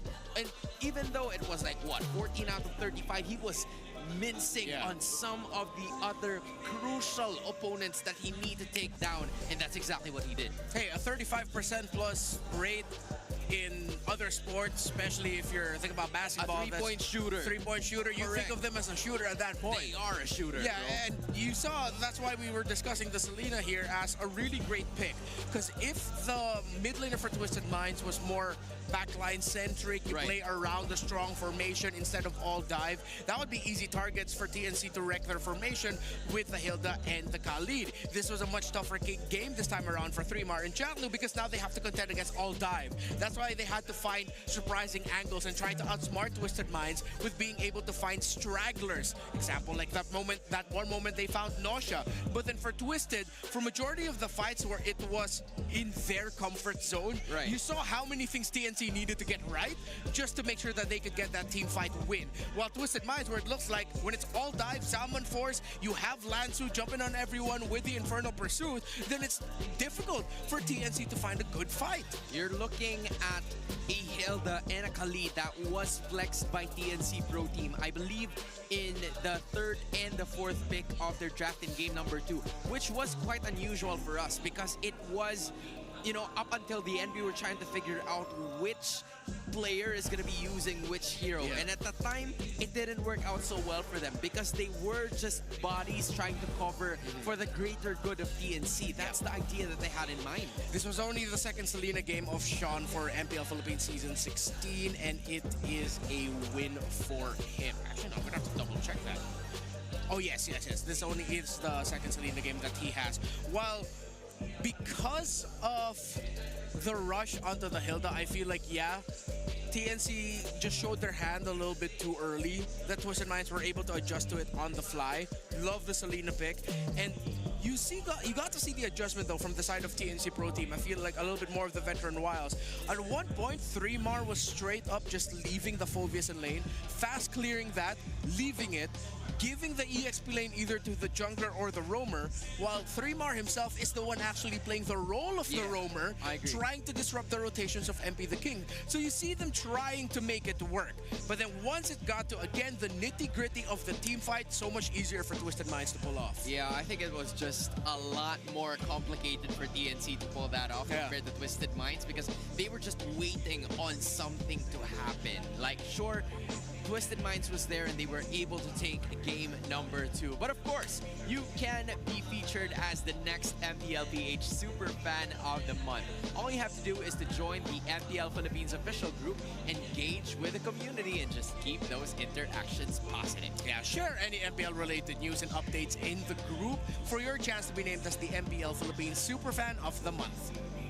We got a lot of those here. Yeah, we definitely got a lot of super fans there. I don't know if you've been seeing them on like where? There, right over there. Yeah, one of the while the games were happening. Yeah, right? I saw one of the women on the side of Twisted Minds was actually my roamer when I won the championship alongside the Twisted Minds at the Casters tournament. But by the way, you can showcase your esports skills and passion for gaming by organizing your own local tournaments through esports projects for everyone. Participants in this program will be provided with special access to tournament modes, in-game items, diamonds, and more. Visit the MPL PH website for more information and how to apply. You know, we've got a lot of things cooking, especially for people who are into the games. We have our MRO, we even have the community matchups, the Infinix Fancy Club, and you know, I had to put an accent to it because I'm in English. The Fancy Club. Fancy Club, and I don't know if how Naisu's gonna be saying it. I want to know more about it later on. But hey, that's exactly how he says it. Fancy Clubbin'. Fancy Clubbin'. You know what, Naisu? You can talk to us. Maybe Leo as well. I want to know if he has a different accent. I'm gonna get destroyed once we're done with the broadcast. I think I'm gonna go straight to the hotel after this. Well, same goes for me. I don't know about those two, but hey, with the festival in hand, because this is not just the thing that we've been doing. We also have some of the other activities outside. In fact, we have Odin there together with our community. Talaga namang mainit na ang laban with TNC Pro Team and Twisted Minds. 1-1 na ang kanilang score, pero bago yan at ipagpatuloy natin ang laban, may kasama ako dito mga super fans. Hello naman kayo kay Alfred and Justin, and like what you're seeing right now, meron silang mga merch na galing sa ibang season. Justin, pakita mo ang merch mo. Blacklist International, gaano ka na ba katagal na fan ng MPL Philippines? Since nung sumikat po ang Blacklist nung season 7 po. So ang tagal na rin, ilang seasons ka na namin kasama. Alfred, suot mo ngayon ang Echo Jacket na sobrang hype din nung time nila. Gaano ka nakatagal na MPL Philippines fan? Fan na po ako ever since na nagkaroon po tayo ng legend skin ni Aldous po for M1. Napakatagal na pala. So ilang seasons ka na rin namin nakasama. And ano naman ang team na sinusuportahan nyo ngayon? Obviously, meron kang jersey ng Twisted Minds. Pakita mo naman, then i-hype mo ang kanilang merch ngayon. So Twisted Minds ka ngayon, Justin. And how about you, Alfred? Today po, of course, TNC tayo today. Magkaiba talaga kayo na sinusuportahan, ha? Pero bago tayo pumunta sa ating game, nanalo kayo ng Mlbb merch! Congratulations! Alam nyo, nag-post ang MPL Philippines na merong giveaway para sa community dahil pinapakita natin dito ang eras of the league at kasama natin ngayon ating mga super fans, suot-suot ng kanilang mga jersey galing sa ibang seasons pa. Congratulations to you guys! Justin and Alfred, gusto ko kayong tanungin bilang mga supporters ng ating mga manlalaro ngayon. Justin, ngayong kaharap mo si Alfred bilang representative ng The Minds. Bakit tingin mo mananalo ang Twisted Minds? Sa tingin ko po, pag nanalo na ng isang game yung Twisted Minds, tuloy-tuloy na po yan. Nasa kanila daw yung momentum. Alfred, ano naman ang palag ng TNC Pro Team sa Twisted Minds? For me po, it's the experience talaga ng players. Isang example na po dyan is si Chakno. Nakita po natin yung impact na pwede niya malagay sa game, especially since ang tagal na po niya sa scene and ang dami na niyang scenarios and teams na napuntahan. Wow, analyst ka pala, Alfred. Ang gagaling talaga ng ating mga super fans at halatang-halata talaga na matagal na sila sumusuporta sa MPL Philippines. Bago tayo pumunta sa ating casters, ipa-cheer mo naman ang The Minds. Let's go, Twisted! Let's go! O, diba? Madaming nagsisigawan at hindi naman magpapatalo ang TNC Pro Team. Alfred. Supporters ng Phoenix, mag-ingay! Nag-iinit na nga ang MPL Arena kaya bumalik na tayo sa Land of Dawn with our casters. Thanks a lot, Odin. It is nice to see you here at the Champions Arena. Of course, we are joined by Alfred and Sean II. No, that's Justin. That's Justin, just to be sure, right? Because he looked the part, bro. He definitely passes off as part of the Sean clan. You know, I wanted to like, I'm gonna just do this, man. I wanted to give like major props. Thanks for showing off how tall you are. I want to give a standing ovation I'll join for in the that. fans because, yeah, I want to give a standing ovation. Hey, okay, this isn't our actual height difference. I just don't want to cut out the camera. I'm actually like bending my legs, but now y'all can't see that, and now I just look hella short.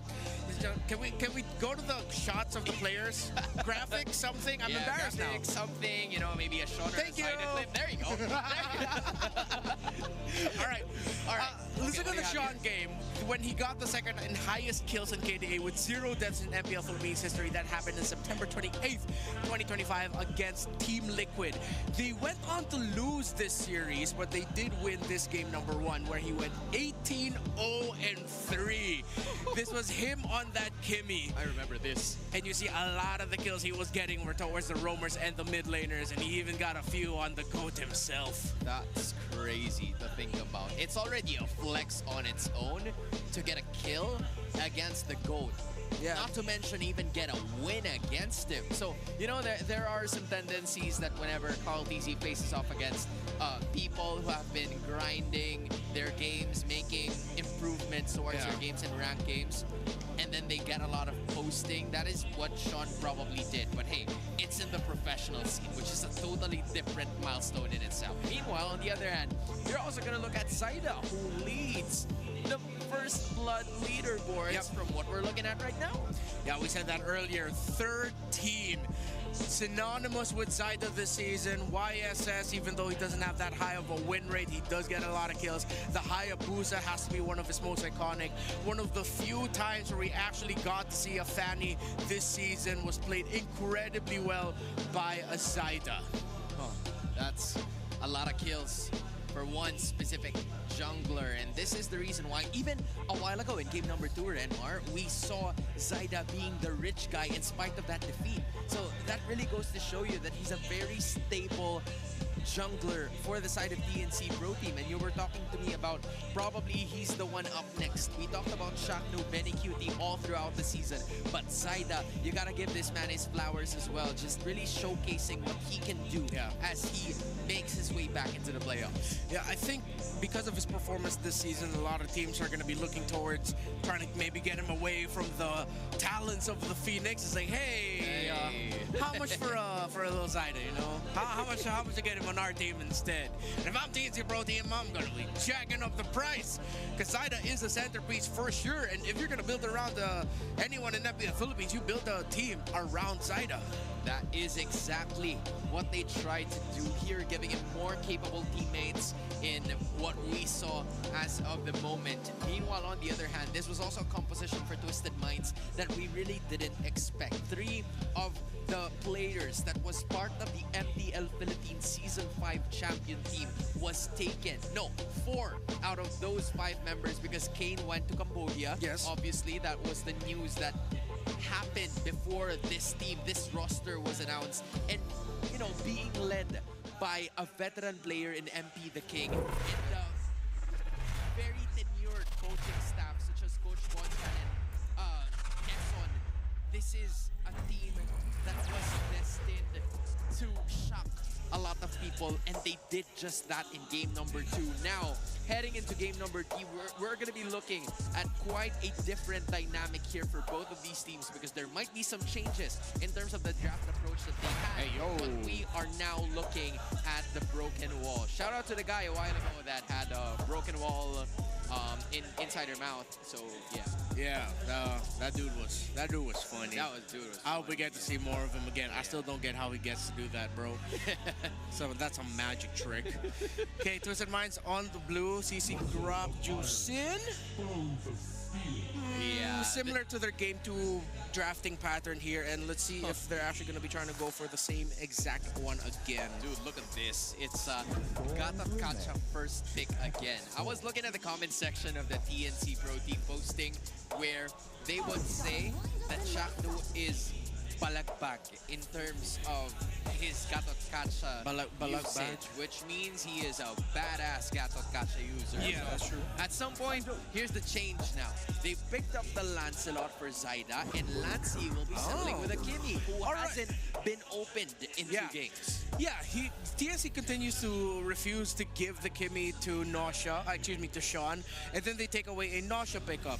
Yeah, they ban out the Harith and the Granger's there, but there's an option to go for the 1-1. Right. But now Twisted Minds understands that. That's why they pick up the Hayabusa this time around. So you're not going to go ahead and rush the gold lane pick just yet. They go for 3-Mar on the Hilda yet again. But who knows? Maybe this time around, Jackno feels like playing the roamer Hilda instead. And then you get a different EXP laner, something that allows 3-Mar to be the main roamer to hold the front, while it's actually Jackno playing more of an EXP role, trying to get kills. Twisted Minds still respecting the potential of a Cho to pop up, and they take it away. So you could have put the Cho as well for Jackno at the center of the map, and that's a good ban. I mean, if you're looking at it, the Hilda, I would say, is a pretty good pick for TNC Pro Team, just because Hayabusa takes a little longer compared to the Lancelot in terms of getting that purple and orange objective. But if I'm talking about MP the King, would manage to put in the work and get those objectives before that level 4 comes into play. Because sure, TNC is gonna have the vision, but they can't do anything about it if there are some disruptions towards the idea that Twisted Minds wants to execute. We've seen the Granger, we've seen the Gatot Kacha come into action games before this, and that is what they're trying to do again. That Cho and the Khalid are gonna be taken out by Twisted Minds, so we're not gonna see any sort of flex from Chaknu if he goes for this Hilda. But the Selena and the Phobius have quite been threats for the Phoenix Army heading into Twisted Minds. Yeah, Lansu, I feel like we didn't give him enough love from the previous game. He was hitting a lot of flicker dark waves that stopped the NC Pro Team from fighting a little bit more comfortably or set up very well for Twisted Minds. Right. So with the Hayabusa now for MP the King, they wanted to get rid of the heroes that can actually put a lot of difficulty in the center of the map by taking away the Khalid alongside the Cho. With the Selena taken out as well, it's like they're really trying to shoehorn Sean into picking up a hero that's a little bit more backline focused. Now, on Obsidia, still the only hero so far that I'm so 50-50 towards. And it's funny because for TNC Pro Team, or actually for the season, it's a 50-50 for the Obsidia. If there's a pick here that Sean might want to consider, I would suggest the Kagura, but I would understand if they would be willing to pick up a Farsa, even though that isn't actually a tendency of Sean. Yeah. Usually it's a Kagura in the scenario, but let's see if that's what they're going to go for. That's another set-up hero for Lansu to use together with that Gatot Kacha. It's a pretty good combination. The Kagura right on point by Mr. Renmar Santa Cruz here. You can give at least a little bit more movement. There's a lot more wiggle room if you use that Kagura compared to the Farsa, which is definitely useful when you have a Hilda as your opponent. Yeah, you need something that can just front. They might just trap. I think they have to put the frontliner in the EXP lane instead. Something stronger, but then they're up against an Alice. I think you can just settle for a high loss for Revitalize, because you know that there's going to be a Revitalize for the Gatot Kacha here for Twisted Minds. But then I don't like the rotational speed that they'll have, that Chakno might just end up being a sitting duck in most scenarios. So you see a very close discussion between the two. Are they just going to match the Revitalize with a high loss or something else? Based on the looks of it, okay, that is not going to be the case. So based on our conversation a while ago, it seems like Chakno will no longer make this a flexible hero. They will stick with regular programming, which is Hilda being placed at the roam position, but the Yuzhong being added into the mix here for TNC Pro Team. How does this bode well or bad for them, depending on it? Well, TNC better damn win Turtle 1. If they can get a start similar to how Team Liquid Philippines got a start with their Yuzhong in game number 1 against Falcons earlier today. If not, front line is so flimsy. Damage profile, this Alice is going to tear through them if they allow Lansu to farm comfortably. But let's see. Earlier, the idea was that maybe the Yuzhong is the lane counter the Alice. Let's see if 3-Mar can replicate that result. This will also be a challenge for Benny Cutie, trying to evade a lot of the initiators coming in from Twisted Minds, who will be taking their first way throughout match point. Here's Nice and Leo once again. Thank you so much, Hans and Renmar, for breaking down our draft here. Game 3 upon us, sitting at 1-1 right now in this series. This best-of-5 elimination for either of these teams out of the playoffs, Twisted Minds and TNC. We're about to jump into the land of Dawn here. Leo, this is a different draft on both sides. How are we feeling? I mean, the Hilda goes in the hands of Chaknu this time. I like how TNC, despite it being more of a reactive and reparative response, invest in their early game. Again, Renmar mentioned, hey, they better damn well win Turtle 1, because if you do miss that window of our lineup is so strong in the early, then what do you even draft for? It's the complete opposite of what they did in Game 2, wherein they invested so much in, yeah, just have that Hilda and that Khalid just run around until our 3 cores are ready. That was really dangerous. They almost got away with it, but almost ain't enough. Almost isn't enough, and that's especially the case here through the playoffs. You know, at this point, you've got to be able to go ahead and really get your lineup started early on, because we're seeing this a lot of the times where the focus on these early objectives, the focus on even the first turtles, you know, seems to be a big focus, and then eventually the Lord. And what we're seeing is from a lot of the takes in these turtle fights early on, they're almost replicated to a sense when the Lord Dance starts. And that's something you want to go ahead and work on. So I think for both these teams with the lineups that they have, I guess if I really look at what is in the hands of TNC, I've still been looking for that Obsidian to pop off, man. This hero. That's why they said, you know what, early game, hunker down. Yeah. Make sure that that's covered, because we're waiting for an Obsidian to get max stacks. And we haven't been able to really see that yet. There's been a little bit of success here and there, but you know, in the hands of Benny Cutie, maybe it happens this time with this game here, this Game 3 that we're jumping into. So let us know what you guys think. Is this going to be TNC, or will this be a Twisted Minds to take Game 3 in their hands to get one step closer at that match point? Momentum is in but a die roll, a coin flip, if you will, because neither of them have momentum. I tell you now, Twisted Minds, by winning Game 2, I don't think they knocked the wins out of TNC sales just yet, because, you know, you're at 1-1. Like, that's as even as it gets. One thing I can say is they really like to take the Skatakacha, man. But the hero for this series, anyway, I'd say. Oh, hold up. Kaloy here, forced to use that Revitalize. Speaking of, I don't think it's because they like it themselves too much. I think it's because they take it away from Chakra because it's too lethal a weapon in the hands of the Mamba. I was going to say, they don't want to give it to the Mamba. Well, he also just burned his Flicker this early on, too. So both roams utilizing the battle spells for now. We're going to take a look at really what the idea is for TNC. Let's think, because again, that Yuzhong, that pick, that early game potential, the damage with the Shaw Essence and everything else, even to the sense of the Petrify is a valuable battle spell to have in these closed fights around these objectives. But, you know, this is one of the things. MP the King on Hayabusa can be quite devastating. He's probably one of the better Hayabusa players in the league here, but also you could say the same for Saida over on the Lancelot. You know, we saw the stats during our break here before we jumped in this game. He's phenomenal. So I think for both teams, you've got your solid junglers now. Capitalize on that, and that's really what they've been able to do.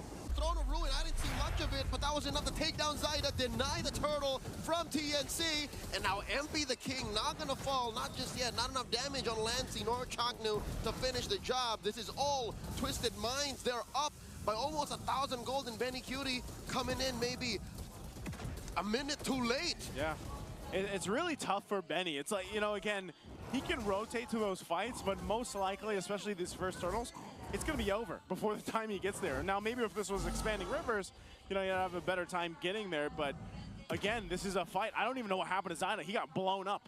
He got just gone. Blowed up. Blowed up. No, it was the Gleam into a Throne of Ruin. Like, it happened so fast, and now it's another engagement underneath that Little Wanderer.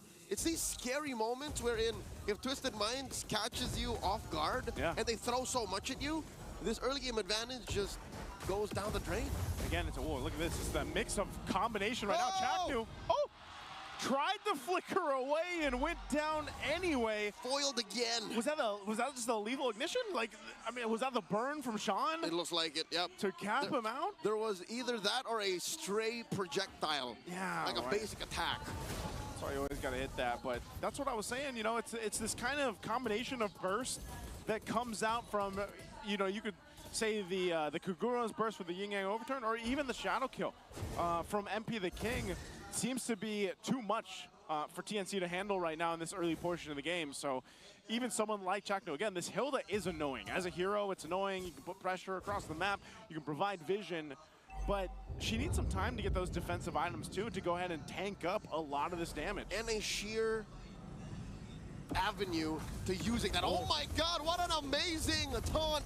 Locked in by Kaloy, totally ruining and throwing down the drain TNC setup. They do find Sean, taking him down.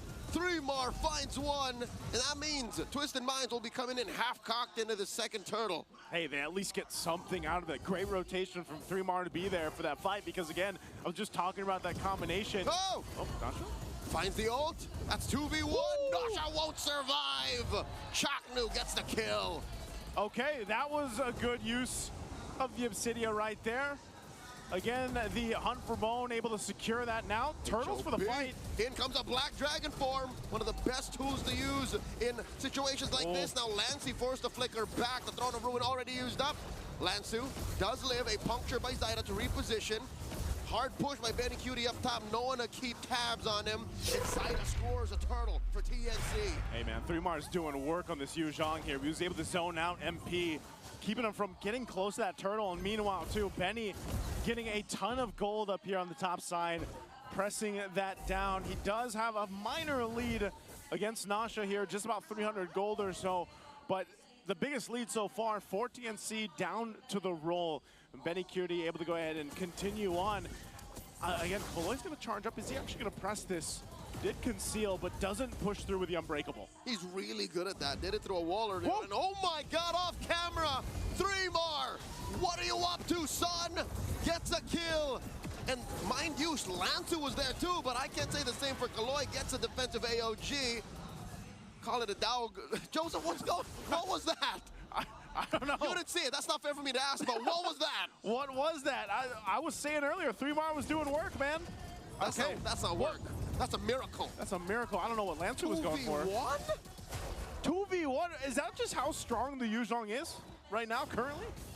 You know, I mean, let's focus on what we can see and not what we could have seen. I'll tell you what we can see. The Infix GT30 experience victory for every Modlong gamer right now.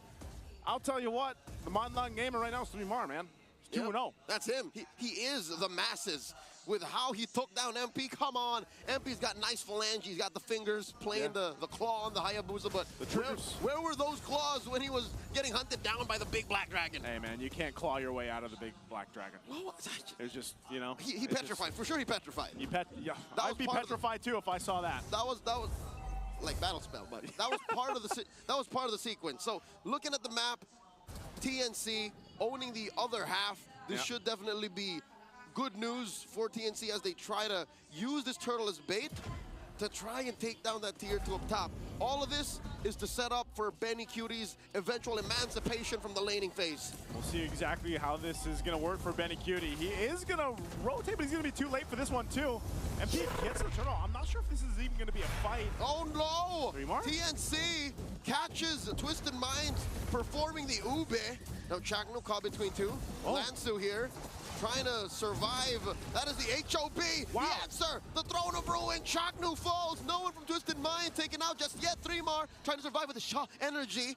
That's going to be 2 on them. Lansu down as well. Down goes Sean. Benny gets a double. Kaloy going to be up next on the docket, and Kaloy bites it. Zyda takes him down. 3 for 1. TNC on fire. That was one athletic flicker from Benny Cutie, able to dodge out the AOG and get a double for himself, almost a triple. Pumping out the damage. He's got the gold onto the Subsidia. I was asking to see it perform. Look at him go. He's still going. Woo! The HOB takes him down. Joseph, if he's not at max stacks yet, he's pretty damn close. Look at the damage he put on Nosha. Dude, and the Phantom Shadow Meld, I mean, like the way he moves when he uses that, the moves and grooves, he's Shadow Melding everywhere. That's too much. This guy is at work right now. The moves and grooves at work?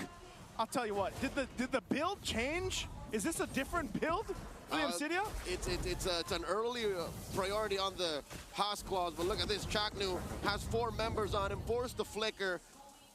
That is Lancey throwing out the traction pulse, and oh my God, Grand Theft Orange, Zyda bullying MP the King, stealing his lunch money. Tell you what, okay, MP's gonna get Zyda out here, but I'll say this, man, that can't feel good as a Granger. Like, all you can do is shoot straight, and you got an Obsidia just like dancing around you. You got bones all around you. You got bones, you got shadow. Like, what do? You can only shoot one direction. What is this little girl from the Abyss doing to me right now? That's not a gunfight I'd want to be in. I get why Granger's so emo now. Actually, that's true. Man, he's gonna, you know what? He's gonna take out the violin here, but Lord is up. TNC finds themselves in a good, healthy lead. They've got position to go ahead and take this Lord up. They're gonna pull it down towards this open side because of the broken walls, but Twisted looks like they want to do something. Kaloi's gonna actually pop the conceal. Looking for a good taunt. He's not gonna find anything with that Unbreakable though. Zyda is also at half health, so I don't know if he's actually able to finish this out, or they just want to bait Twisted into doing something. They're gonna pop their own conceal. The call is real. Black Dragon form, 3Mar's going to hunting, has eyes on 3, has a Petrify, uses it, catches the back line. MP the King shadows out. I think that's the clear signal. TNC gonna blitz this. MP the King does not get a free hit at it. Zyda with that Phantom Execution plus the Retribution secures the Lord. Lansu already using his Throne of Ruin. Benny Cutie finds MP. Kaloi up next. The Storm is unstoppable. Benny going in for more. The HOB plus the Phantom Execution. Sean the only one left. Sean purifies that as Zyda looking to get out of this. It's a dangerous wall. That's a Thorn Rose saving him. And he's out of there. TNC takes everything. I wanted an Obsidia game, and I got it, and I hope you guys are entertained as well. Benny is having a phenomenal game. Just dancing, shadow stepping, just everything all over Twisted. They want to fight back. Oh no, Chakno gets caught. Shadow kill, and they get punished. They don't get pushed in just yet. Twisted Mind stops TNC, but only temporarily. Oh, they still got to deal with this Lord. They should be able to clear it out, but I think with taking out Chaknu, hey, Twisted Minds, they're fine. They deal with the Lord, they deal with the push, they maintain the base turrets. At 11 minutes, given Benny Cutie's at 6-0-3, and he's one item away from filling up his kit. He's got to be at max stacks. He's got to be, man. The amount of damage he's actually pumping out, yeah, I mean, like, look at this. And then he's also got the Wind of Nature now, too. So even if MP finds him. Or Nosha. But I don't know if Nosha's going to find Benny. Forget about it. Benny has been finding Nosha the whole game. He's been going for him. To think Obsidia in practice has shorter range, it's just he's more lethal now. Yeah. And again, if you use the Hunt for Bone, the ultimate, Nosha's trying to run away, you're dragging her with you. Yep. So again, it's hard to escape that. It's a date with death. It's a date with death, man. It's a date with the Abyss at this point. And the Abyss gazes back. Hey, they do. Nolan was onto something. He was. It's in the lore there. He knows. He knows. TNC knows that they've got a good elite 7,000 up. They're going to march towards the base a little bit, but they might just get this tier 2. That's about it. They can push Twisted off of this to go ahead and secure that turret. Open up the map a little bit more for them. Uh-oh. Sean! Dear God, he did not expect that clap back. Lansu in the middle of them all, dropping that Throne of Ruin. Knocks up a couple. Black Dragon formed by 3Mar, trying to reposition. Sean for Lancey. Mid laners out of the picture. In comes MP. Knows that it's not wise to fight back. Yeah, I'm surprised because even when Benny joined the fight, he held on to the ultimate. He didn't want to use the Hunt for Bone because probably got the call that, hey, Lancey goes down, not too bad. Sean was down too. We might as well go ahead and just set up for this Lord take. What you call release control. He's disciplined. Yep. Benny did not just panic and say, ah! He knows that the HOB is so important. Yeah. It's a major part of what makes the Obsidia so deadly, especially when you get the stacks like this. Benny Cutie will go ahead and start. Look at this. He's just going to shred through this Lord here. Oh my God, look at those shards. Yeah, TNC's going to make their way. Kaloi's given the information. I'm not sure if MP's going to have much room to go. They're just going to take the Lord. They blitz it down for TNC. What do they want to do? They actually want to force a fight here? That's right. The Phoenix Army are looking to march forward. They do push Twisted Minds back into their base. And right, they're going to do this right this time. Okay. Remember last time, their first Lord? Yeah. They just kind of threw that away? Yeah, they did. So this has to be played right, or else Coach Etomax, Coach Finding Hito, you're going to have an aneurysm. Yeah, this is not the one. This is not one you want to have right now. The Lord is going to charge into this mid turret. That'll take that out.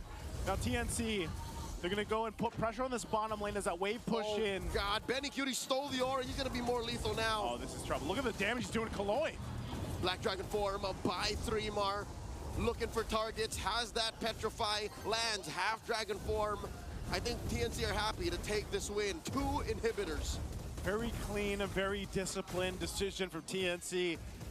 Use that Lord, take out 2 base turrets, and reset from there. Go back, get what they can. And maybe this is going to work against them. I don't know. I think if you wait too long, is Twisted Minds in a position, and do they have the composition and lineup to actually get them back into a game against almost a 10K deficit? I'm glad you asked that, Joseph, because if you look at Twisted Minds, they have the Granger infinitely scaling, but think of TNC. They really don't have to do much effort because look, even an Alice cannot survive this. Force the Gleam away. Kaloi now the target of Benny Cutie, holding on to that. Hunter Bone still. Kaloi now gets hit with it. Down goes the Gatot Kacha. Up next is MP the King, still getting hunted by those shards from afar. 3mar knocks him up. Double kill. Down goes right at the back line. MP the King uses a shadow kill. Finds Chakno as well. The trade 2 for 2. Okay, are they going to be able to run down? They do. They chase MP. Gets taken down. Point blank shots from Lancy. 3 for 2. TNC, I think they smell blood in the water. A good trade with Benny still up. He already used the ultimate, but it's up again. They're going to go for Nasha here. They're trying to defend and clear the waves out. 3mar put down to a 10th of his health, a little too dangerous. Lancy jumps up, jetpack on through. Benny Cutie drops all of it, uses the Hunter Bone once more. The call from TNC, unanimously, they agree. Let's not force the issue. Again, Twisted Minds will be able to defend, staying into this game, albeit they lost all base turrets. It's looking a little dicey again when these team fights. Benny Cutie doing a really good job at holding on to the ultimate. He uses it at the right time to go ahead and get the space, wrap around with the Shadow Meld, and then sometimes he flickers forward to gain more space because he's able to pump out so much damage that Twisted is just left in trying to retreat from. That is trademark Benny Cutie. You know that you're in danger when the Storm decides, I'm going to use my flicker to close the gap between you and me so I kill you faster. He does this with a carry. He does this with a Harith. So with an Obsidian now, fully kitted out, max stacks. Oh my Best believe he is in the zone. Lord now at a 10th of its health. Kaloi and Lansu. Where is MP? Can he even steal? Is that even an option? I don't know, but they keep them guessing. What? Double conceal is going to be used. Are they going to go for this? All right, MP the King with a steal. Kaloi does bite it though. The harsh price of what Twisted Minds planned for. And now TNC, they collapse. The HOB on the Lansu. He's doing his best, gleams away. Chaknu misses, Lord spawns. That might have been too much. I don't think TNC calculated right. Kaloi for a Lord, that's a good deal for Twisted. I think they just pulled off the Lord. Yeah, they're going to clear it out, but they pulled off because they didn't know where MP was.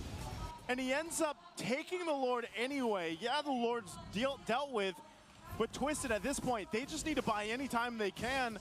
And they got a little bit of gold off of that too. So now getting the gold in the right hands here, this is where we need to start to see Nasha step up in terms of being able to pump out the damage he has on this Granger.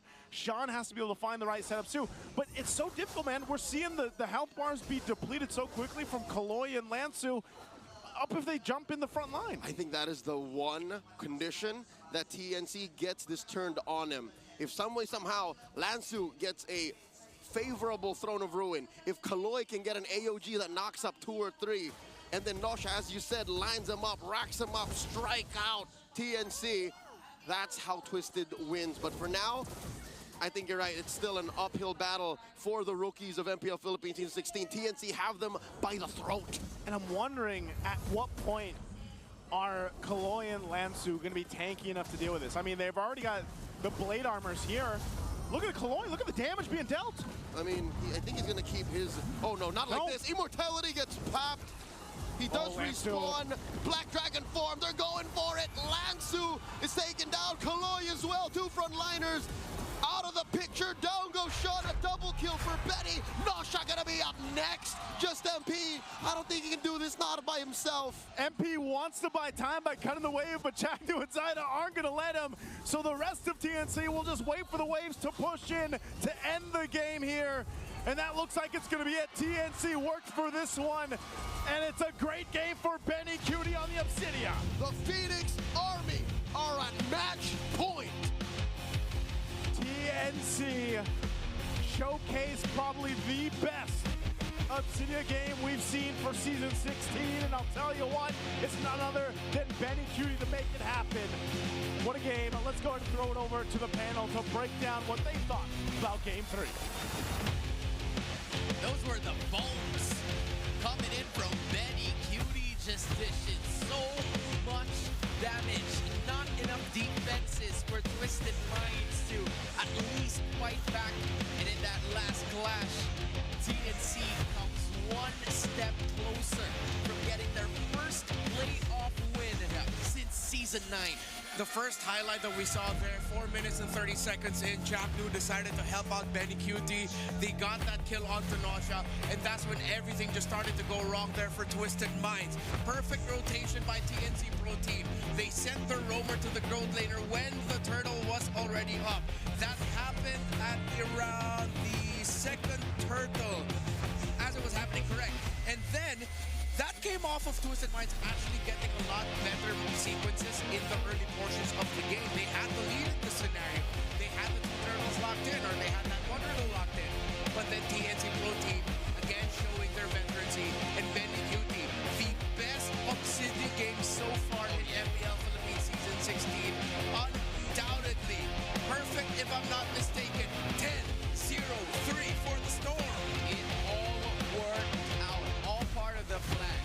On a regular basis, you know, the Obsidia we've been talking about this year, and you were 50-50 about it. It's quite difficult to make it work in a certain composition since it's the one in TNC's, but they still made it happen. And for some reason, it felt like it was inevitable for Benny Cutie to scale given that there were a lot of rotations coming in from Chaknu that made it work. Yeah, they made it work because of the rotations. That's how you make sure that Obsidia farms up a little bit faster. And I like that TNC committed this fight post-Turtle 3 because they needed to. As Twisted Minds just decided to blitz it, they forced Twisted Minds to fight a fight that it looks like not all of them were so completely in for.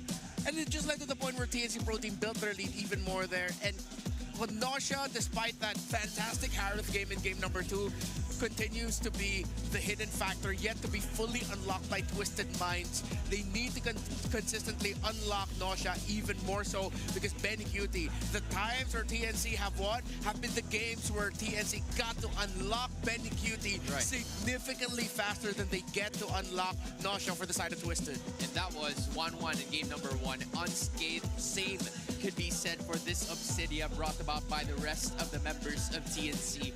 Again, this was a Chaknu masterclass of rotation from what we saw.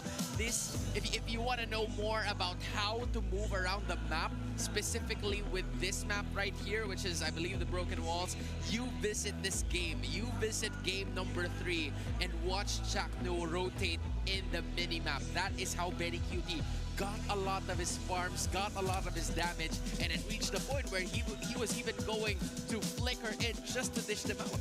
Yeah, I like the positioning here of Benny Cutie a lot. With TNC drafting a lineup that could have been very flimsy in their front line, they understood that they had a timer. They needed to find wins and build leads. Turtle 2 onwards, get that Lord 1. They didn't get Turtle 1, but when it came to Turtle 2 onwards, they were taking control. Ben Cutie was yet to be killed, and Twisted Minds were punished for the missed time or greatly countered engagements that Lansu was coming in with the Alice, with the Flicker, and the Throne of Ruin. And it looked like despite Sean getting his iconic hero for the season, alongside the Kimmy, of course, you have that Kagura. Twisted Minds just going to get the ball rolling because their gold laner suffered in lane.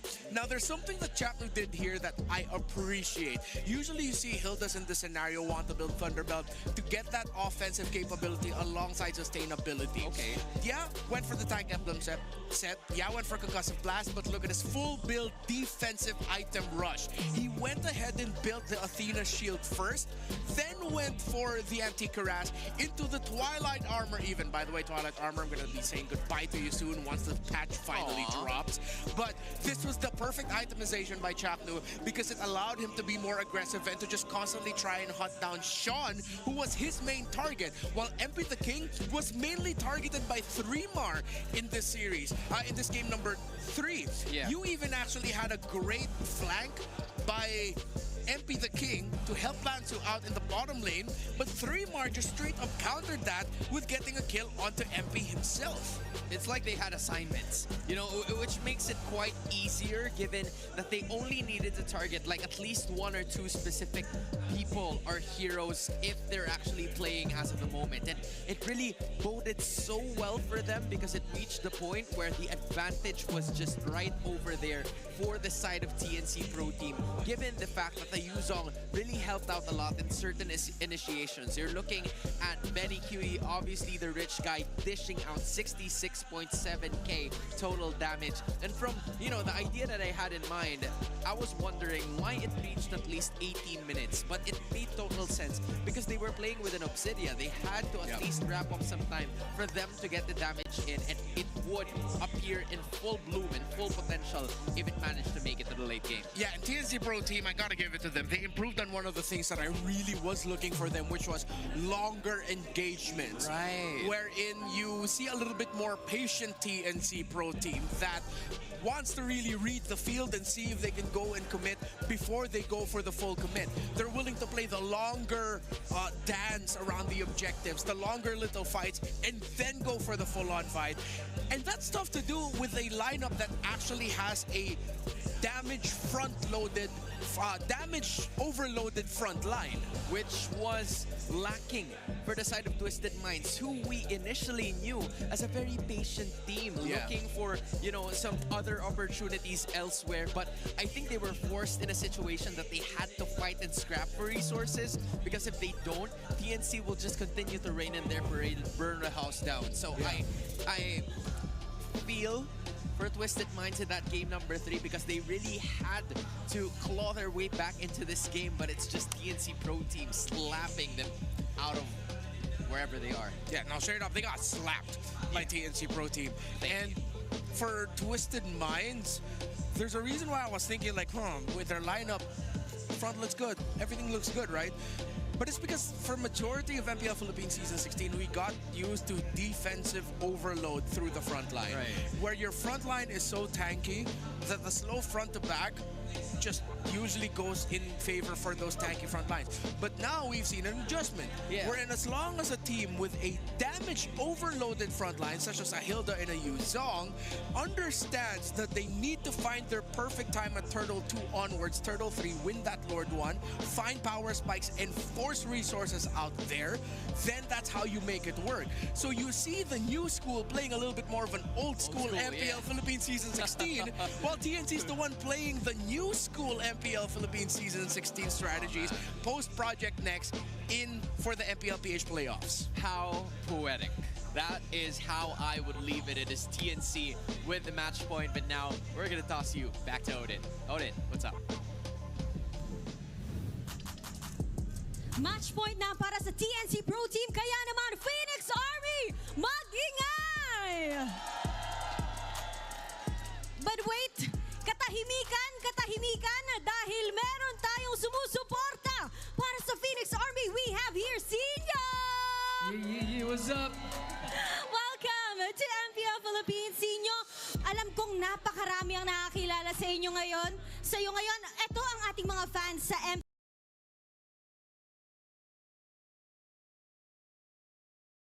MPL Arena na nag-iingay. Kumusta ka na ba? Arena. Welcome to MPL Philippines. Okay lang. First time ko ngayon dito. Siyempre, iba pala yung feeling pag live ka nanonood. Tsaka ang pogi pala ni Chakno. Grabe talaga. Iba talaga ang karisma ni Chakno sa personal lalo. Sinyo, no? Balita ko siya daw nag-invite sa'yo. Oo, kasi si Chakno nag-invite sa akin dito kasi sabi niya, pre, check mo ako sa personal, mas pogi ako, sabi niya. Ayun, kaya napapunta talaga ako. Na-verify. Chakno, kung nakikinig ka man, napakagwapo mo raw, sabi ni Sinyo. And balita namin, nag-ML ka daw. Oo, nag-ML siya. Ano nang rank mo ngayon?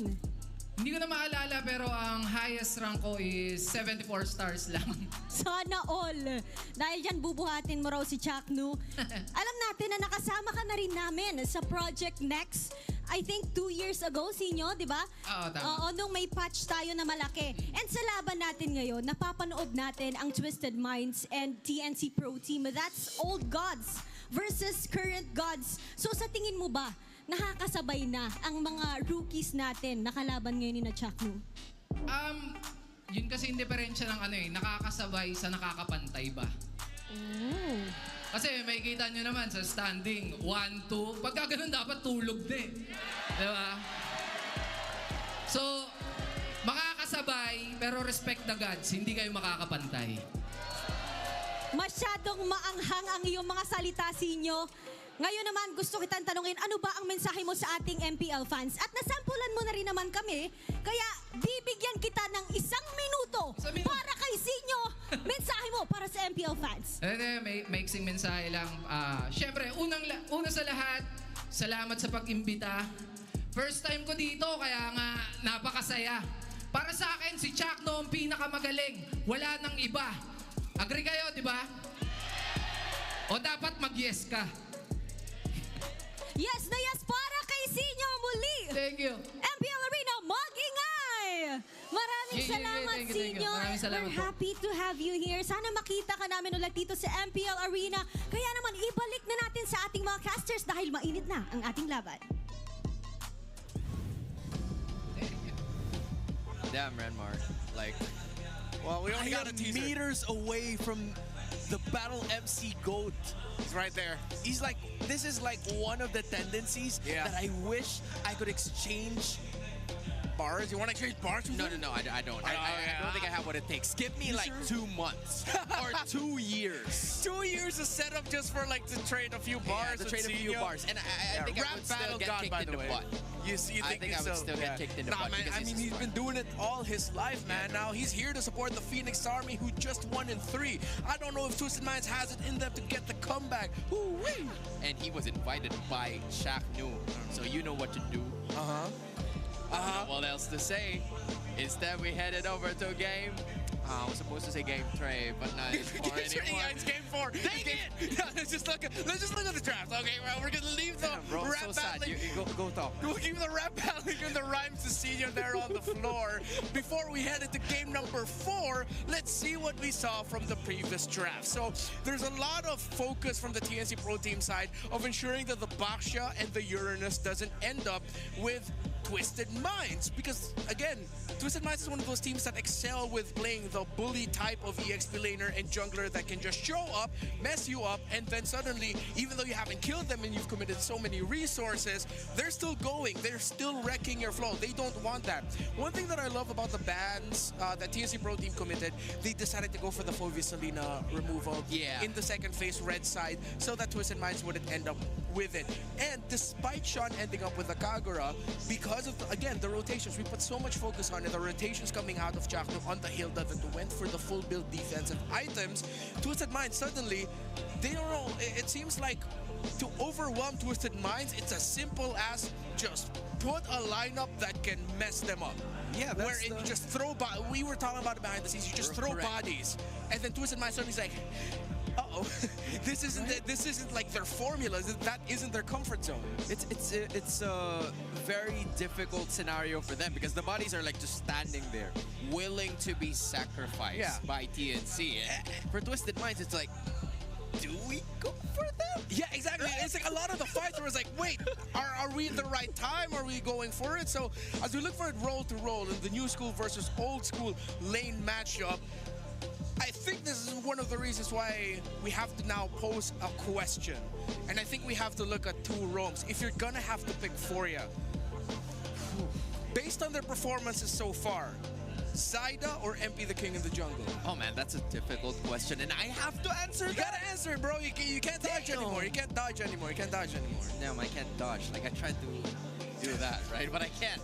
I can't. It's a question. And so far, since it's 2-1, I'm gonna go with Zyda. Oh yeah. I think Zyda just, compared to MP the King's play, has just gelled much better with what TNC want to do.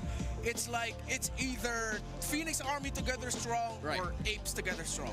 And then they're just like, whatever, bro, we're going to do it as a team. Yep. Where it all looks like if they're going to fail, they'll fail together because they all decided to fail together. Yeah. While for Twisted Minds, where it feels like we're seeing, we failed, but it's because there's a disconnect. Yeah. There was a sequence that happened specifically in game number 3. It was Lord 1. TNC initiated. They forced resources out.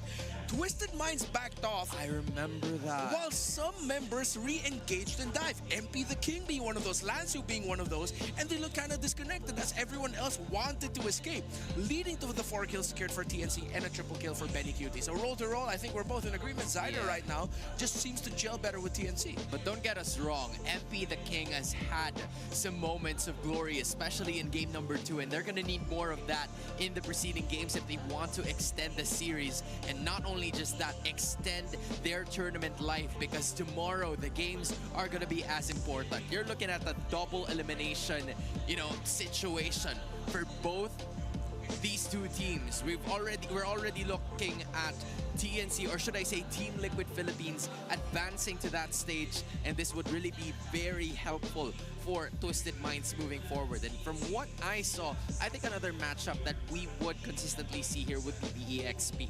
Lansu and Trimar going head-to-head, trying to make the most plays as much as possible. We've seen Lapu Lapu, those bravest fighters, and of course the other skills coming in from the Lapu as well that continues to stun. Yup, that land shaker. And then you have the Alice brought about by Lansu, who is known for the Uranus, is to be the sponge, but yet he's continuously evolving, and that's what's needed here in the playoffs. When he was the Phobius, he was setting up well. When we saw the last Alice game in game number 3, there were many times behind the scenes we were both going, wait, why is no one going with Lansu? Or why is Lansu going alone and it doesn't look like Twisted Minds want to go with him? Right?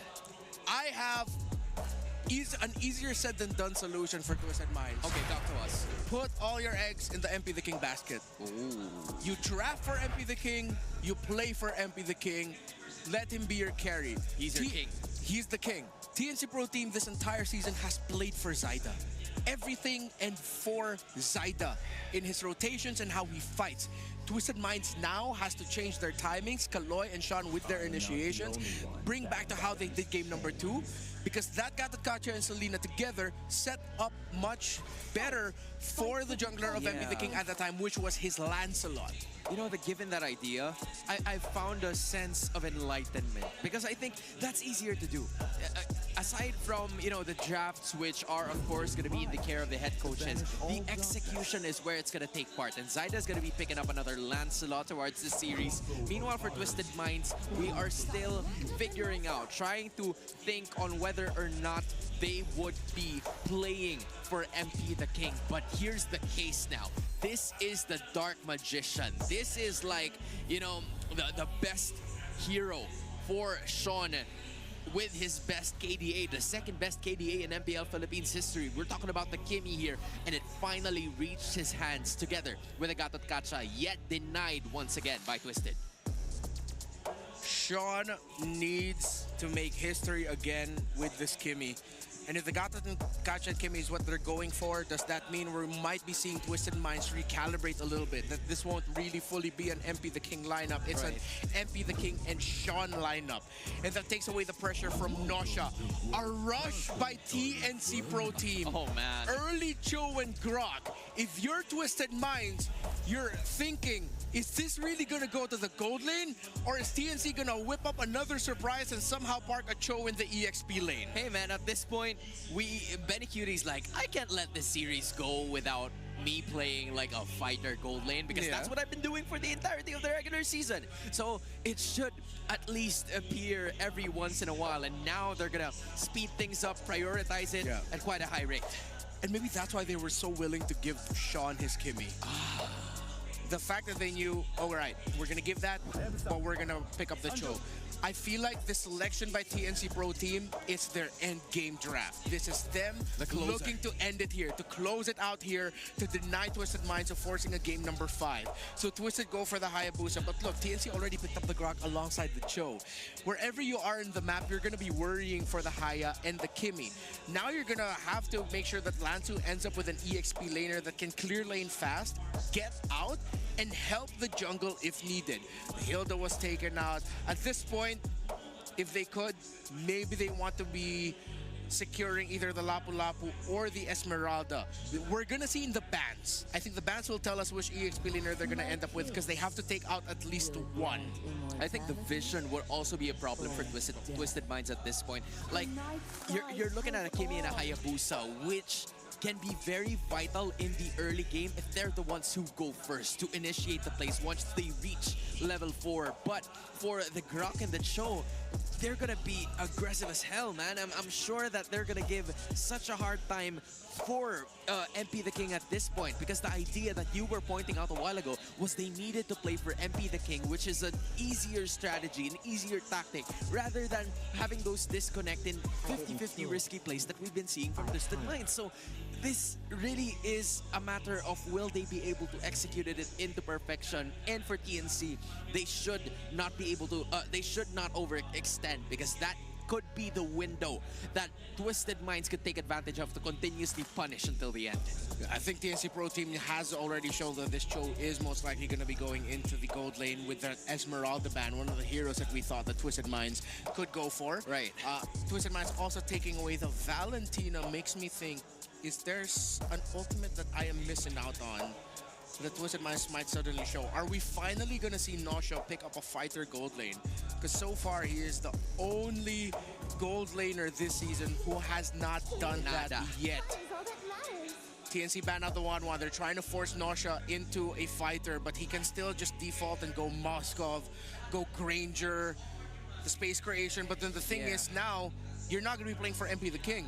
You're playing for 3 carries. You have to be able to give resources to equally. You have to help Sean get his maybe glowing wand as quickly as possible, unless it's that Kimmy build where he rushes the Sky Piercer. And Kaloy, both Kaloy and Lancer are gonna have their hands full by just trying to create some space for those 3 carries to get golden dish out damage, not to mention that they have to worry about the Grok and Show. So yeah, the situation here is dire for Twisted Minds, but I think they can come up with something. The mystery is on whether or not they can pick up a fighter gold laner for him. Is this the time? And from the looks of it, we are still yet to figure it out, because the EXP lane could still go, or the Lapu Lapu could still go to either one of those side laners. 3mar, are you just going to pick up the Arlot now? Or are you just going to go for the CC? Still has 2 very strong options. TNC can go full dive, honestly. They'll be playing around the Lunox. Yes, they are encouraged to go double fighters for the side lanes. It's up to 3mar whether he's going to go CC or Arlot, unless this Cho is actually already his. It's an Arlot for 3mar. Spot on. Okay. Twisted, is it fighter for Nausea, or are you still gonna go marksman? Unless this Lapu Lapu is already the gold laner. And that's gonna be quite a curveball. And there you go. That answers your question now, Renmar. Will we see Nausea play fighter gold laners in this current meta? And the answer is yes. I believe it's a Lapu Lapu that will be picked up here by the side of Twisted Minds, and when they are backed into a corner, they can continue to reinvent and evolve, but the question is, will it be enough to extend the series? The damage profile of TNC Pro Team might be not enough to take down the Glue of Lansu, who is undefeated with that hero this season. One of the rare times that they pick up the Glue, they win with it. The only other team to do that, Team Liquid Philippines, Sanford. An undefeated Glue and a Kimmy An ace in Sean's sleeve. Can Twisted Minds do this? Or will TNC take it? Casters, go ahead. Match point right now for TNC. For Twisted Minds, they've got, I would say, some of their best picks. You just heard it there. The Glue undefeated right now. And also a little different version for Nasha. We haven't seen him on a fighter much at all here, Leo. It's undefeated versus unprecedented, and they're both on the same side. You're right. Not once have we seen Nosha on a fighter, but all the more worse, on a lapu-lapu nonetheless. So this feels, just to me, folks, this feels like it is very last minute. Kaloy has to dash on through that rampart. And I'm looking at TNC. This is a very TNC-coded draft. They forced the flicker out of Lancy. A shout-out MP the King late all the way to the back. And look at this 3-mar. Wants to make that entry. Benny Cutie gets strong first blood on. MP the King going to follow on through. And Kaloy gets popped here. 2 for 1 the trade. TNC all over him. Hey, that was a good choice. I was wondering what Benny was doing there, but it ultimately leads to Zyda getting a double kill on the Lancelot nonetheless. So, man, what a good start for your jungler here for TNC. Okay, addressing about the 3.5 comments I'm getting all over social media right now. Yeah. Hey, Leo, Nosha's played a fighter in the gold lane. Okay, maybe. I may have missed that 1 or 2 times he played like a Ruby or something. But a lapu-lapu in gold? And it's just... That's the first time. Again, it's also part of the problem here is Nasha, he's already struggled in the gold lane, especially towards the end of the regular season, in comparison to what they were doing in the first half. And it's been, you know, a lot of discussion about, you know, Nasha and the gold lane, the performance there. But then you put a lapu in his hands, and yeah, it's against the Benny Cutie Cho, and maybe this is the best thing that they could bring to the draft here. That's not to say he can't play it. It's just kind of unorthodox for Nasha to go ahead and be a fighter in comparison to a lot of the other gold laners that we're seeing opt for those heroes and that strategy. So again, it's all up to them and how they make it work for this game because it's so important for Twisted Minds. This first turtle is going to be the fought for. Sean already low enough. Oh, MP secures. Zyda does use his retribution, but it won't catch nothing.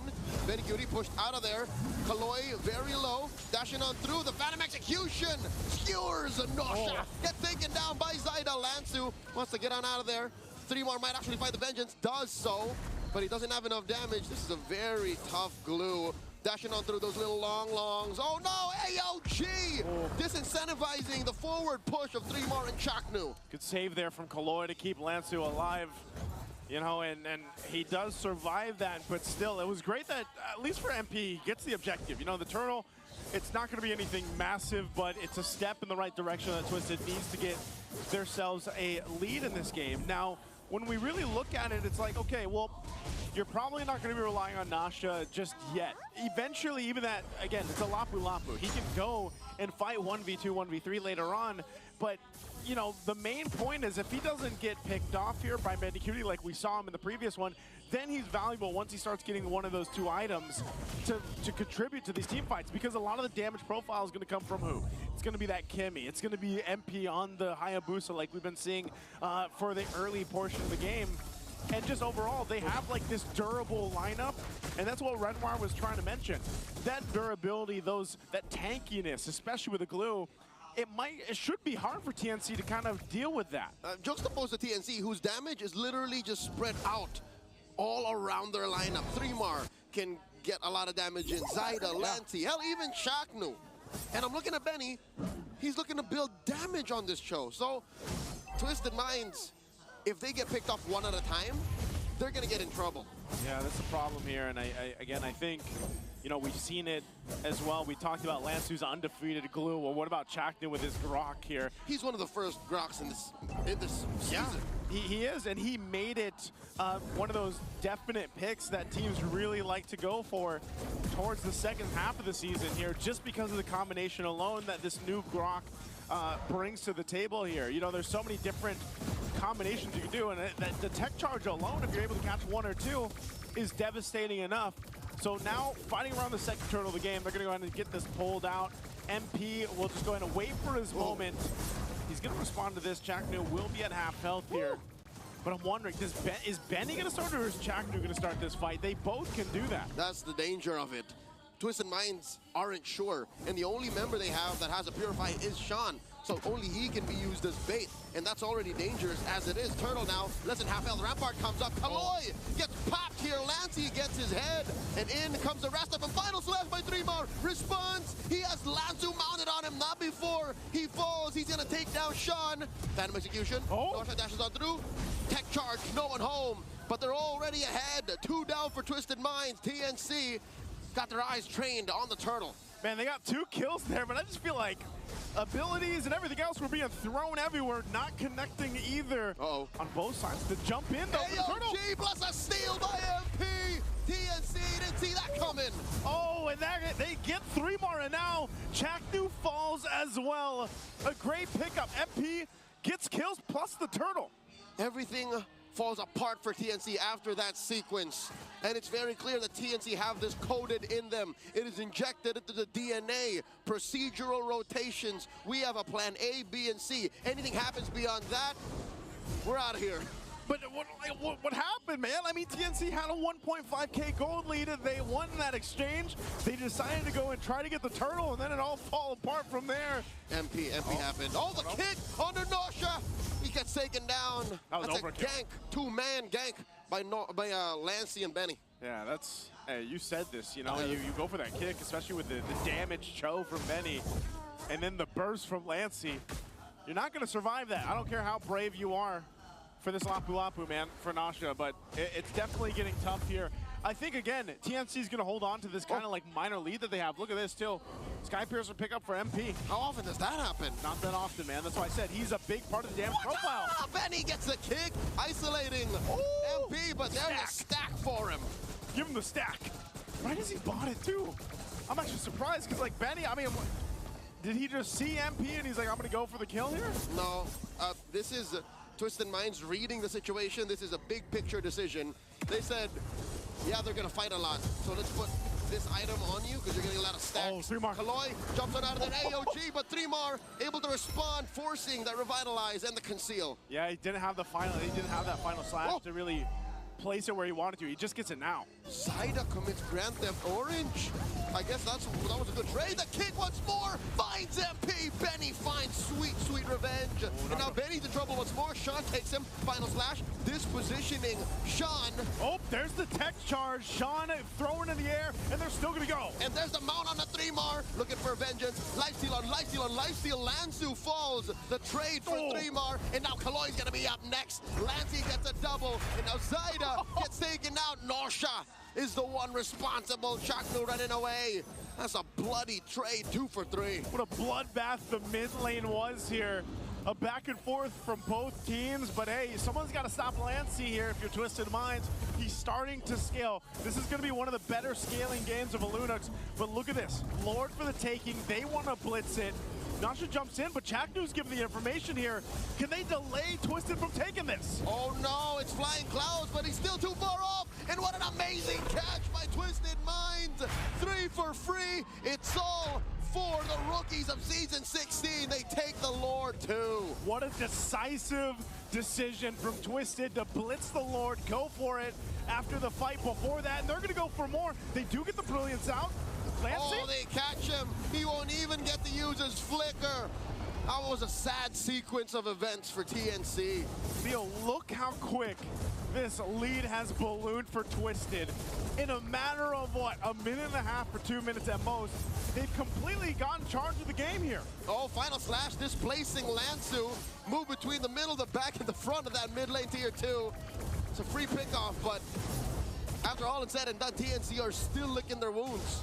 Yeah, they are. They're falling further behind, but right now Twisted might have got caught a little bit there, but they know they have that lore to work with. They'll go ahead and capitalize on it by getting some of these base turrets down, or the turrets down tier 1 on the bottom side. Not getting close to the base just yet, but what they have done is scaled up. You know, they needed this gold. They needed this to go in the right hands here. What's Jack going to do? He popped the conceal.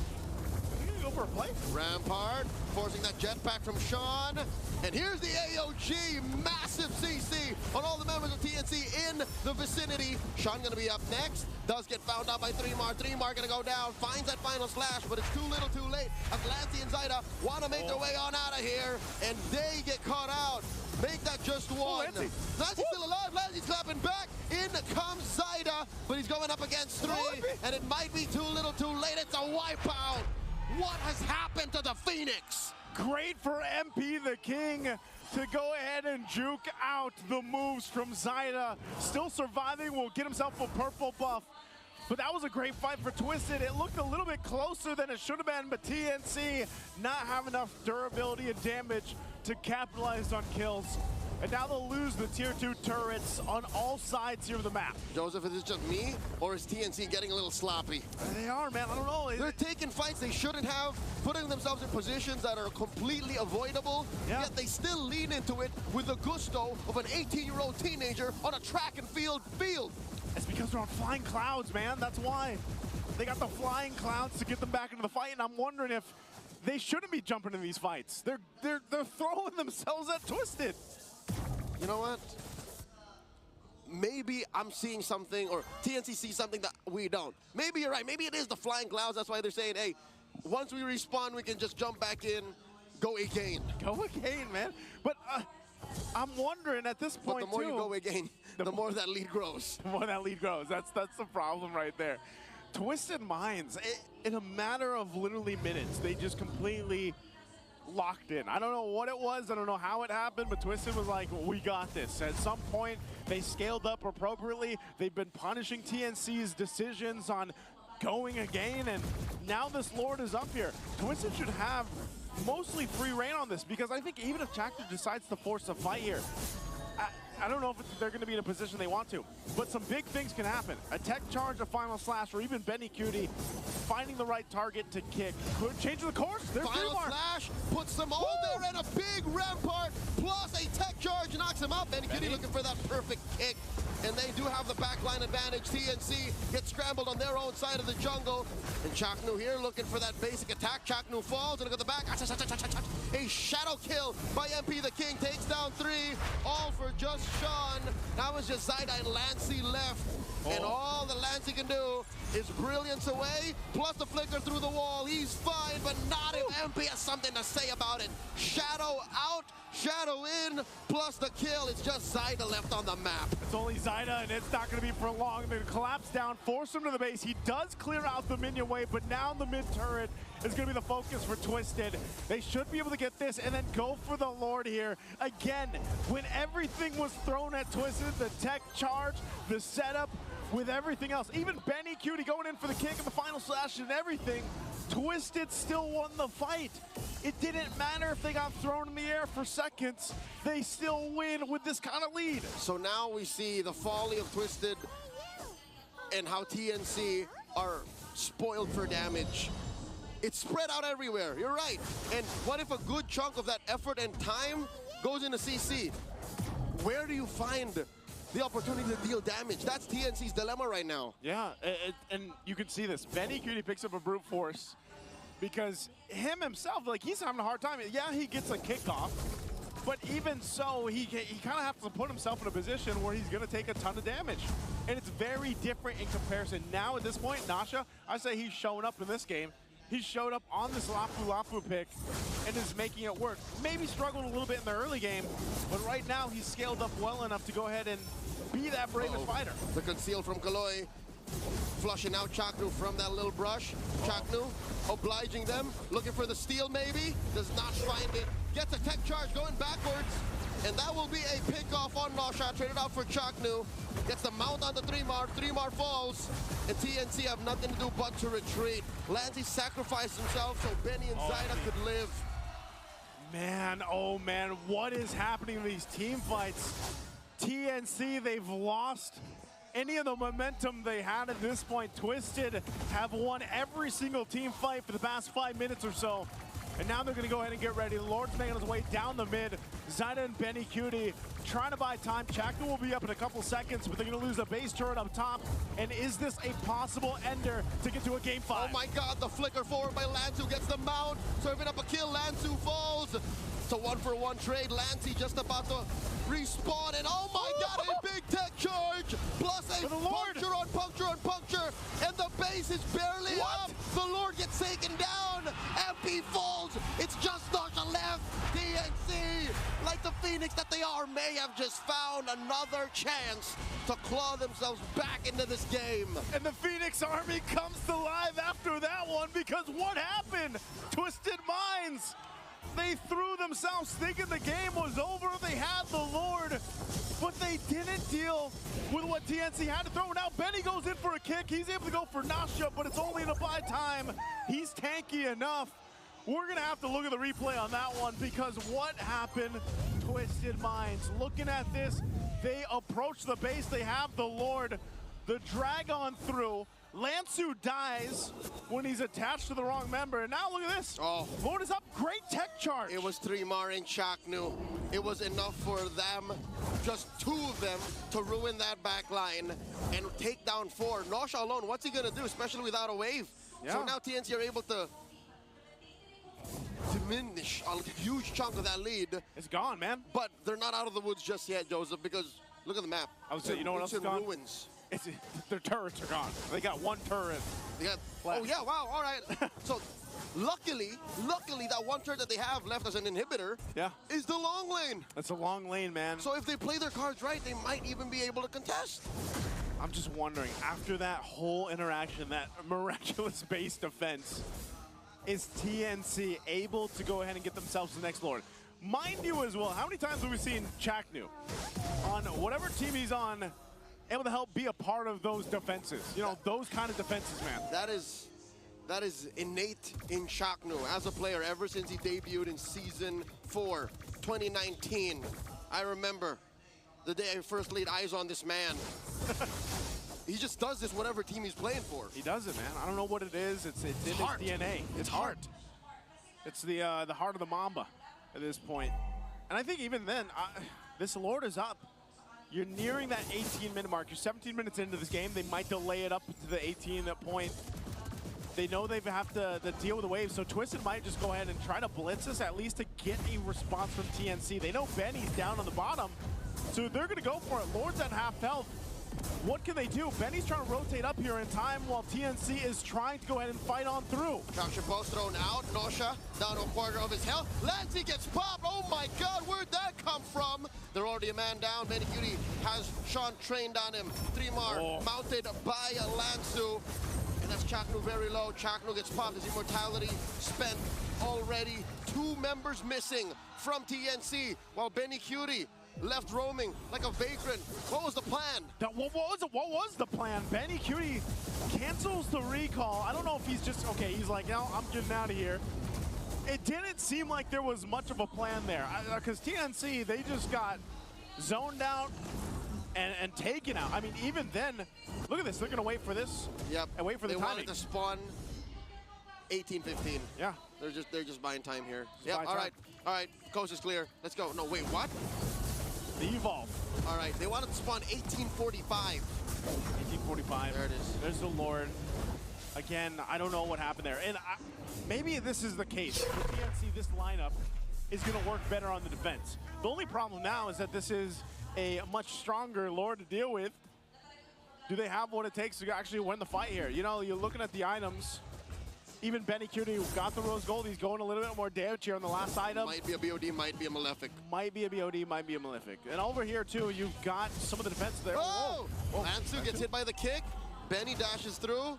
A little mini heart attack there. At least Zyda gets to secure his purple. Hey, man. Lansu's really close to keeping this an undefeated glue.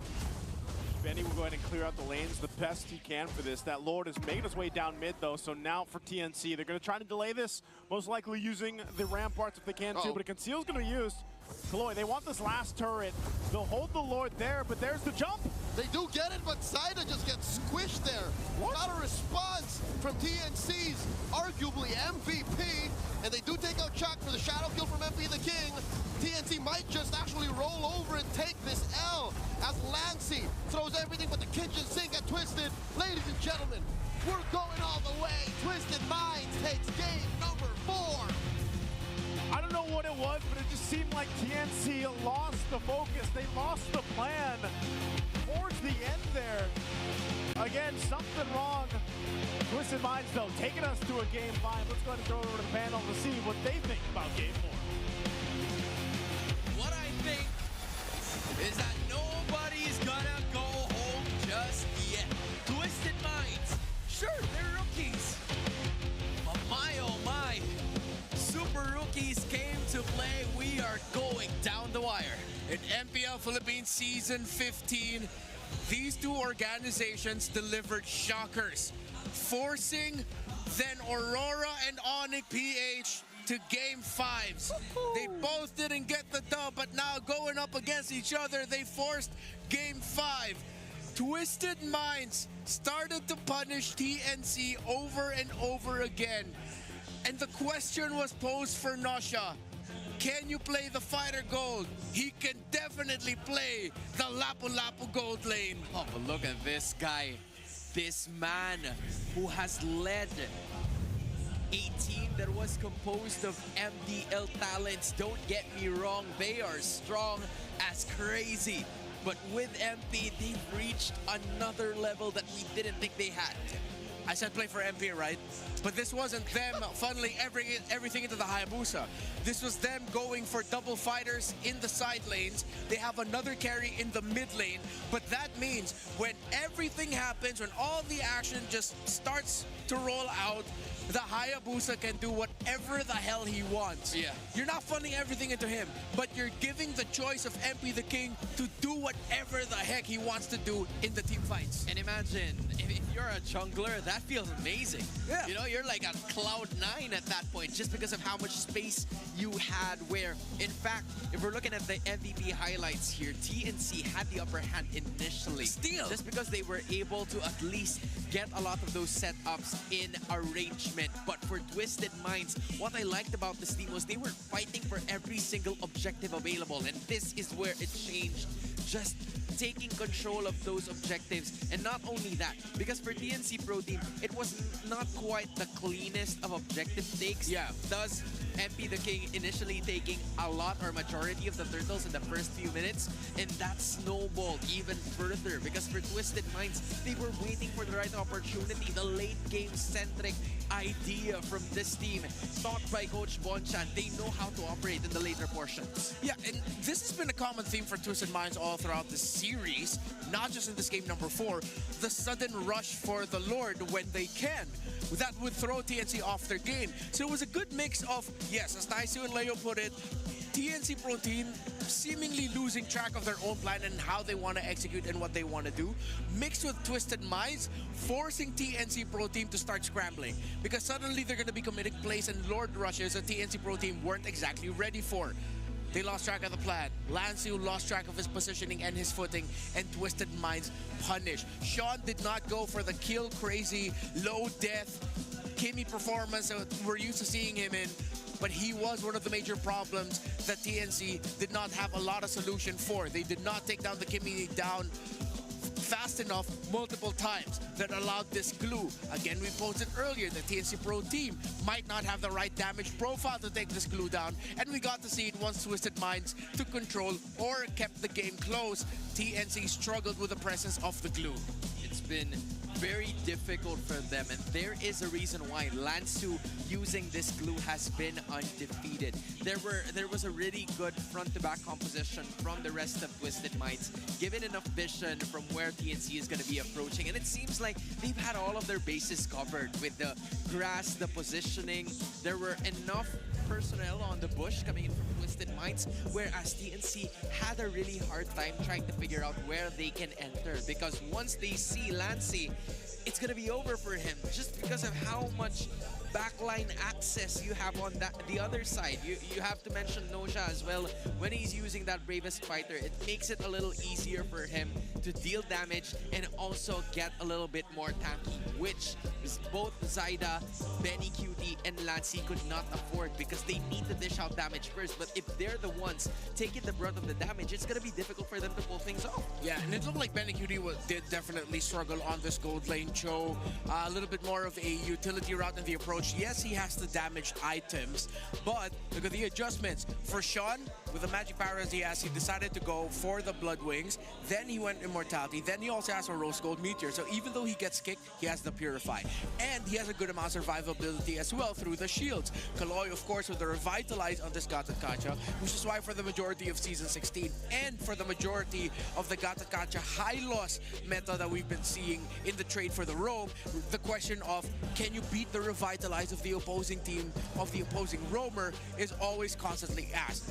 Nausea, again, brilliant that it took this long for Twisted Minds to show that their gold laner can be a terrific fighter in the gold lane as well. And it wasn't even a crazy adjustment. This was built as if it was an EXP laner with a War Axe, with a Queen Swings, even with an Oracle at one point. That isn't a major adjustment in terms of just funneling pure damage on the Lapu Lapu. This is just the actual Lapu Lapu build that we've been seeing this entire time. And they had to be backed into a corner for this to show up, right? Yeah.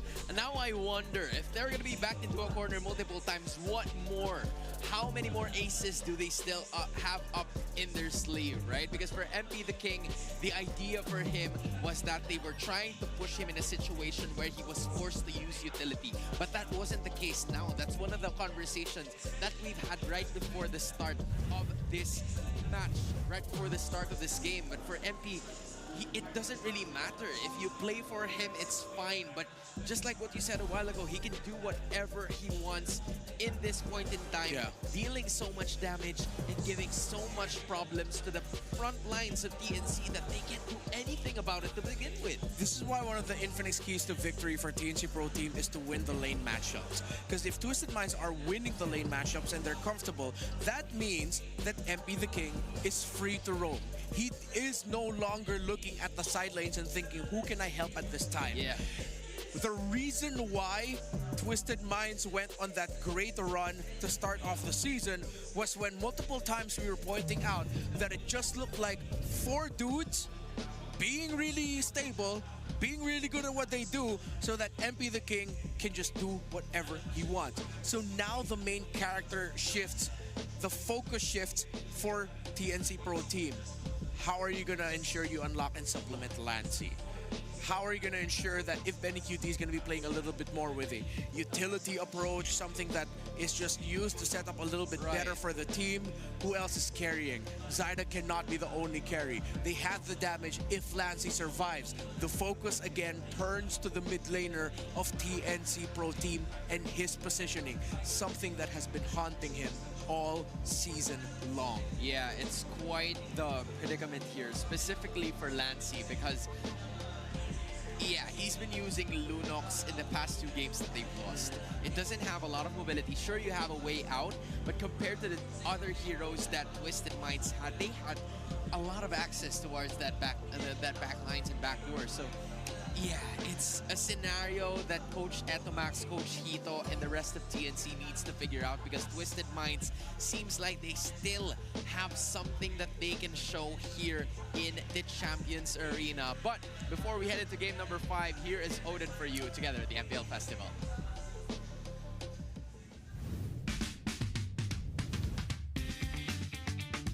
Welcome to MPL Philippines Festival Super Fan City! This is your very own Odin, and I will take you to a tour kung ano nga bang meron dito sa ating venue. First off, pagpasok nyo dito sa Super Fan City, makikita nyo agad ang ating mga sponsors booth together with the BPI Smart